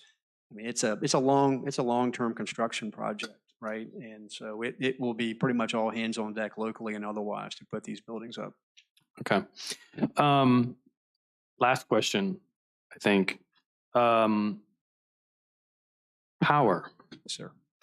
So Dominion came and we had a town hall meeting and all that kind of stuff, and just the numbers that they came to us. I mean, it's completely, Greek to most of us. The amount of power that these things take, it's just incredible, incredible numbers. So I think now, if I read correctly, you have there's enough there on site for phase one, the start out, correct? That's what our understanding is. The phase one infrastructure that's in place today, there wouldn't be any need for new infrastructure, whether off-site or on-site for that. Of course, part of our comprehensive plan amendment includes a 2232 review where we're showing where our electric infrastructure is going to be located on the site. So we're, fairly comfortable, and I can't speak for Dominion. I mean, they really make this call on whether or not there's adequate infrastructure on-site and off-site. But we feel like that, yes, to answer the question, we think that the first phase is covered by the infrastructure on site. Remember, there's a substation on site, and there's also extensive transmission lines on site. Okay, well, let's move on to phase 2, 3, 4, and wherever we go. I guess I'm sure that you guys have worked with Dominion about where are these transmission lines coming from? I mean, is there a plan? Do you have that information? Where they're going to bring that in, because, again, that's going to be a whole nother nightmare about, eminent domain and all that kind of stuff. Right. So do you have that plan? Are you working on it? Right. Do you have that information from Dominion? No, we don't have that information as to the routes you're talking about and whether there needs to be new routes. Remember, this is all sort of an analysis based on our loading, our load requirements, if you will, for the project over 15 years for 7.25 million square feet, right, of data center space. And given the amount of time it's going to take, obviously, to build that out, the modeling is just starting for the longer term. I know I've heard some chatter about concerns about condemnation and eminent domain. I mean, just some anecdotal evidence. I've represented a Rappahannock co-op for 13 years, and they've got 17,000 miles of line in 22 different counties. I've had one case of eminent domain in 13 years. Now, it's not Dominion. Dominion has greater territory, but there's a process. It's a last action of resort. I mean, it's the last thing that a utility company desires to do, and it's very regulatory. You know, the State Corporation Commission oversees it. You got to get a certificate of public need from the State Corporation Commission. You got to get public input. The county has to have public input if there's going to be any sort of eminent domain action. Typically what happens is any sort of offsite easement rights, they're acquired. They're simply acquired. That's usually how it works. It's unusual to have an eminent domain action. Now, I can't speak for Dominion. They can obviously speak for themselves, but again, that process is not easy and it has extensive oversight. Okay, I mean, I could just see in the future that could become quite a nightmare, but I'm sure that it's going to change 100 times, you know. It may very well. And, you know, for these type of projects, whether it's in this county or another county, I'm sure new infrastructure is going to be required for these type of campuses. It's too early to tell where those routes would be, in my opinion. But again, Dominion can speak to that. Because these are longer term projects. These are, I mean, we don't have a fully designed project of 7.25 million square feet today, which we don't. It's just evolving as we move forward. First phase, I think we feel pretty comfortable about the infrastructure on site. One of the main reasons we're attracted to it, you know, Birchwood was a 260 megawatt coal burning facility. It's got extensive electric infrastructure on the site. Very attractive for data center use. Okay, and my last one, I did find another one that had. Staff said something about digital inclusion. So, got me there. Okay, I think it was having a project like this that would help us with our digital issues, internet and stuff like that. This is Alan again. Those are common benefits that occur as a result of these projects. We've not had any discussions of that kind with this applicant. I mean, as far as I was told, this is kind of all dark fiber, all the, you know, secret squirrel kind of stuff. How would that benefit King George County and our breeze line that goes out when the wind blows? And, you know, all the other issues that we have, cellular, anything like that. I mean, does a project like this help us and help the community with those issues? I don't know the answer to that. The best answer I can give you is we invest in develop and construct significant IT infrastructure, not just sort of dark fiber. So I'm sure there'll be some synergies in the future. I just don't know the specific answer to that. Okay, that was the first time I had heard that, so I was just wondering. Thank you. So thank you. Thank Amazon, Ms. Ford. Thanks for coming, and that's all I got for now. Appreciate your patience. So you'll be around because I think we have a couple more questions as well, but I really would like to move on to public hearing, but I do know some of our board members would still like to ask some more questions. Yes, sir. So just before we go to the public hearing, we met with Dominion, Planning Commission and us, and I asked a ton of questions and asked them to get back with me. They have not gotten back with me. I asked Mr. Miller the last meeting for him to reach out to them and get the answers, and Dominion has been non-responsive to me. And for the record, we did forward your request to them, and I believe Mr. Minor also reached out to them. We haven't received any information. Okay. Thank you. We will move on to the public hearing, and we'll bring it back then for more discussion as well. So as I said, there are 4 public hearings. We will open each one. We'll have the floor open. People can come comment. We'll close them, and then we'll open up the next one. So we're starting with 818, which is the comprehensive plan amendments.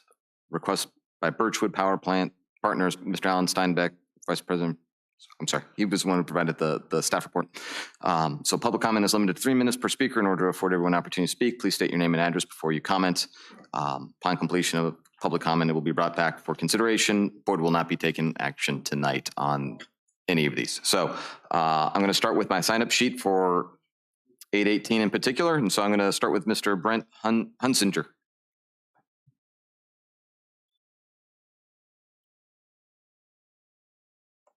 Brent Hunsinger, Friends of the Rappahannock. Mr. Chair, members of the board, I'll keep it simple for this one. We would ask that you keep 2143 in the Rappahannock River South Rural Development Area. The comp plan states, including most of the agricultural and environmentally sensitive areas, as well as areas that are not appropriate for public utility service in the long term. Utilities and development will not be encouraged. Thank you. Thank you, sir. Next on my list is Max Lupton.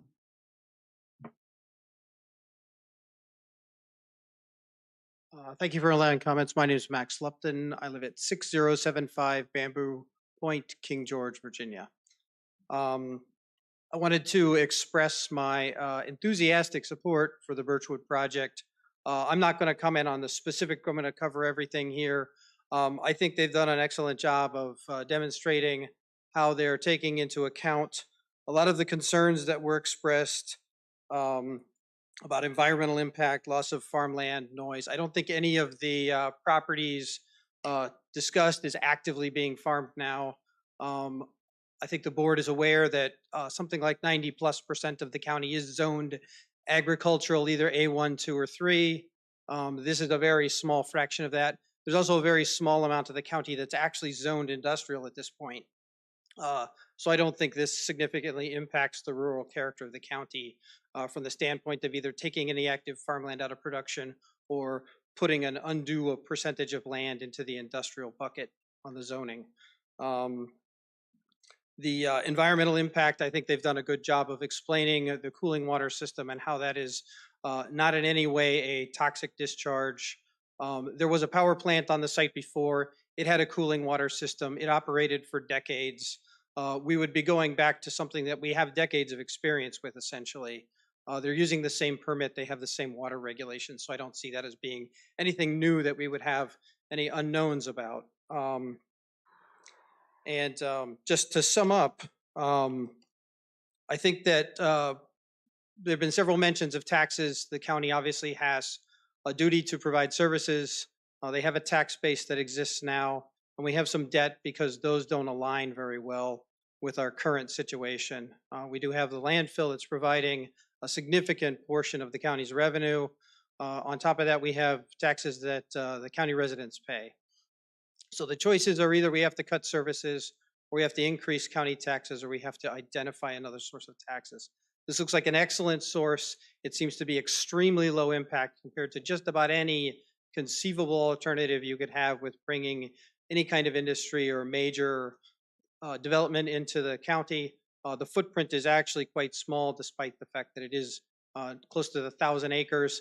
A significant portion of that acreage is going to stay as open source or open area and buffer zone. So I think the county would be remiss in their duty to act in the best interest of the county residents, were they not to seriously consider and do everything they can to make this project happen. I think it's a win for us. I'm sure it's going to benefit Amazon and Birchwood as well. So, but I think there's too many good things about this project for the county to bury it in bureaucracy and allow it to languish and not act promptly and try and get this project started. That's all I have to say. Thanks. Thank you, Mr. Lupton. Chris Smith.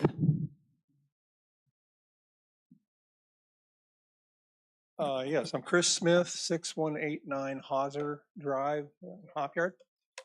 And that was a lengthy, good presentation.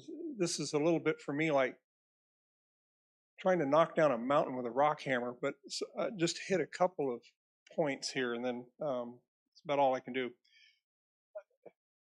Regarding the promise of the county, the pledge, as it were, to maintain a rural environment, I think with the buffers that they're proposing, it's not bad, but I think there could be an improvement there where you're looking at from Highway 3 to the north. First of all, that tree line is only any good when a leaf is on. In the wintertime, it's essentially not there. I would propose that vegetative buffers of evergreens be planted much closer to 3, which, you know, it gets away from the problem of having vegetation high enough. So I would add that in there. Then there's the issue of the water. And for the well water, we don't know how much they're going to pump, how much the drawdown is going to be, and how that drawdown will eventually affect private owners around the property, and whether it would result ultimately in them needing to dig deeper wells, and how is that going to be handled. Excuse me. And then as far as surface water is concerned, I understand DEQ is involved, and I've got some experience with them, and they're pretty good folks, but I'm concerned about the temperature of the water that's coming back into the river. We don't want any algae blooms, we don't want any fish kills, we don't want any dead zones, and so presumably DEQ's got that included in their review of all of this, but I don't know. So there's that is on the water. So as far as energy use is concerned, I'm getting the impression there is no electricity being generated at the site. So it's all coming in from Dominion, and inevitably this is going to be gigawatts, I presume, of requirement. Now, a few weeks ago, we learned through the paper or whatever that Dominion has put out an energy a plan of 2 small nuclear power plants. They're going to keep a couple of coal plants. They're going to go to some solar, et cetera, et cetera. And then the analysis of that concluded that even with that, they're going to have insufficient electrical generation off in the future to meet future demands. Did that include this place? So something just needs to be looked into and paid attention to. So, and perhaps lastly, Mr. Smith, your time is up. There will be 3 more public hearings if you would like to come up for one of those and address it at that time, but yes. Okay, next on my list, Debbie Fairfax. Specifically about the comprehensive plan change. I'm Debbie Fairfax, 623 Kings Highway. To summarize, the applicant didn't request the full thing being asked for. The landowners don't want it, and it sets a dangerous precedent. That's 3 reasons we don't need it. Please do not include any properties beyond the applicant's request in any change to the comprehensive plan. Mr. Payne stated it on July 18th and August 8th that the applicant was not asking to have any of those properties that are not included in the application changed in the comprehensive plan. The staff report agrees, and I quoted that at a previous meeting. I can quote it at our next hearing. And the county sets the comprehensive plan boundaries through an involved process, and it's due to be updated in 2024. I don't think this is something that should be considered with limited time and little thought. I do believe this could limit a property owner's ability to sell his residence to another home buyer. If I knew I was looking at a property to buy that was in that donut area that you all had then changed the comprehensive plan on, I'd be a fool to buy it as a residence. And it also places it in a position where the only buyer is an industry, and you're not really in a position then to haggle, are you? A person's home is their greatest asset. We need to protect that. The reason they're asking for a comprehensive plan change is to accommodate the 2232 situation, study, whatever the proper word is. But they don't need those properties in that donut hole, as Mrs. Flatley referred to it last time. The proposed tech zone at Sealston does not include land beyond the applicant's proposal, and the tech zone is a clearly defined zone. So if the county is rightly, through the tech zone initiative, not involving the property of other landowners, why should there be a change to the comprehensive plan beyond what the applicant is even asking. Thank you. Thank you, Ms. Fairfax. Next I have is Todd Fairfax.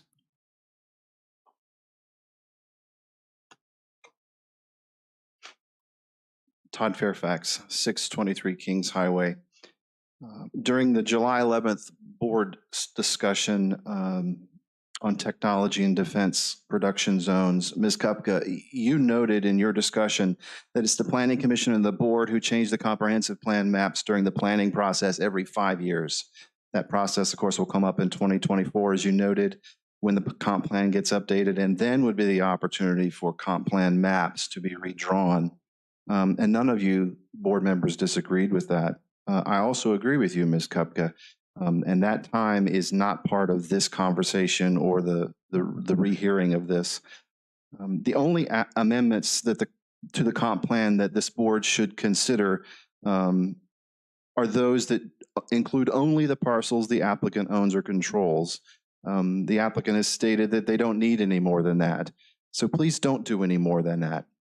If you would look on or around page 468 and 469 of your PDF agenda packet at GIS maps 3 or 4, those two options include only the parcels the applicant owns or controls.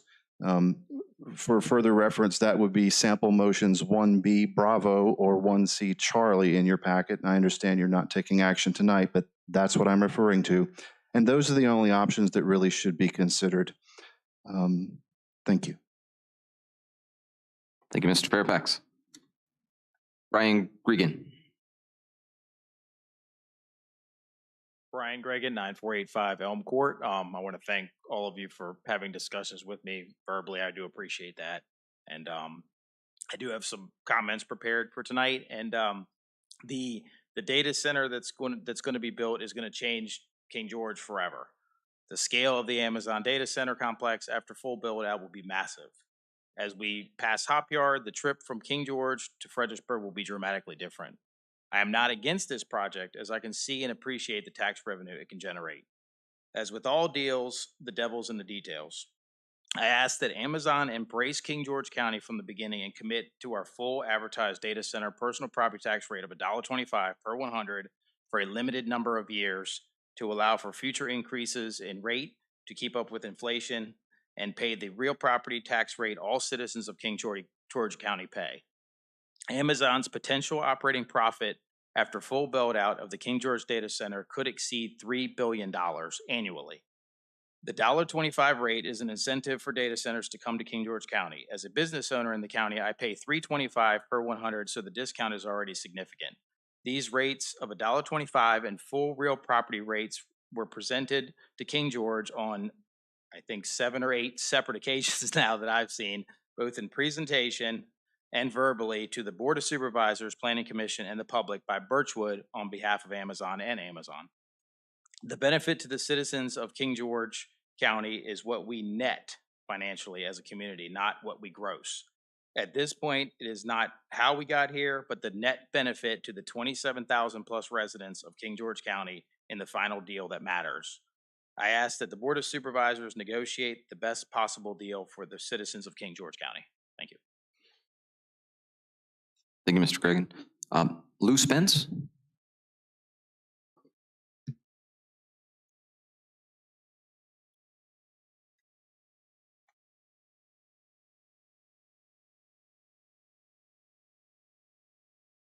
Mr. Chairman, good evening. My name is Lou Spencer. I live at 614 Ann Pitts Road, Corrette, Virginia. That's in Essex County. I work for UA Local 5, plumbers and gas fitters. We're supportive of the project. We find the data center owner-operators are responsive and responsible. My local union has 1,800 members.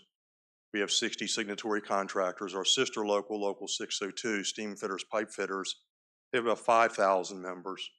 And I have 190 signatory contractors operating in Maryland, DC, and Virginia. I'm with John Slayman here tonight with IBW 26, the electrical workers. They have 11,000 members and 190 contractors. We're all part of the Virginia Building and Construction Trades Council. We represent about 20 to 30,000 construction workers working throughout the state. We're currently working on the VA hospital in Fredericksburg. We've just finished the Warabea facility in Stafford, the Rose Casino in Dumfries. We do a lot of work at Dahlgren.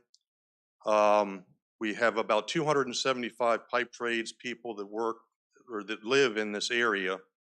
And the decision to move forward is yours and the residents of King George and the applicant, obviously. But these projects, they do generate great jobs, self-funded apprenticeships, self-funded medical plans, self-funded pensions. So please take all that into consideration. And if you decide to move forward, we would like to build it for you. Thank you. Thank you, Mr. Spencer. Arn Ellison?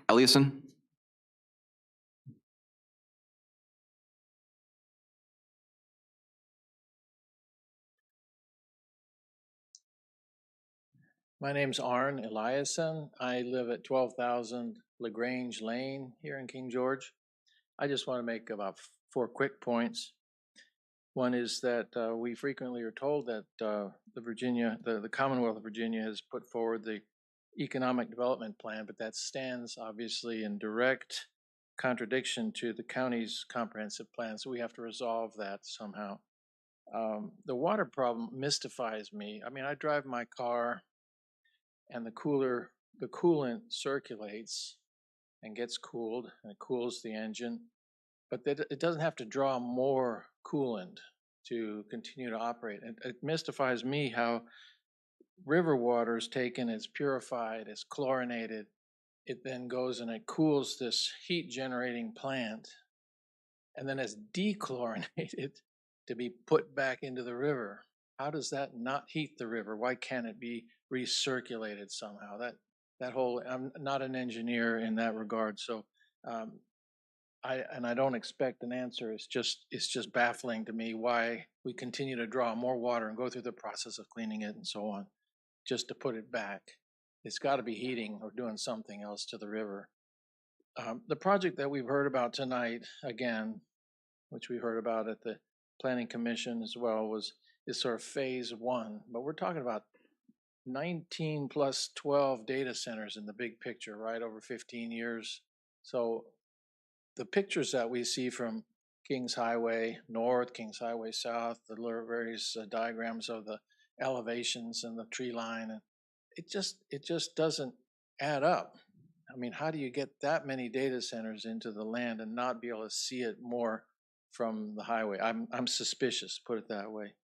And lastly, we're told about the importance of these data centers. It's critical for our defense. It's critical for pharmaceutical industries. It's critical for communications, for first responders.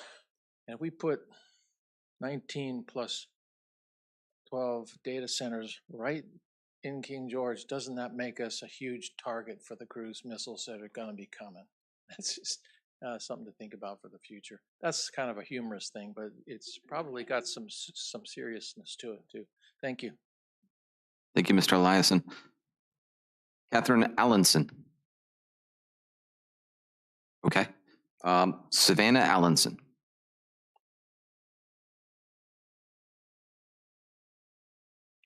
Hello, my name is Savannah Allenson, 6352 Chatterton Lane, and I have some environmental issues that I would like to discuss. So I understand the definition of non-contact cooling water, but that water still has to be transported somehow, and this is most commonly done through PVC, EPDM, or acrylic tubing. So there are many concerns about the safety of our waterways that still need to be addressed. PFAS are a group of chemicals used to resist stains, grease, and water, according to a U.S. Geological Survey. And because they break down very slowly, PFAS are commonly called forever chemicals. They will stay in our bodies and our ecosystem for long after we're gone.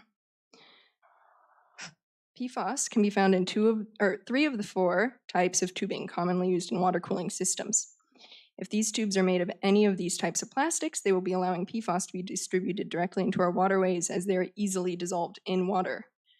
In March of 2023, the EPA took a key step to protect public health by proposing to establish legally enforceable levels for 6 PFAS known to occur in drinking water. While this is a good step in the right direction, there's nothing currently in place from the EPA for testing drinking water, or let alone the river. Similarly, the DEQ, the Department of Environmental Quality here in Virginia, can test for PFAS, but there's no real system in place for routine testing. Furthermore, health effects can include cancer, thyroid disease, increased cholesterol, decreased vaccine response, and liver issues. Despite this, there are currently no federal or Virginia regulations that set a limit on the amount of PFAS currently allowed in our drinking water. In 2023, the Virginia General Assembly passed and Governor Youngkin signed HB 2189, which establishes requirements for certain industrial users discharging to publicly owned treatment works to test for PFAS chemicals beginning on July 1st, 2023. While this is in place for a certain subset of industrial users, can the applicant affirm that you will be testing for PFAS? And on top of that, what are you deeming as a safe level of PFAS, considering the EPA doesn't even have a maximum safe level at this point? Furthermore, according to the DEQ website, PFAS have not been detected in the Rappahannock River yet. Is this a risk that we are willing to take on our environment? Because it is real. Finally, the temperature of the water, as previously discussed, needs to be addressed. We need to know what these impacts are going to be. It can't be theoretical. Even 1 to 2 degrees can cause issues such as algae blooms and disrupting the aquatic life. From what I understand, a portion of this water is also going to be given to King George. If this is water our citizens are expected to drink, we need to know these things. Finally, a quote about noise. Up in Northern Virginia, Brown and his neighbors say a noise from data center regularly exceeds the local limit of 60 decibels for noise. A study by Amazon disputes this, but it's largely a moot point because the county noise ordinance exempts air conditioning units. Activists say the ordinance was written more than 30 years ago and never anticipated the massive cooling systems to be used in data centers.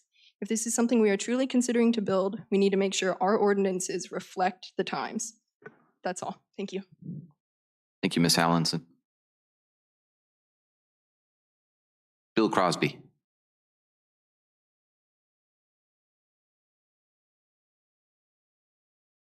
Good evening, ladies and gentlemen. My name is Bill Crosby, 10402 Lambs Creek Church Road.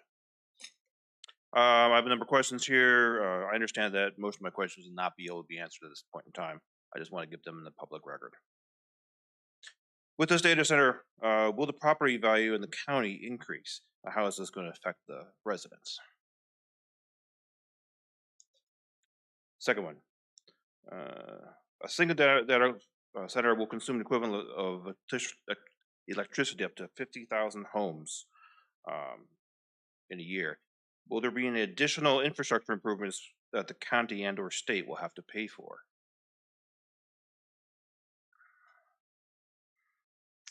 Will the cooling water only be pulled from the river, or will it also be pulled from groundwater sources?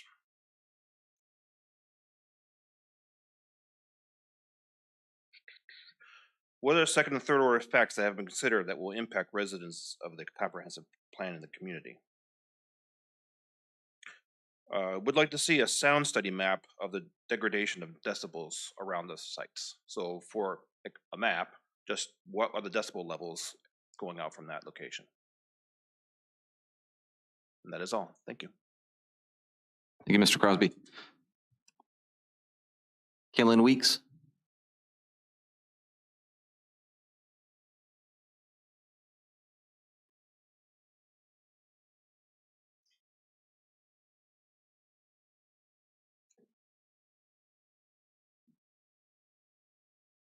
Kaylin Weeks, 584 Caledon Road.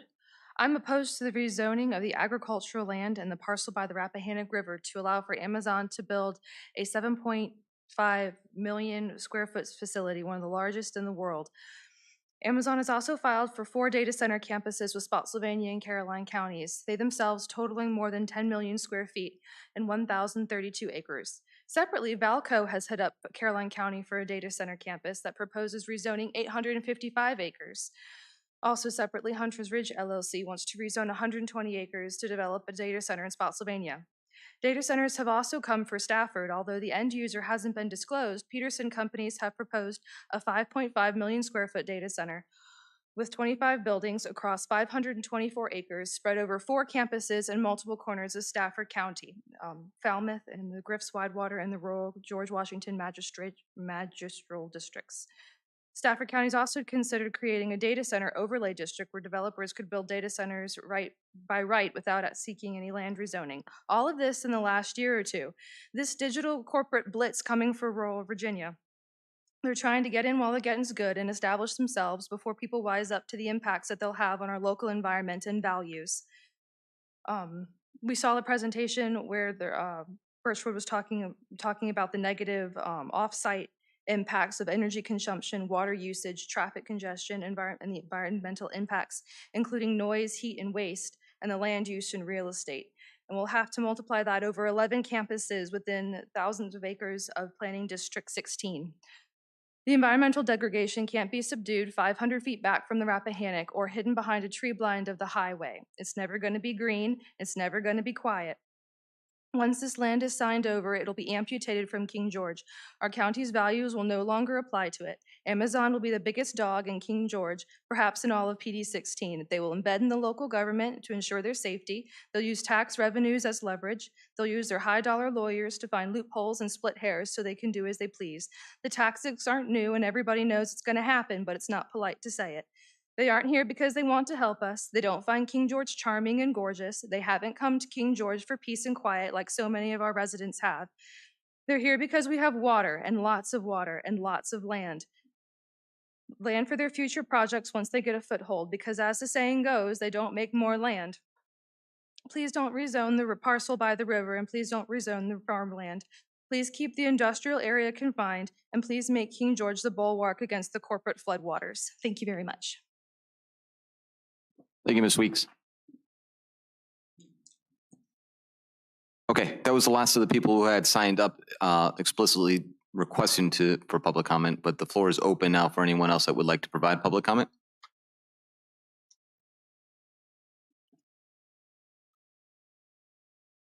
Thank you, Mr. Chairman. I've been sitting and I'm kind of stiff. I had to move a little slow. My name is Richard Stewart, and though I am a citizen of King George County, I'm not here in that capacity.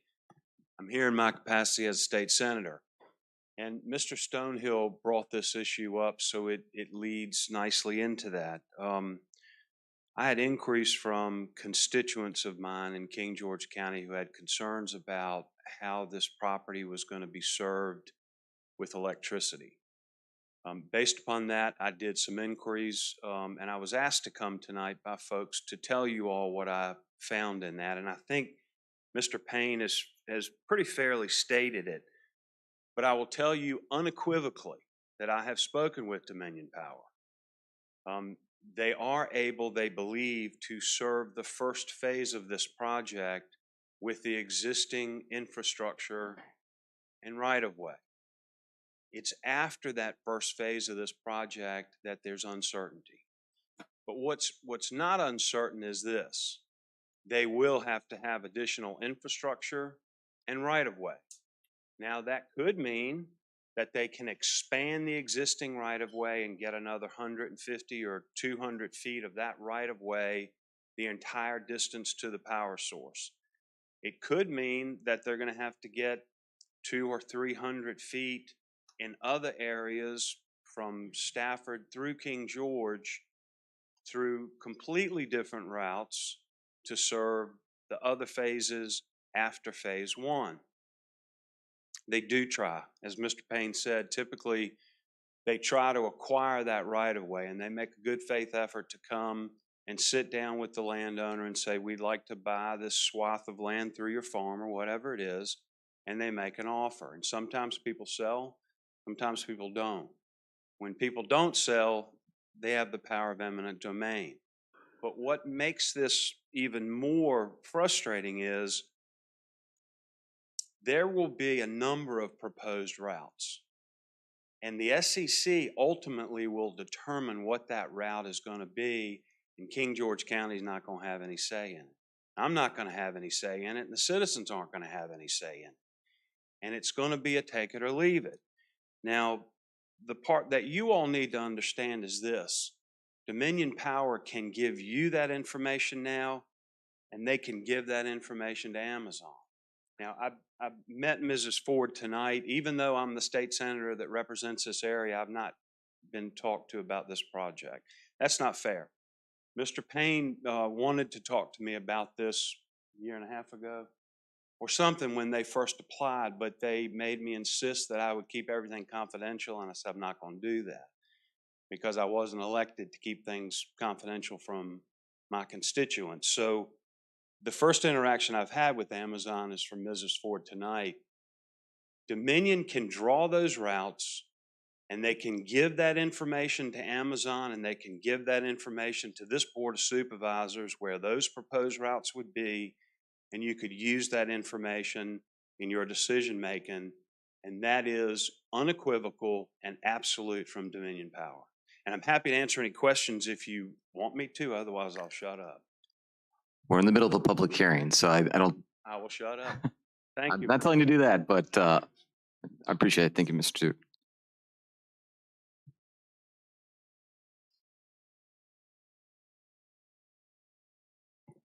Kim Dodge, 6150 McCarthy Lane, and the senator covered what I was going to talk about.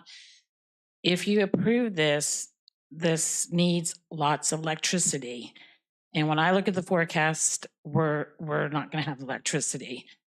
So he can talk to Dominion, and he said the first phase. So if we approve this and they start, and then they can't continue because they can't get the electricity, where does that leave us?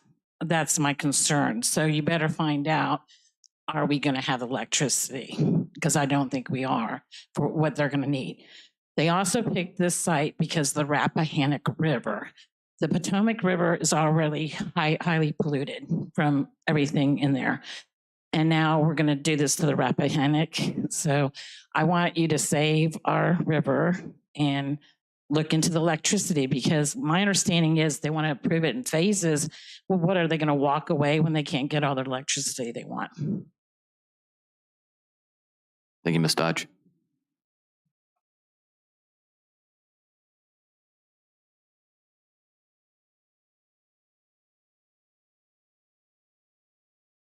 Gina D. Bernard, 206 Stonewall Drive, Fredericksburg, Virginia. As I stated earlier, my parents live at 1569 Kings Highway.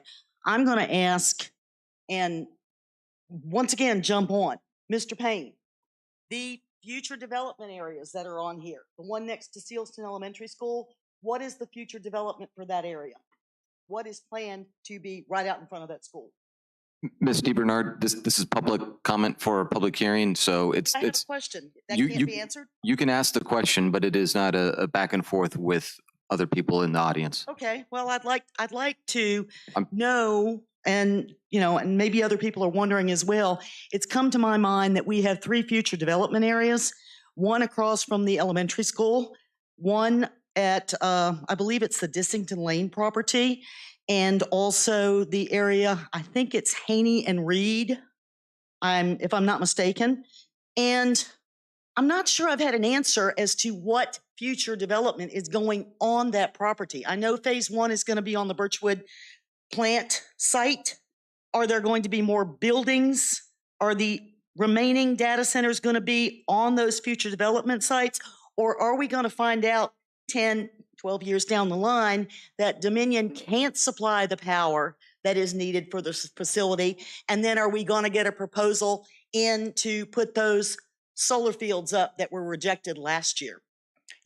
If you can't answer the question, that's something I'm wondering. Is it going to be that we're going to look at future development and develop something that's currently not on there, but we're going to find a need for it because Dominion isn't able to provide those resources that are needed to run the facility? Another question that I had, and hold on, I got to pull it back up because I was looking somewhere else at that, is on the water issue. I understand that DEQ, there is one intake in the whole county approved by DEQ, okay? And I guess Birchwood has rights to that right now. So the question I have is, are we going to be, as King George County, subject to the Amazon God in how the county gets water for its citizens? Or is the county going to be in control of the water coming in and how much Amazon gets? I guess it boils down to, who is really in control of that water coming in? Is the county for its needs going to be depending on Amazon and, you know, sitting behind the Birchwood facility, or sitting behind Birchwood begging for water that we might need for the community? It seems like to me that the county ought to be in control of the water that's brought in, and Birchwood should be getting the water from the county and not the county getting the water from Birchwood. And I guess that's the question I have. Who's in control of the water, and how are we going to run that situation? Thanks, that's all. Thank you, ma'am.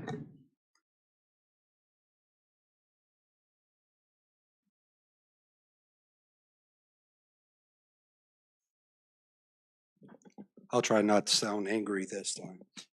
Jeff Bush, 7195 Compass Court. This isn't new.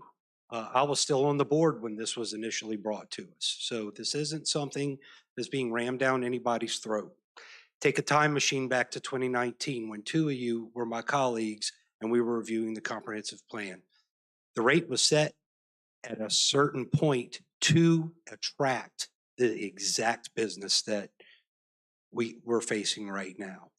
It's not that they're asking to come to King George. We begged for this to come to King George. So I do appreciate the diligence that you're all doing, but I do think we need to fine tune how it's being negotiated. It seems like we have different people negotiating different aspects. I think that needs to be streamlined and come up with something comprehensive instead of different people having different bits of information. I also really appreciate the comment about transparency. And Mr. Collins, I agree. It's from the board and our own policies that we can't be as transparent as an individually elected official would like to be. This is critical for future economic development. We all know what's going on with the landfill. This is very close to the landfill. We've all talked about 301 Bridge coming in and how it's going to expand our economic development, but I'm really not seeing anything except a new Bayside and a Chick-fil-A along 301. And I'm talking about going all the way to Port Royal, okay? This is even further removed. This is on Route 3, adjacent to a landfill. What else are we going to put over there? We were begging for this. We had a gentleman speak earlier, Mr. Chris Hawkins, spoke about his taxes and his concerns. We have a courthouse that we have to pay bonds on now. I know you got a demand for new schools because they all have trailer pods, okay? We still haven't built the fire station in Shiloh District. I mean, come on. We have to come up with some revenue and the clock is ticking, literally, okay? We're really running out of time. There's no more box stores coming. There's not going to be as many stores like there were in the 90s. Everything's going virtual. Amazon. My wife has them delivered to our house literally every day. Okay, so you're not going to see that type of development. We need economic development, and this is the type of thing that's really coming our way. Now, in negotiations, I'm gonna quote Reagan. 27 seconds left. With his half a loaf of bread concept. Okay, so stand on your principles, and if you don't get everything, you jump off the cliff waving your flag. Half a loaf is better than none. You're not going to get everything you want, but negotiate. We wanted this. We need this. If not, taxes, you're going to price people out. Thank you. Thank you, Mr. Bush.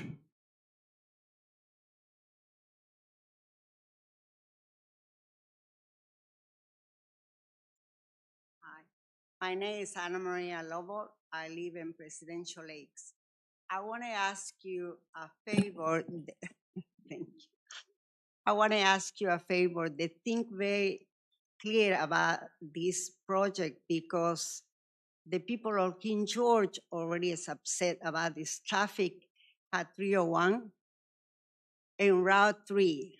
I live in Route 3 in the police department, the sheriff department run all day back and forth in Route 3. Please think about it. What is the best for the county? Not the best for these people. These people are in business. These people choose King George because they see a pretty King George. Please think about it. Thank you, Ms. Lavelle.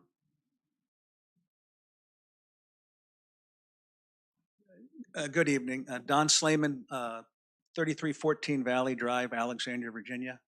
Thank you for letting me speak. I work for Local 26 electricians. We, as Lou said, we have 11,000 members. We have training centers in Manassas and Roanoke and Lanham, Maryland. And I'd just like to say that we've done a lot of work with Amazon. We just built their headquarters, their second headquarters. They agreed not to use wage staff. They agreed not to make sure the general contractor wouldn't 1099 employees. They were great partners. And they've been great partners in the data center industry. All the data center industry, they on the guts, they can't take mistakes. They want it done properly. So they use skilled labor. It takes us 5 years to create an electrician. And so they, and the plumbers, pipe fitters, they've done every data center job except one in this entire area. Millions of man hours. The gentleman, Andrew Mason, who spoke up, the general foreman, he came on his own tonight. I didn't know he was coming here. He's Power Solutions did 2.5 million hours last year of data center work in this area. That's a local contractor. When it comes to this kind of work, I just like to invite, as the young lady said, there's so much work coming with this industry. Anybody go to our website right now, any citizen in this county, ibwlocal26.org and look under the career opportunities. If you pass the aptitude test, get in our apprenticeship program, it's 5 years. We have to find you work for 5 years. We have 192 contractors. We rotate you through to learn all aspects of the industry. You work 9 days on the job. The 10th day you come in to train and you get paid as if you're on the job. It's free and it's a great opportunity for the citizens of this county. We have next time I come, I'll tell you how many members live in this county. We have plenty. Most of our members work up north but live in the rural areas because they can work with their hands and like to expand their houses, work on their properties. We have plenty of members who live in this area. I'll get you that number. But it's just a great career building these data centers. And the thing is, not only do we build them, and you saw all the human hours doing it, but we also maintain them. They don't want somebody coming in and swapping out that equipment and don't know what they're doing. And so we have over 1,800 members who work in Loudoun County, just working on the data centers that have already been built, swapping in new customers with a new company comes in, a new cloud, new efficiencies. The CEO of NVIDIA has said all the single processing chips that are all in these data centers now is going to be swapped out with those multi-processing chips NVIDIA makes. That's tons of work for us in the future, and that's why we want to keep this industry right here. Loudoun County is bigger than the 5 largest data center markets in the country, and Prince William County is about to build the digital gateways more than everything ever built in Loudoun County. And this is a huge portion of what they're doing here. These are jobs forever. It's building the world's brain. Thank you very much. Thank you, Mr. Slayman. Do we have anyone else for public comment?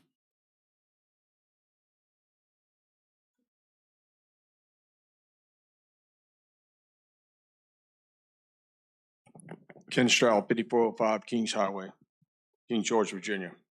So I ran out of time in my last comments, and I'm afraid that sounded, though I don't support our citizens coming out and speaking regarding their position, not listening to our constituents' concerns, and that's absolutely not what I intended. I want our residents to be more proactive and vocal. I was attempting to set the stage and provide some situational awareness to the reality of our debt in future should we not take proactive steps to offset the debt created by our increasing spending. This includes reducing our spending. My personal concerns rest on the negotiation of the project, what's being negotiated, and that the county's and its residents' best interests are the priority. Understanding those interests includes our financial future, which this initiative positively impacts, which provides us the ability to say no to other less favorable initiatives. If negotiated well, data centers provide the lowest impact for the highest revenue for us. Lastly, well, not lastly, but I would like to see the negotiations include clauses requiring King George residents and businesses preference for jobs and work. And I know that's a tough thing as a business owner to do, but put King George first. We need to negotiate smartly. I've asked in previous meetings, and I feel it's a fair question, regarding what's your plan? How are you going to pay the bills? If I go home with a new horse, my wife's going to ask me how I'm going to pay for it. Everybody in the county that's responsible citizen contributing to our economy or taking advantage of it as a citizen must ask you, our supervisors, how are you going to pay for it? So if for some reason you failed negotiating well for us, responsible citizens, then you still need to answer the question how you're going to pay for it. Currently, the county isn't supportive of businesses and bringing businesses into the county. This is an obstructionist county. I make that statement as a business owner who's tried to bring businesses here and who owns businesses here. Earlier, Mr. Collins made a comment about we don't have the businesses here to support building the data center. And there's some value to that, but the challenge is that if I was to come here tomorrow and submit a plan to put a concrete company in King George to help support building the data center, would it be supported? My past experience is that I wouldn't get approved until the data center was built. So there's some things that need to be addressed by the county in supporting the businesses to include the data center. Thank you. Thank you, Mr. Stroud.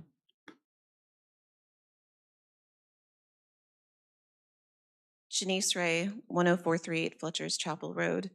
I have been personally invited to all of these hearings because my property is right beside Sealston Elementary, the Zone 3.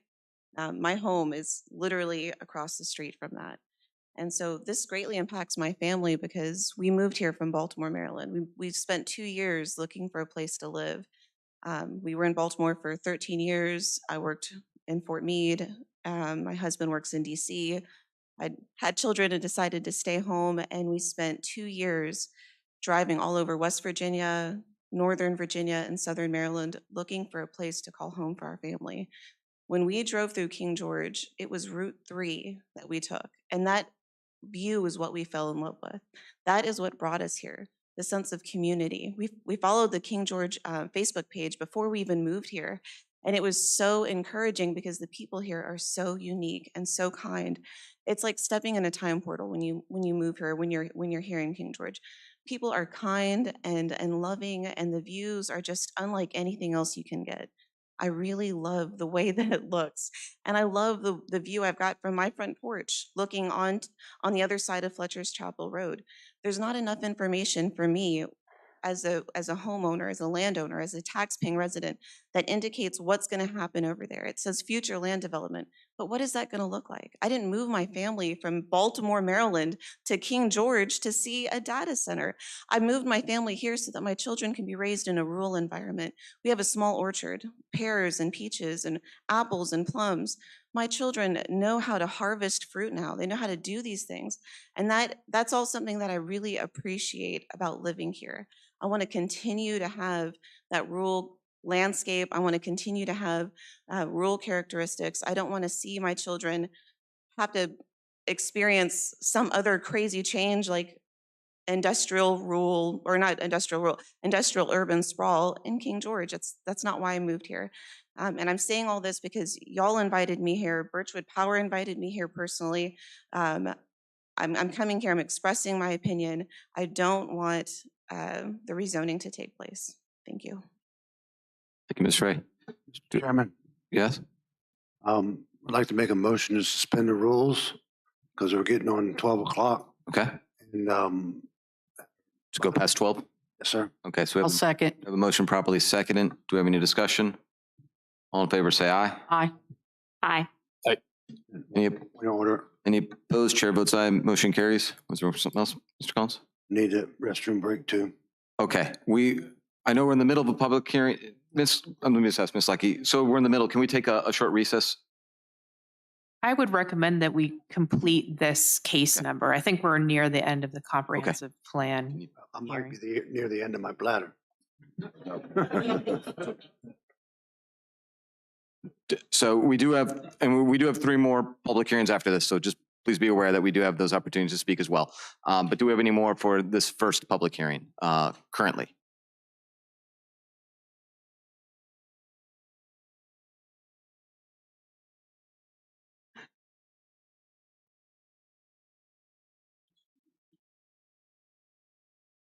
I'll be very quick. I'm David Sullins, 6740 North Stewart Road, King George. I voiced a lot of concerns, if you will, over Facebook over the last few days concerning this.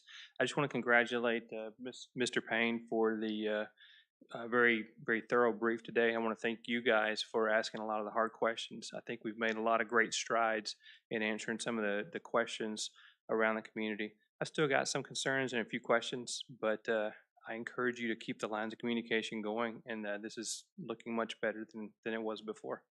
A lot of it seemed to happen in closed session, behind closed doors. Getting things out in the open is only going to make things better. So thank you. Thank you, Mr. Sullins. So do we have anyone else for this initial public hearing?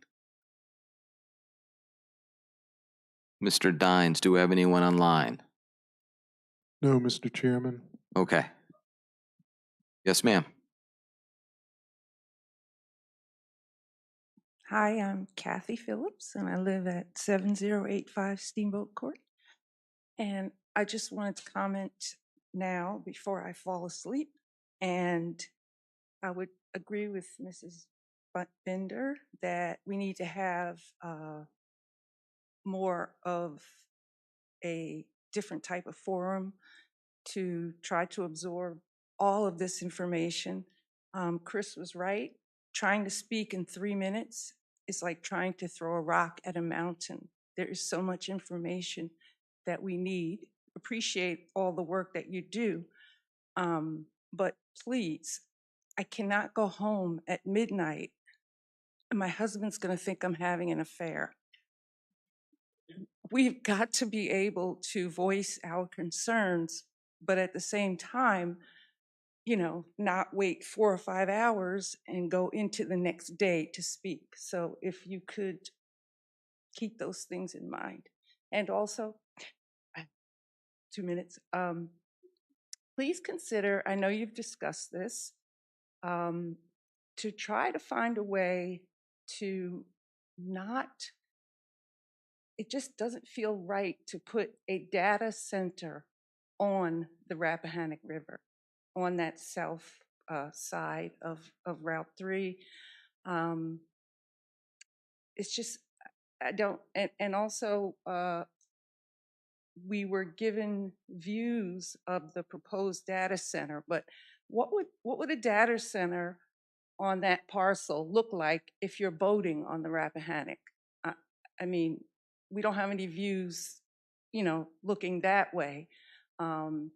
And also, it's concerning that to bring the electricity there, we would possibly have to have overhead lines that would take away from, you know, the scenic Route 3 area. And also, please remember that we are the gateway to the historic Northern Neck.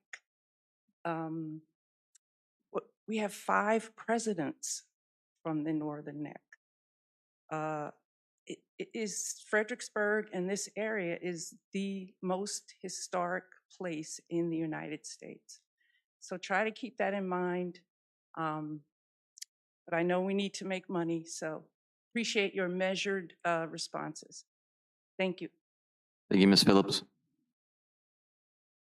So again, I'll ask for this first public hearing.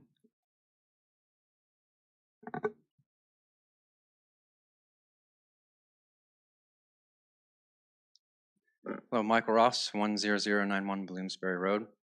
Not sure why we didn't get a personal invitation. We live about 2 minutes from where this site's going to take place. I have worked in data centers for about 15 years. So not on construction, but actually inside them. So I know them inside and I know them outside. I worked in data center migrations, moving systems, hardware and software from one physical site to another, moving systems from data centers to the cloud, like Amazon, Microsoft, Google, all these different providers. So I'm familiar with everything that's going on here. There's been, some positives that have been discussed. There have been some negatives that have been discussed. In my personal experience, the positives that have been discussed are very typical of the kind of things you see in commercial vendor fact sheets and documents. They want to sound great, they want to look great, but there's not really a lot to them. And they're uncertain, particularly at the beginning. there's some very real truths to the negatives. And there's not a lot of recourse that we have to address some of these negatives. One of the ones that got mentioned was the young lady spoke about the data centers. I think she said Northern Virginia typically get above the original estimate sound level. One of the mitigating factors that the gentleman had mentioned was in something like that, we'd be violating our zoning, so you could, theoretically shut us down. Those kinds of things don't happen though. You're not going to shut down the data center because it's a little too noisy. And that's a very small example, but it's very characteristic of the kinds of concerns that do come up with these kinds of projects. When you get down the road and you're already, partway through, you can't just back out. And oftentimes the mishaps that everybody expected would never happen, there's not a way to stop them. Sometimes the person who's guilty will kind of throw some things your way to, kind of appease you, but they don't cancel the mishaps. They just try to make you feel better with some sort of compensation. The only real benefit, or the main benefit that I keep hearing about with this data center coming, is the tax benefits and the revenue. I moved out of Northern Virginia about a year ago. It was data centers and office buildings and construction pretty much everywhere you looked. And I came here for a lot of the same reasons that this young lady spoke about coming here too. You could not pay me enough money to leave this area and go back to Northern Virginia. So I understand jobs are great, and I understand making money is great. And I'm not trying to make a data center out to be the boogeyman by any means, but it's not for this area in my view. I don't want to have Northern Virginia follow me here. I came for the same types of, scenery and lifestyle changes that King George brought, and I don't want to see those get taken away for any sort of tax benefits or otherwise. So I feel very strongly about recommending also not to approve this project. Thank you. Thank you, Mr. Ross. Do we have anyone else?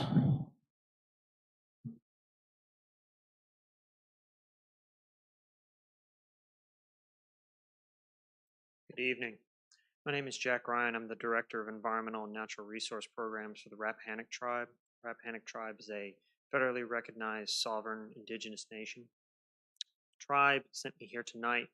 I gave a letter to the woman at the door signed by Chief Ann Richardson, Chief of the Rappahannock Tribe, with regard to three main concerns regarding this project. First is that the tribe does want to express its support of the decision by the King George Planning Board to not rezone Tract 2143 south of Route 3. This would protect valuable wetlands and forest buffers to the sacred Rappahannock River. Secondly is that the tribe is critically concerned regarding this data center project and other data center projects on the impacts to migratory fisheries, which are important cultural and subsistent food sources for the tribe members to this day. Particularly in regard to river herring and striped bass. And thirdly, in regard to any cultural resources impacted by the project, the tribe would like to express that any cultural resources found in the progression of this project should be returned to the indigenous nation of their origin. Thank you. Thank you, Mr. Ryan. I had that letter as well. I was planning to read it in. Do you still want it read in? Okay, I'll read it in at the end then. Okay, do we have anyone else for public comment on the first public hearing?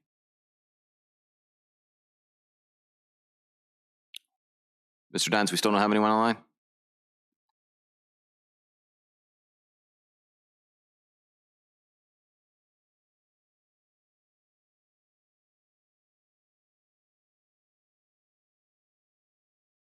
No, Mr. Chairman. Does anyone have any correspondence to be entered into the record, to be read into the record? I have a quick question. For all the emails we've gotten, how do you want to handle those? Because I never had any of that were specifically said read it out loud, but. I had one that requested it, so I was going to read out loud, and I did receive 2 letters, and one of those was from the tribe, which I was planning to read out loud. So those in particular, I would read out loud. If someone asked it to be added to the record, we can certainly forward it to staff and have it added. If it was, it kind of depends, I guess, on how it was written. If it was more like, I'm just reaching out to you, let you know these things, then I would say it doesn't necessarily have to be sent into the record. I don't mind sending them on like I've done in the past, so at least it gets entered with the minutes. Okay. then that can be done. In that case, as I said, I do have 3 letters. I'm going to read them as part of this public hearing. I'll start with the tribe. So it's from the Rappahannock Tribe Tribal Government Offices to the King George County Board of Supervisors. The board members of the King George County Board of Supervisors, the Rappahannock Tribe, a federally recognized sovereign indigenous nation, requests more information regarding the Birchwood Power Center redevelopment plan. The Rappahannock Tribe requests tribal consultation regarding rezoning, permitting, and development of the Birchwood Power Facility redevelopment project. Consultation should be conducted in good faith with special regard to environment impacts to the Rappahannock River and its associated natural resources used by downstream communities. The tribe is aware of a vote by the County Planning Commission that approved rezoning of 2 areas north of Route 3 to industrial development. The commission also refused to rezone the Moree tract south of Route 3, which directly borders the Rappahannock River. The impact statement on cultural resources clearly states that tax map parcel 21 likely has native artifacts on the property. The tribe requests that any native artifacts found in the course of this project be returned to the Rappahannock Tribe. The tribe approves of the decision to protect valuable forest and wetland buffers, preventing increased runoff and nutrient pollution. However, the tribe remains concerned about impacts to water quality, water supply, and migratory fisheries associated with industrial development in the Rappahannock watershed. As such, the tribe requests environmental and cultural resource impact statements from both land development and permanent surface water withdrawal actions from this project, and any other documents about the project in the county's records. The Rappahannock Tribe looks forward to working with King George County to develop sustainable practices for all persons impacted by proposed development projects. Sincerely, Chief Ann Richardson, Chief of the Sovereign Rappahannock Tribe. So that was the first one. Second one I have is from William Reed. My name is William W. Reed, and I own tax map 2148, 2148D, 2147, and properties. I apologize for not being there in person during the hearings, but I had major lower back surgery and cannot walk yet. These are my solar and data centers thoughts that are true facts to consider in making a final assessment in your vote decision. The money King George County will make in revenue taxes for solar or a data center will probably be $100 million or more a year. The county is on the verge of bankruptcy and needs more money, in which raising our taxes or improving more subdivisions on farmland will not financially bail the county out. Anyone with over 100 acres is probably a farmer who works every day just to make ends meet. Farmland is leased from $60 to $100 an acre, and solar companies lease the same land for $575 to $1,500 an acre.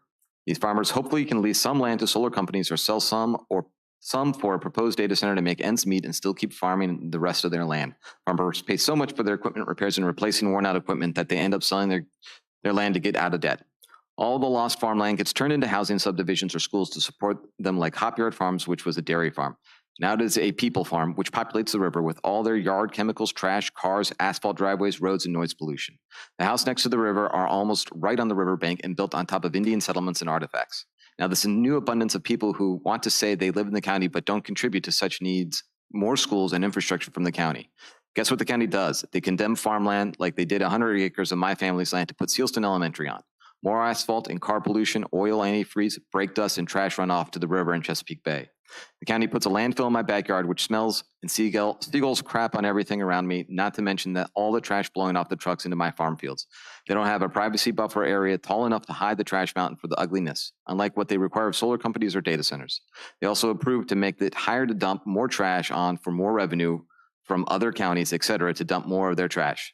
Those 3 ground liners won't last as long, putting more tons of trash on top. So I guess our well water will end up polluted. Does the county have money to supply clean water around Sealston? Solar farms or data centers will not be seen, smell, pollute, overcrowd the highway with vehicles or trash blowing off. And the noise will be nothing compared to the AP Hill ospreys that fly over my house and shake the windows even at night, or the landfill equipment and dump truck tailgating, banging all the time. Oh, let's not forget all those highway rumble strips which people run over all the times of night to make tunes with their music, etc. The solar company will pay a lot of county revenue money, or our taxes won't get raised. This solar company will put back land zoning for agricultural use after they finish leasing and clean up all solar infrastructures on such land that they lease. They are also willing to put money in an escrow account to accomplish these finalized lease commitments if they should ever go bankrupt. This is better than any Green New Deal the government is pushing. My only question before ending is, will the landfill, schools, or Hopyard Farms be put back from farmland into farmland, or stop polluting the Chesapeake Bay? The land in question was your land, and the money you purchased it will and be paid real estate taxes on for all these years was farmland, but condemned for a school, et cetera, and you don't get paid for half the money your family invested in it and taken away, how would you feel about farmland then? So be honest, if you own land and were offered 3 times the normal value, wouldn't you sell a piece of your property instead of having it condemned to take away again for a little or nothing? As far as Rappahannock River, back around 1966, as a 9-year-old boy, I would watch the barges go up and down the river and sometimes get stuck. The Army Corps of Engineers would dredge the river every so often to keep the channel open. Ever since they stopped dredging, the channel has filled in, and the whole tide and current is strong right up to the riverbanks, is constantly washing the banks out, and the trees are continually dropping in the river. Just from the Port Royal Bridge at all the trees in the middle of the river. For all the people harping about river runoff pollution, this is a far greater pollution problem going to the Chesapeake Bay than a pile of digested grass from a cow in a field which might run off into a stream.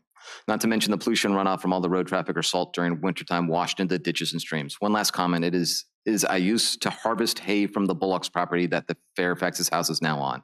Sincerely, the Reed family. Last one I had was from Mr. Tony Scaramosi, residing at 9032 Powhatan Road. I have read the news and editorials about the server farm opportunity here in King George. We face a $16 to $18 million jump of annual tax revenues in today's dollars based on a 1 million square foot facility. There are plans for expansions to a 7.5 million square feet. The supposition is that King George would receive a multiple of original estimated tax revenue annually for each multiple of facility space added. It is inconceivable that this board would not welcome such a financial windfall independent of the consequences. However, such an undertaking comes at a cost that is yet defined. I am not here to challenge the undertaking, but I am here to ask the board to address the seriousness of possible faults and unintended consequences legally, administratively, and effectively. Reports indicate that water consumption by facility is expected at around 660,000 gallons per day. Is that a typo? Where will that water come from? Where will it go and how will it be managed? What legal restraints will the board put into place to ensure that not $1 is spent by the county in the event of damages that occur from either import, transport, or export of such a huge quantity of water? Just as a data point, the Rappahannock River is down to about 19% of its normal flow. If 660,000 gallons of water per day is taken from or pumped into the Rappahannock River today, how will that be managed so it does not adversely affect the river's habitat? What if that amount of water were to be drawn from the aquifer? According to today's agenda, the expected power source for the facility, all or in part, is a solar farm. Know that the building-mounted solar farming is considered the greenest approach, but more complex and costly than ground-based solar farming. Building-mounted solar farming takes up less space, coexists, and does not cause runoff erosion. That is not the current plan, but maybe it should be. These are just two examples of why we need legal, administrative, and effective management to protect the future, not create a cost burden to the county when or if things go wrong and benefit the tax of the opportunity. Finally, how do we take advantage of the new tax revenue? Will we set aside increased funding for general education improvement, teachers, and bus driver salary improvements? If so, how will that be guaranteed by the county in writing? Will we invest in our fire police infrastructure training and when needed, necessary expansion? If so, how will that be guaranteed by the county in writing? Will we invest in the development authority, infrastructure, and debt payment? If so, how will that be guaranteed by the county in writing? If these details have not yet been considered, I recommend you reconvene to vote on this opportunity at a later date. Thank you for your time, consideration, and your public service. So those are the 3 I had. So I will close the floor for our first public comment. I'll ask my colleagues, do you want a recess for 5 minutes? Okay, so we're gonna take another 5-minute recess. And then we will come back at 12:10 for the second rezoning request public hearing.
Mr. Dines, are we good?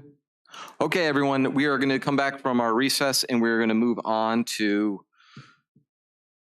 our second public hearing. Apologize. Let me get the right, I just want to make sure I have the right sheet when I read it. Okay, so 819 is the one I have. I'll ask my colleagues to just verify, sanity check me. We agree that's the one that we're on. Okay. Thank you. So this is going to be the conditional rezoning application case number Z-2023-00099. And we've already received the staff report and we had the applicant's presentation. So we're going to do the public hearing for this. We're going to do, I'm sorry, the public comment for this public hearing. So public comment is limited to 3 minutes per speaker in order to afford everyone an opportunity to speak. Please state your name and address before your comment. Upon completion of public comment, the board will not be taking action tonight on this as there will need to be a second public hearing. So the floor is now open and I will start. I do have a list for this one as well. This is for 19. We'll start with Brent Hunsinger. I believe I said your name wrong again. I apologize.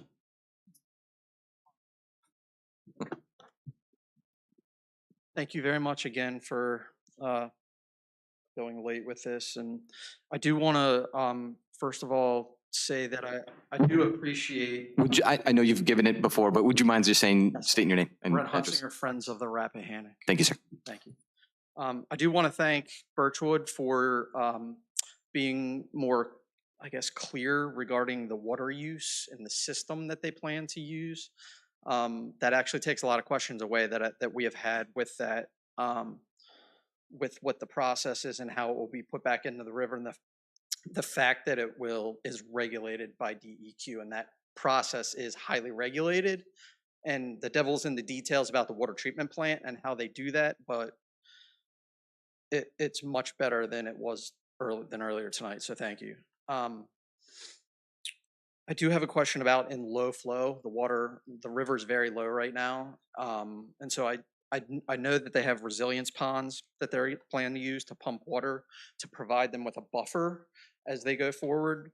My question though is, what happens if you were to use up the resilience ponds and the river is very low as it is right now and hot and warm? It's not a question that's specific to Birchwood. It's a bigger question actually that we're going to try and deal with.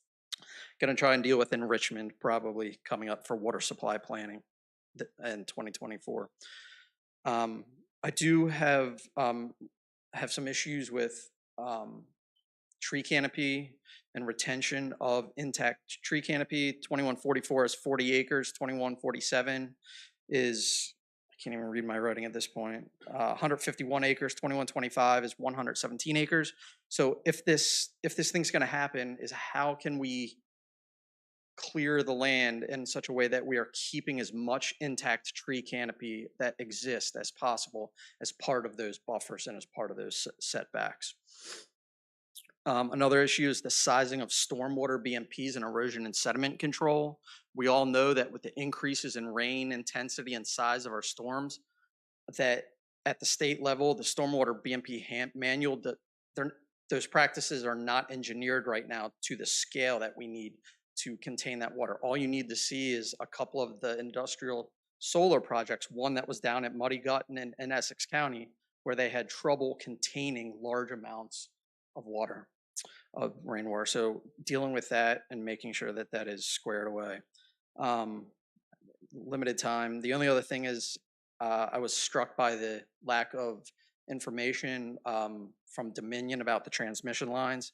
I think that is something else that needs to be ironed out, getting that information about where those routes are going to be so that we know where they're crossing the river, crossing forests, and potentially other wetlands and other sensitive environmental resources. Thank you all very much. Appreciate your time. Thank you, sir. If you did have other points, there will be 2 more public hearings as well, just so you know.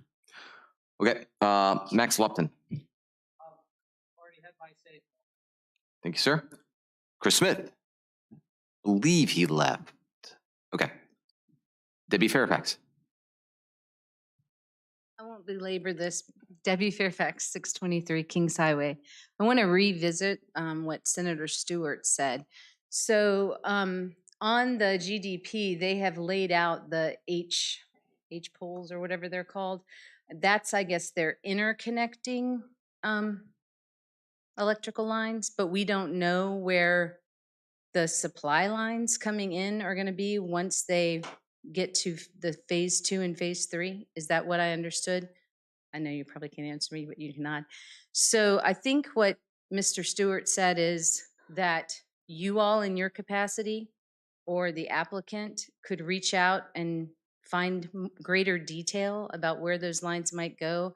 And I think that he said that you all had the ability to be highly suggestive over certain things you would like to see.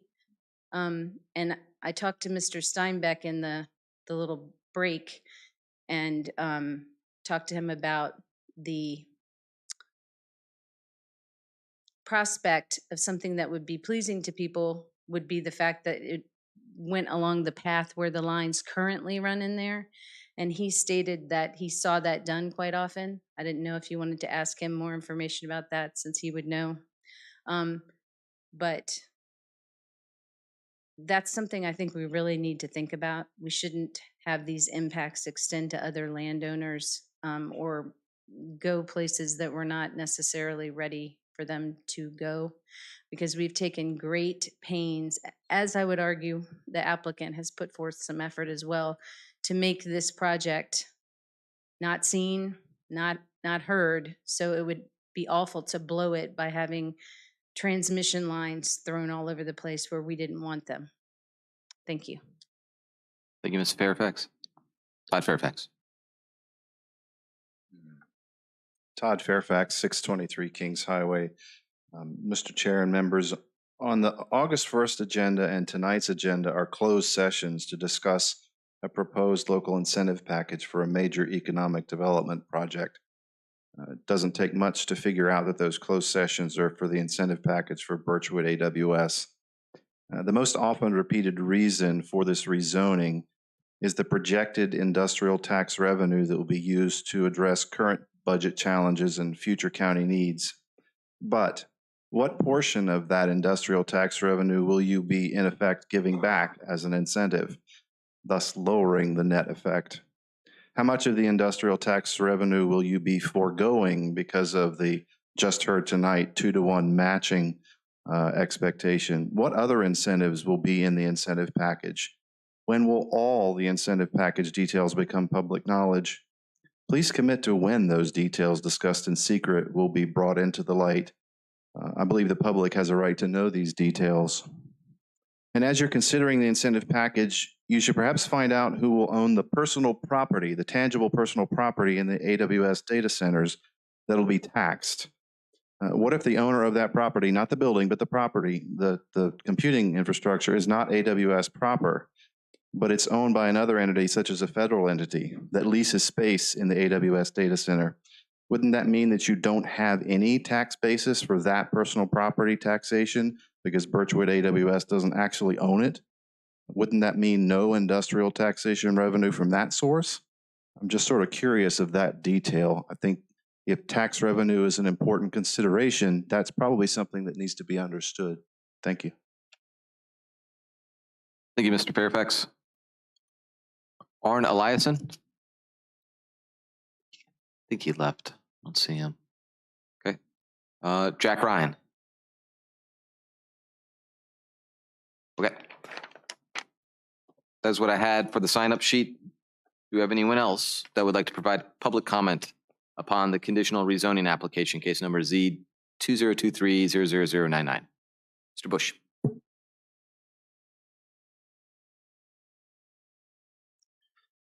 Thank you. Jeff Bush, 7195 Compass Court.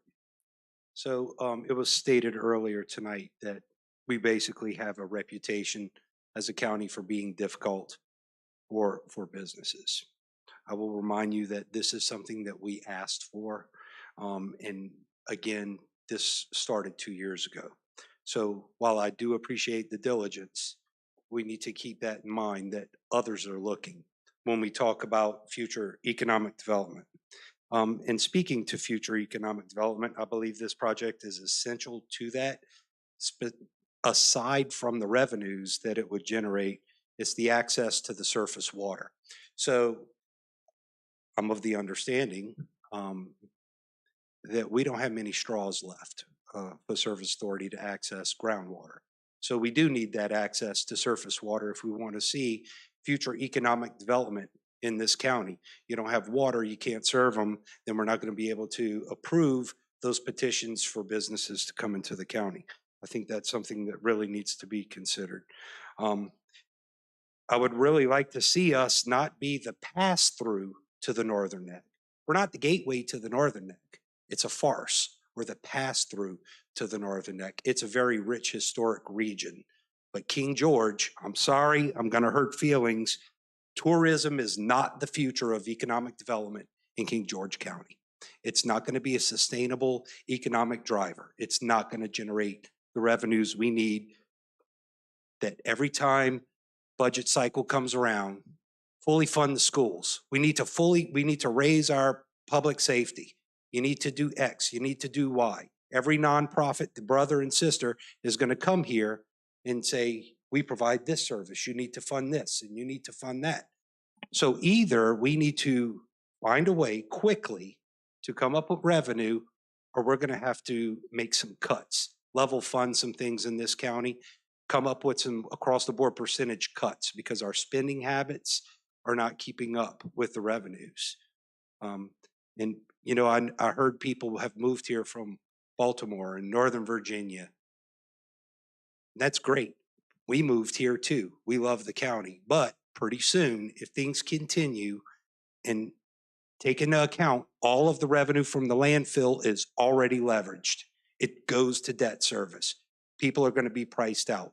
With the future of the Service Authority and its business practices, and I'm not blaming anyone specifically, but over time, the Service Authority has become a liability. If the county has to take that on, along with the future infrastructure improvements that we need, we're not going to be able to afford it. Taxes are going to just be crazy. Nobody's going to stay here. We're going to be priced out.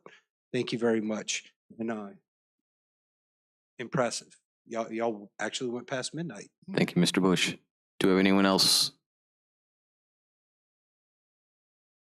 Janice Ray, 10438 Fletcher's Chapel Road. So as I mentioned before, moved here from Baltimore. That gentleman just reminded me of an excellent point that I'd like to bring to your attention. In 2010, Baltimore and Maryland considered bringing casinos to the city. Well, one of the big things that they told people of the town and the area that this was going to do was help the school systems. If we bring in this big source of revenue, this billion-dollar casino industry, we're going to be able to put air conditioning in Baltimore City schools. That was in 2010. It is 2023, and there are 11 schools in Baltimore City without air conditioning today. 13 years later, the school systems have not received the money that they were promised by the casino industry that Baltimore said, we're going to put this money into our schools. So why am I telling you this? I'm telling you this because I want you to understand that you can say, oh, we're going to put money into this and Amazon's going to swear they're going to give you everything. But we as your constituents, we want to know that these promises will be kept, that you're not going to just say, hey, we're going to do this and we're going to do that. I understand that we need money. I understand that we need revenue, but let's do it in a way that let's make this happen in a way that makes everyone happy, because you guys are the wall between us and the rest of the world. We look to you to protect us. And so that's all I'm asking, that you do this in a way that makes us all happy, because that's what your job is. Thank you. Thank you, Ms. Ray. Do we have anyone else for the second public hearing? Mr. Dines, do we have anyone online? No, Mr. Chairman. Did anyone receive correspondence they would like read into the record? Yes, thank you very much. Dear Supervisors, I am unable to be at tonight's meeting and do not see a way to submit public comment via email, so I hope to reach out to you this way. I have lived in King George proudly for over 20 years, and I love my beautiful rural county that has been managed well regarding development and land use. I am hoping that record will continue in your vote this evening, although the Dollar General in the middle of nowhere on Route 218 still has me stymied. Why? I am opposed to the data center on the land it is proposed for, or a solar farm. This is another issue that is not being holistically researched. So many on the ground examples that show this isn't the answer. We should protect the land, soils, water, and other natural resources to our best ability. Once these resources are compromised, there is no going back. I heard a number of 660,000 gallons per day for this application. I have heard that this cooling water will be released into the river. The change in temperature will cause algae growth, fish kills, etc. Why can't this facility use a closed recirculating system? Water is a precious resource, and there is no more once we pollute what we have. As for the land, cutting of mature forests has impacts far beyond what we even know. Global warming, cleaning and cooling of air, stormwater infiltration and retention, carbon sequestration, wildlife habitat, recreation. I'm happy to discuss any and all of this.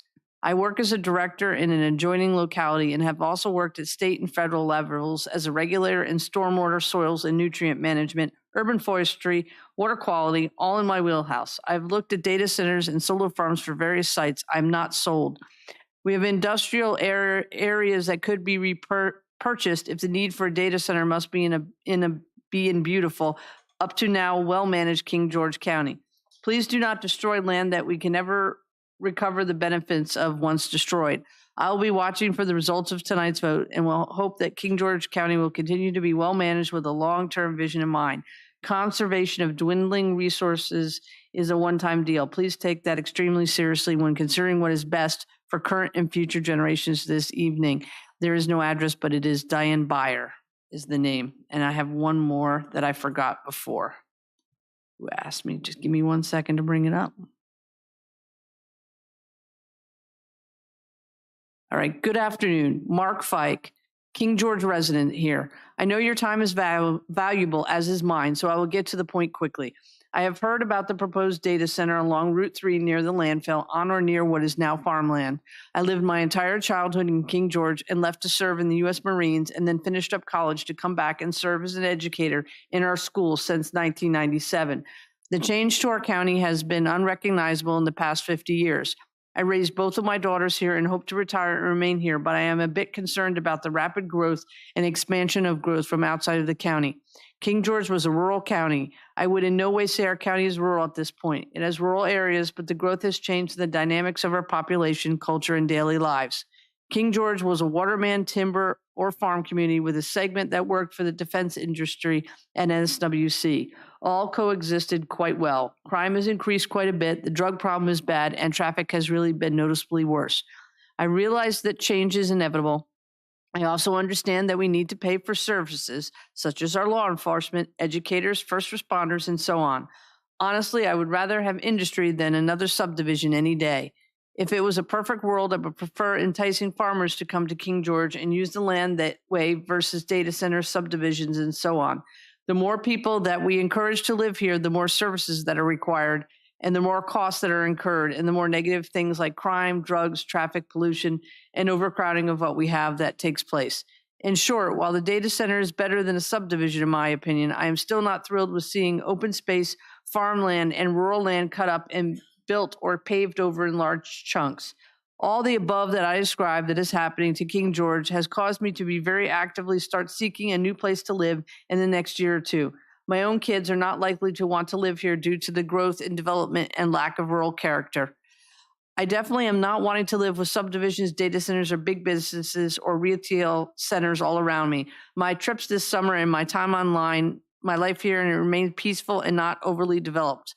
I hope you will consider the change that a huge data center would bring to our county that is not only replacing the beauty of farmland where little to no services are needed, and the fact that once that land is converted, it is forever changed and we will no longer be able to get that back. I hope you will either turn down the proposal or at least severely limit its footprint and scope and size. Thank you for your time reading this and considering my thoughts. Mark Fike, outdoor writer and photographer.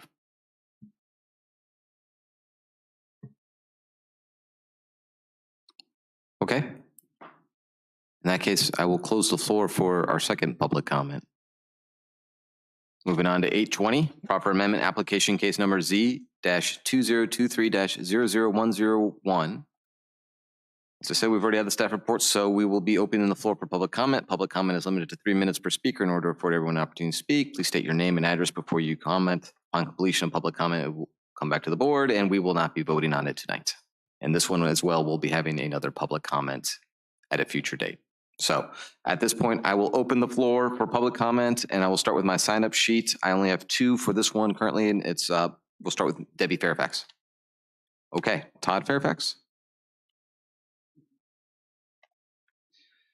Mr. Chair and members, there are potential land value implications to properties that lie nearby to industrial uses or are located in zones targeted by the county to be developed industrial. I've heard it said that those land values would go up, but I have an example of just the opposite. Retired Sheriff Moose Dobson, who served this county very well for 35 years, can't be here this evening. He is home faithfully caring for his wife. In talking to him, he specifically asked me to tell you the following. He wants for you very much to know these facts. A few years back, he approached a lender for a home equity loan. The appraisal returned lower than he expected. When he asked why, his banker said that his property had been devalued by 10% because of its proximity to the industrial uses of the power plant and the landfill. How much more would that land devalue if it's now located in a zone specifically targeted for industrial growth? Earlier tonight, this board rightfully approved a proclamation of gratitude and appreciation to our county's first responders. I hope that same gratitude and appreciation would also apply to former Sheriff Dobson. His property sits right in the middle of an area that could potentially get reclassified in the comp plan conversations that have been had earlier. And I apologize for bringing this up now. It was still not clear to me whether or not that was going to be heard again on another night. There are options that you have in front of you that would put his family's land and home and others nearby him inside this industrially targeted zone. And that's a change he has asked me to tell you that he does not want.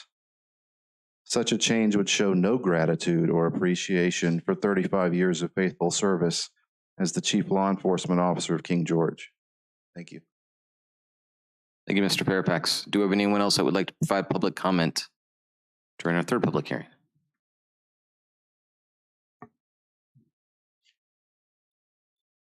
Brent Hunsinger, Friends of the Rappahannock. And then I'll be brief. You'll notice that Friends of the Rappahannock has not opposed or supported this project. We're very aware that the county needs water and that you all need revenue. It's something that we've discussed for years now, 2 years, as long as I've served as the river steward for this county. There are several things about this project that actually are added benefits to it, if we'll put it that way. It's centered around an existing industrial area. It has its own water intake. Future projects will not have their own water intake, and that will be a very big issue going forward. The buffers and setbacks generally are very good, and the vegetation plans are good. Not all future proposals will potentially be this good.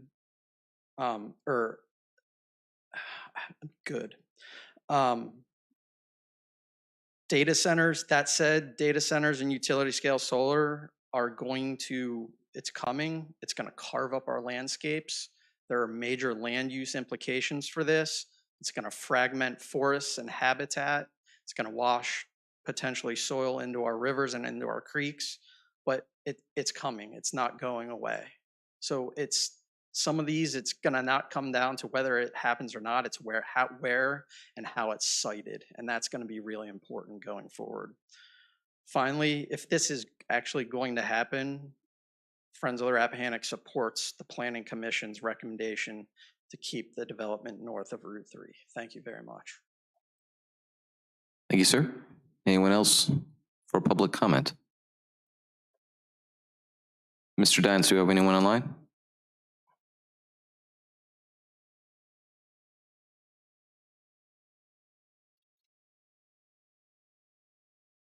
No, Mr. Chairman. Do we have any correspondence that was provided that needs to be read in? Okay. Then I will close our third public comment and our public hearing, and we'll move on to our last one of the night. So this will be 821, special exception permit case number Z-2023-00100. Staff reports have already been provided, so I will open the floor for public comment. Public comment is limited to 3 minutes per speaker in order to afford everyone an opportunity to speak. Please state your name and address before you comment.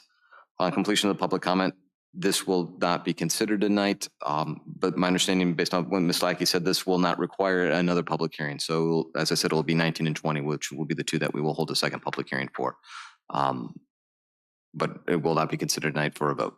If I may, Mr. Chair, there was a state statutory legislative change, and it's somewhat ambiguous. So the recommendation is that if action is not taken, that it be re-advertised.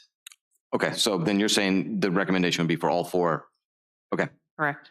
Thank you for that clarification. So then I guess I apologize for misspeaking earlier. Then we will plan to hold 4 more public hearings. Anyways, for 821, we will open the floor now. I believe I had 2. Debbie Fairfax? Todd Fairfax? I promise this will be my last time tonight. Todd Fairfax, 623 Kings Highway. Mr. Chair and members, I speak for my wife and I, and will spare you having to hear from both of us on this one. Several times throughout this process over the last year, we've heard from several of you that you think the current business manager of Birchwood, Ms. Kaifa, and her staff representing Birchwood have been good community partners. And that was one of the reasons for supporting this proposal. Tonight, we heard about employment in support of data centers from trades unions. What about those already working at Birchwood? What can you do as part of tonight's hearing to encourage AWS, whose representative is in the room, to retain the current Birchwood employees, perhaps even bring back some employees who have had to leave Birchwood? This would be very beneficial to King George County, the citizens, and certainly to the employees of Birchwood, but also to AWS. AWS would benefit because the Birchwood employees know the county, know the property, know all about the water intake, and have a very good reputation and have leveraged that reputation throughout this application process. Frankly, their good reputation can only be a help to AWS's reputation. Can you accept this application, but perhaps with some recommendations or conditions of some number of years of their continued employment or their retention throughout the completion of all phases of the project? And if you can't ask, I just did. Thank you for considering this. Thank you, Mr. Fairfax. So that was the end of the list I had signed up specifically for this public hearing. Is there anyone else that would like to provide public comment for our last public hearing?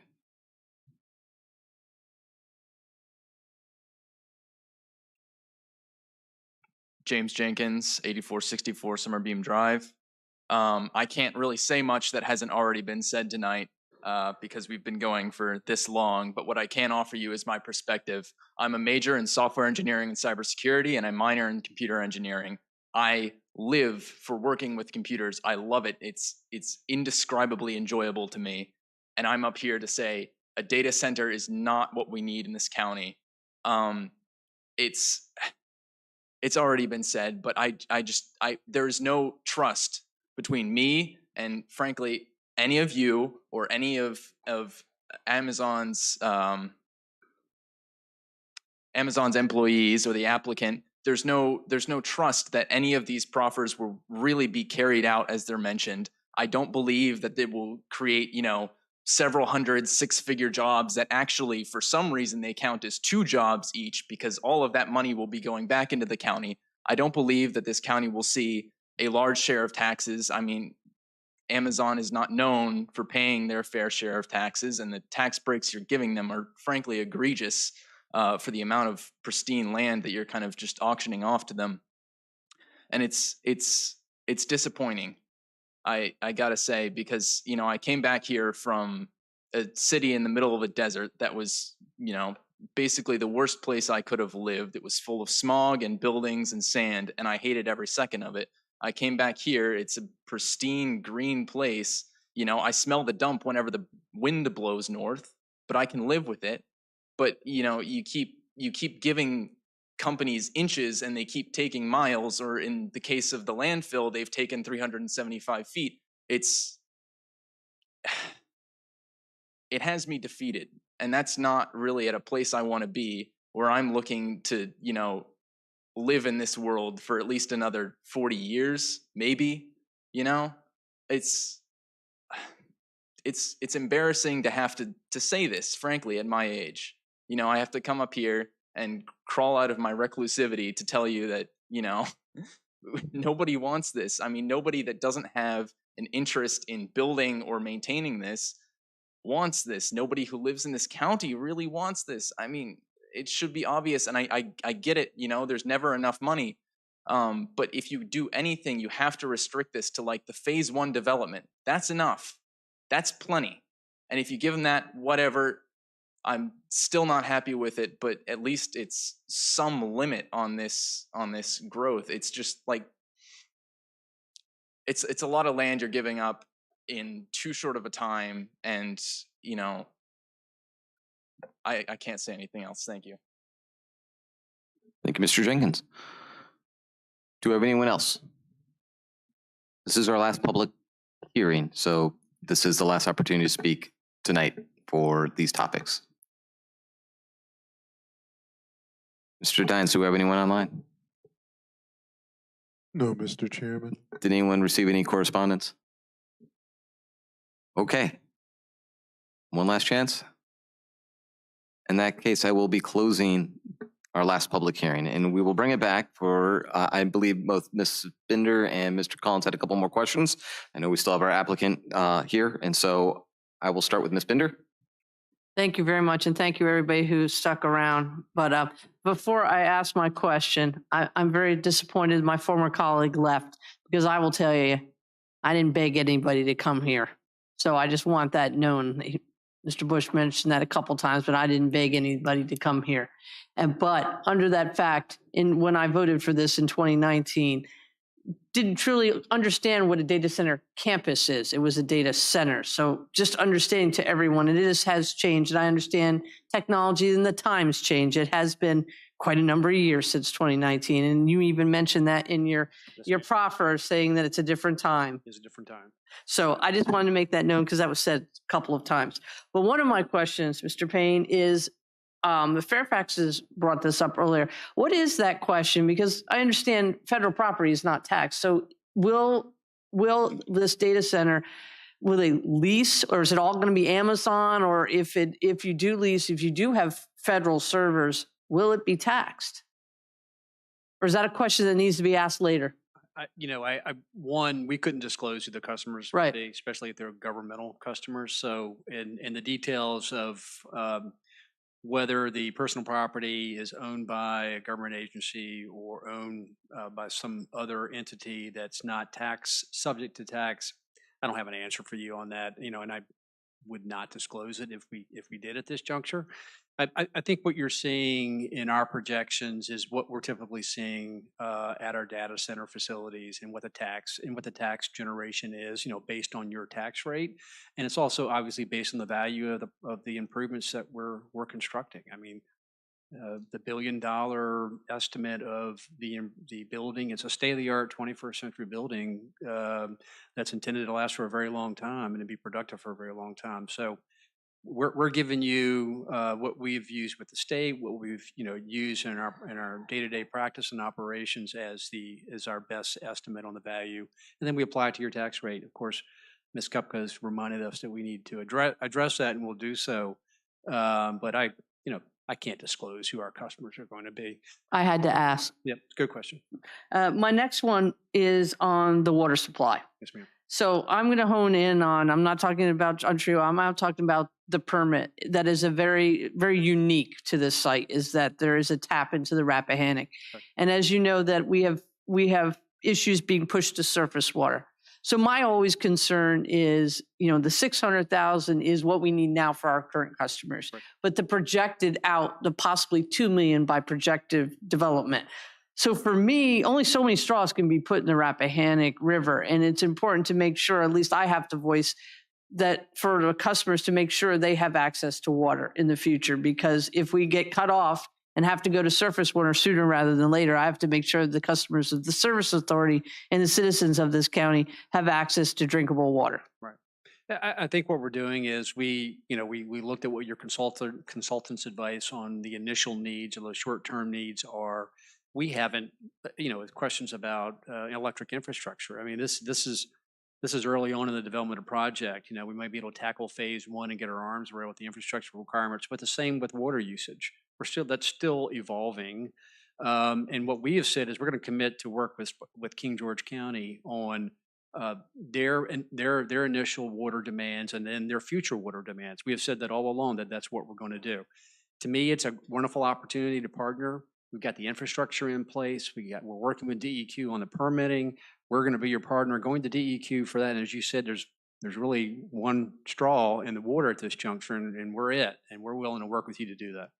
And I do understand that, I don't know if they fully finished, but they were updating the DEQ was updating the water supply plan for Virginia. Right. And I'm just wondering if you guys were a conversation with that, because when they originally did the water supply plan, you weren't in the picture. It was Birchwood. We're in discussions with DEQ for sure. Okay, I just wanted to make sure on that one, because that would be really important, because data centers wasn't a thing on that level. Right, and also incorporating the things we're trying to do with the Water Authority, so. And then I had one more, the power. I was kind of disappointed in Dominion when they were here and they didn't tell us what their pathway is, because I do know in Northern Virginia, Dominion is kind of tapped out on how much they're having struggling just meeting the demand of the data centers that are built up there. Right. So my concern does come if we have to bring more infrastructure here and all that, where is the power going to come from? Where is it going to go? The lines, because those towers are pretty big. We've all seen them. Yes. And I appreciate the good senator's comments, and I know he's responding to a constituent or two in regards to concerns about condemnation, et cetera, which is a fair concern given the size of the data center projects that are being discussed. In the state, quite honestly, this is the state's number one private economic development priority. This is it. This is a big one. That the Amazon would invest another $35 billion in Virginia plus more in infrastructure. I mean, this is being incentivized to help grow our economy, and it comes with so many other benefits, especially in the technology arena. And power is one of those things that we're all going to have to address. And I think what Dominion would say is we have an obligation to provide service to this site now and 15 years into the future. So it's not an easy mathematical equation. This is something that evolves over time. They do have the information from us on what our projected load needs are going to be, but they also have to look at what other users are potentially out there, what other governmental users may expand in the area or may expand on the other side of the river or in Stafford County. So it's just not here, it's along the entire transmission line infrastructure. So that's going to take some time, I'm sure, for them to model. And then, as that process plays itself out, then the discussion will become what new infrastructure is required, whether it requires new routes or not. We don't know that. I'm sure Dominion doesn't know that. So it's just not a simple, you've got to know the routes. That's not it. So it's not as if we're not in discussion with Dominion on trying to get to that solution sooner rather than later. In that process, I mean, I don't want people to think that us or Dominion get to do what we want. This is a public process. This is a process that's regulated by the state, by the way that the General Assembly gave the State Corporation Commission the authority to do, which is to issue COPN, Certificate of Public Needs. So it's a very public involvement, and it looks at reducing impacts on communities, especially communities with lower incomes. So this is a process that is very regulated, has lots of oversight, and quite honestly, it's at the end of the road. It's the last option. Typically, what happens is a simple acquisition of right-of-way if it's necessary. And I want to say again, all this very good questions and answers from all of you. That's the reason why we probably should have more of these informational sessions before we get to this point. So it's a good example of it. Thank you. Yes, ma'am. Thank you. I've been very impressed by the community and their comments and their questions. Again, honestly, if you look at the changes in our proffers over the past 2 or 3 sessions with the Planning Commission before we got to the board, we're responding to the community. Thank you. Thank you. Mr. Collins, did you have? Go ahead. Yes, sir, Mr. Payne, you are responding to the community. And so am I. And so you have a different reason to respond to the community than I do. So promises are only good generally if they're in writing. There's a whole lot of promises that never come true. And unless it's in writing, I don't, it's just smoke in the air. And I understand, that you want to make promises in good faith, but, with me representing my constituents, I want it in writing, and I don't want to blow smoke up anything. I want to tell them the truth so they trust me. So if somebody comes up here, Mr. Jenkins, and says, we don't trust you, that's a bad thing. You at least trust one of us up here. But he doesn't trust any of us. So it's sending a message right now to our community that they don't trust us, that we're supposed to be looking out for them. So writing, everything needs to be in writing.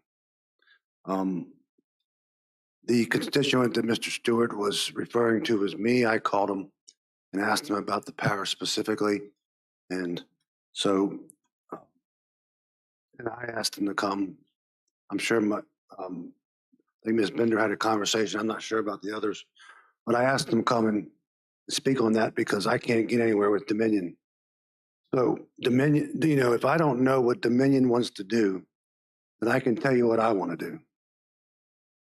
I would only want to approve the Birchwood site because that's the only place I know that power is coming already. So, and the Maury site, no matter what, would be off the map for me. I mean, that's the Planning Commission. They hadn't had an interest in that either. So that's why I asked you in the beginning: is it all or is it none? The comp plan.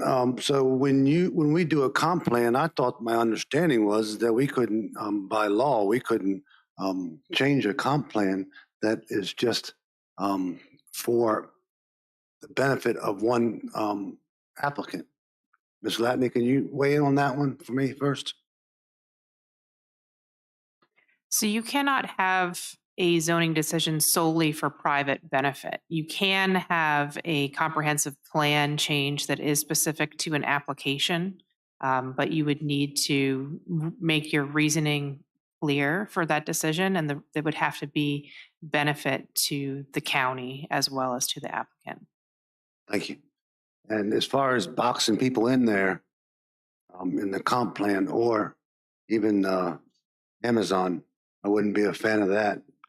And you remember that there's also another proposal already out here for a data center on Route 3. So when we talk about the site plan, it might be the site plan for what you can see with Amazon, but it's not the site with that. So Mr. Fairfax brought up a really good point that I never even thought about until he brought it up. And I thank him and Mrs. Fairfax for being diligent and staying with these meetings for a long time, because the government, if the government's going to be they're not paying taxes, that even dilutes things further. So there's problems, and we still need. I would think that the county would need more negotiations before this will go forward in some form or another. Thank you. Thank you. Appreciate comments. Thank you, Mr. Collins. Do any of my other colleagues have any questions or comments they'd like to make at this time? Okay. I think we'll end these discussions at this point. We will be bringing it back, obviously, for another public hearing, so we'll have another night of fun. Thank you, Mr. Chairman. Thank you to the board. Appreciate your patience. Thank you, Mr. Payne. Okay. We're going to move on to I believe we have a couple of action items. Mr. Minor? Tourism funding application, 301-207 corridor. Good morning, Mr. Chair and members of the board.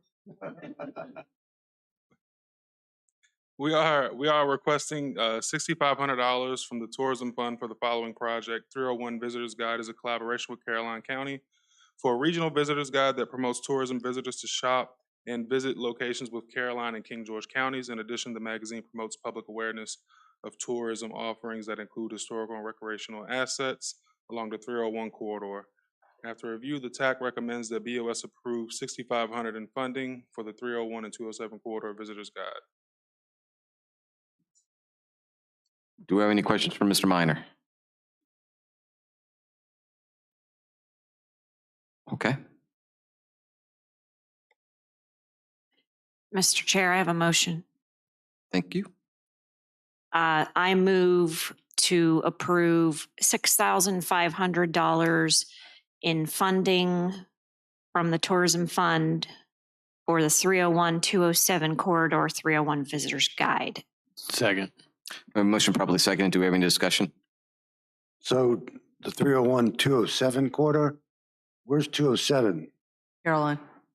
Yes, Mr. Collins, this is a joint magazine. We share the cost with Caroline County. Thank you. Any other questions? All those in favor say aye. Aye. Aye. Aye. Any opposed? Chair votes aye. Motion carries. Mr. Minor, I believe you have another one, the St. Paul's Oktoberfest. Yes, Mr. Chair, 1 second. Yes, St. Paul's Oktoberfest for 2023. The second annual St. Paul's Oktoberfest event drew approximately 800 visitors in 2022 and is projecting an increase in attendance in 2024. St. Paul's requested $15,000 to cover media advertising, band tents, chairs, website page reimbursement, historical brochure handouts, printed signs, and support equipment. After review, the TAC recommended that the BOS approve $7,000 in funding for St. Paul's Oktoberfest to support the marketing and promoting of the event. Staff agrees with TAC's recommendations. Do we have any questions for Mr. Minor on this application request? All right, seeing none. Actually, Mr. Chair, I do have one question. So the funding source on this one, because I know we have 3 of these in a row that are going to start to add up. It's all a tourism fund? Is the fund balance, or No, this is straight from it's our allocated from budget. your line item that was allocated for this purpose in the budget? Correct. We're still on that. $64,000. Good. Correct. Yes. All right. Sorry, I do have a motion then. Go ahead. I move to approve $7,000 in funding for the St. Paul's Oktoberfest from the Tourism Fund. Second. We have a motion properly seconded. Do we have any further discussion? Mr. Chair, I was just going to say, I attended this last year. It's a great event. And it's only going to get better. It was so busy last year. I think each year it's only going to get better and better. And I look forward to it this year as well. Awesome. Thank you, Mr. Stonehill. Anyone else have any other comments or questions? All right, in that case, all in favor say aye. Aye. Aye. Aye. Any opposed? Chair votes aye. Motion carries. Mr. Minor. Yes, Mr. Chair. Last application for the night. Bell Grove Foundation is hosting its 8th Spirits Festival in 2023 and requesting $7,334. This event lured approximately 1,035 visitors in 2021 and 989 visitors in 2022, respectively. The festival expects to draw more this year with the addition of an extra day. The event will be advertised in Virginia and Southern Maryland. After review, the TAC recommends the BOS approve $6,000 sponsorship to promote and advertise Spirits Festival in King George County. Staff agrees with TAC's recommendations. Does anyone have any questions for Mr. Minor upon this TAC application request?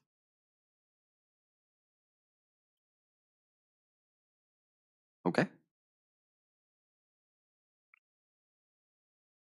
Mr. Chair, I'll move to approve $6,000 for the Belgrove Spirits Festival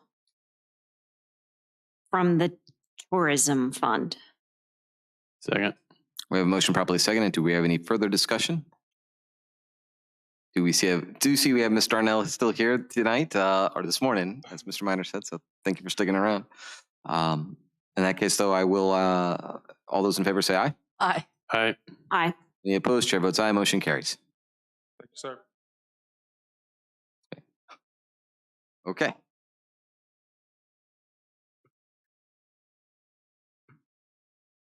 County Administrator's Report. The only thing that I'm obviously going to dispense with my report, other than the one item I would just point out is that the Board of Directors of the Service Authority had indicated that the 21st of September, it's a Thursday, they would be interested in doing a joint meeting with you all. Is everyone amenable to that? And Chair, this is for talking about both the service authority and Yes. the county's future, just for the public's awareness. Yes. Thank you for that clarification. Mr. Collins, Mr. Stonehill, does that work for the two of you, the 21st? Thank you, sir. I was 6 or 6:30? It could be at 6 if you would like, or. Mr. Stonehill, because I think he might be our. I can't do anything earlier than 6. Okay. We can make it for 6:30. That's fine. We'll do 6:30. 6, okay. I don't, they didn't give a preference, so it's up to you guys. I'm fine with 6:30 if it gives Mr. Stonehill a little bit extra time to. 6:30 would be great. Okay, we'll do 6:30. Okay. That's it. Anyone have any questions for Mr. Miller? Okay. I'll entertain a motion.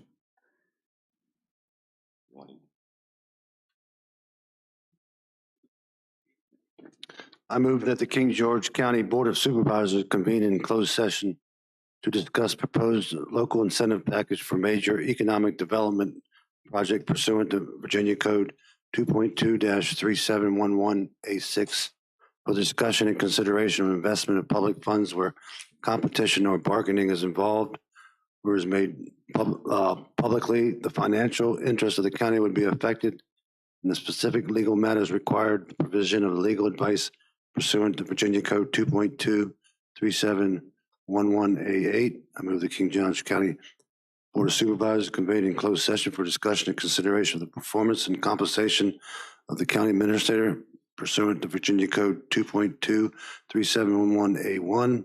I move that the King George County Board of Supervisors convene in closed session for discussion and consideration of disposition of an existing utility easement, proposed lease extension, acquisition agreement involving acquisition of real property for a public purpose, and disposition of publicly held property where discussion in open meeting would adversely affect the bargaining position or negotiation strategy of the public body pursuant to Virginia Code 2.2-3711A3. Invite the county administrator, the county attorney, director of economic development, assistant county attorney, the county financial consultants as needed because they are deemed necessary or their presence will reasonably aid the board in consideration of the topics to be discussed pursuant to Virginia Code 2.2-3712F. Second. We have a motion properly seconded. Do we have any discussion? All right, all those in favor say aye. Aye. Aye. Any opposed? Chair votes aye. Motion carries. We are in closed session.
I move that the King George County Board of Supervisors return to public meeting and certify by vote that only public business matters lawfully exempt from open meeting requirements by Virginia law, and only such public business matters were identified in the motion convening the closed meeting were heard, discussed, or considered during the closed meeting.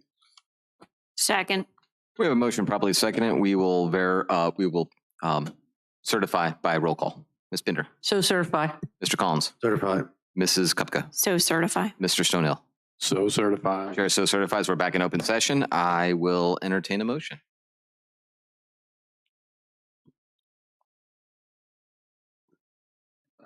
Oh, I will ask real quick before we do adjourn.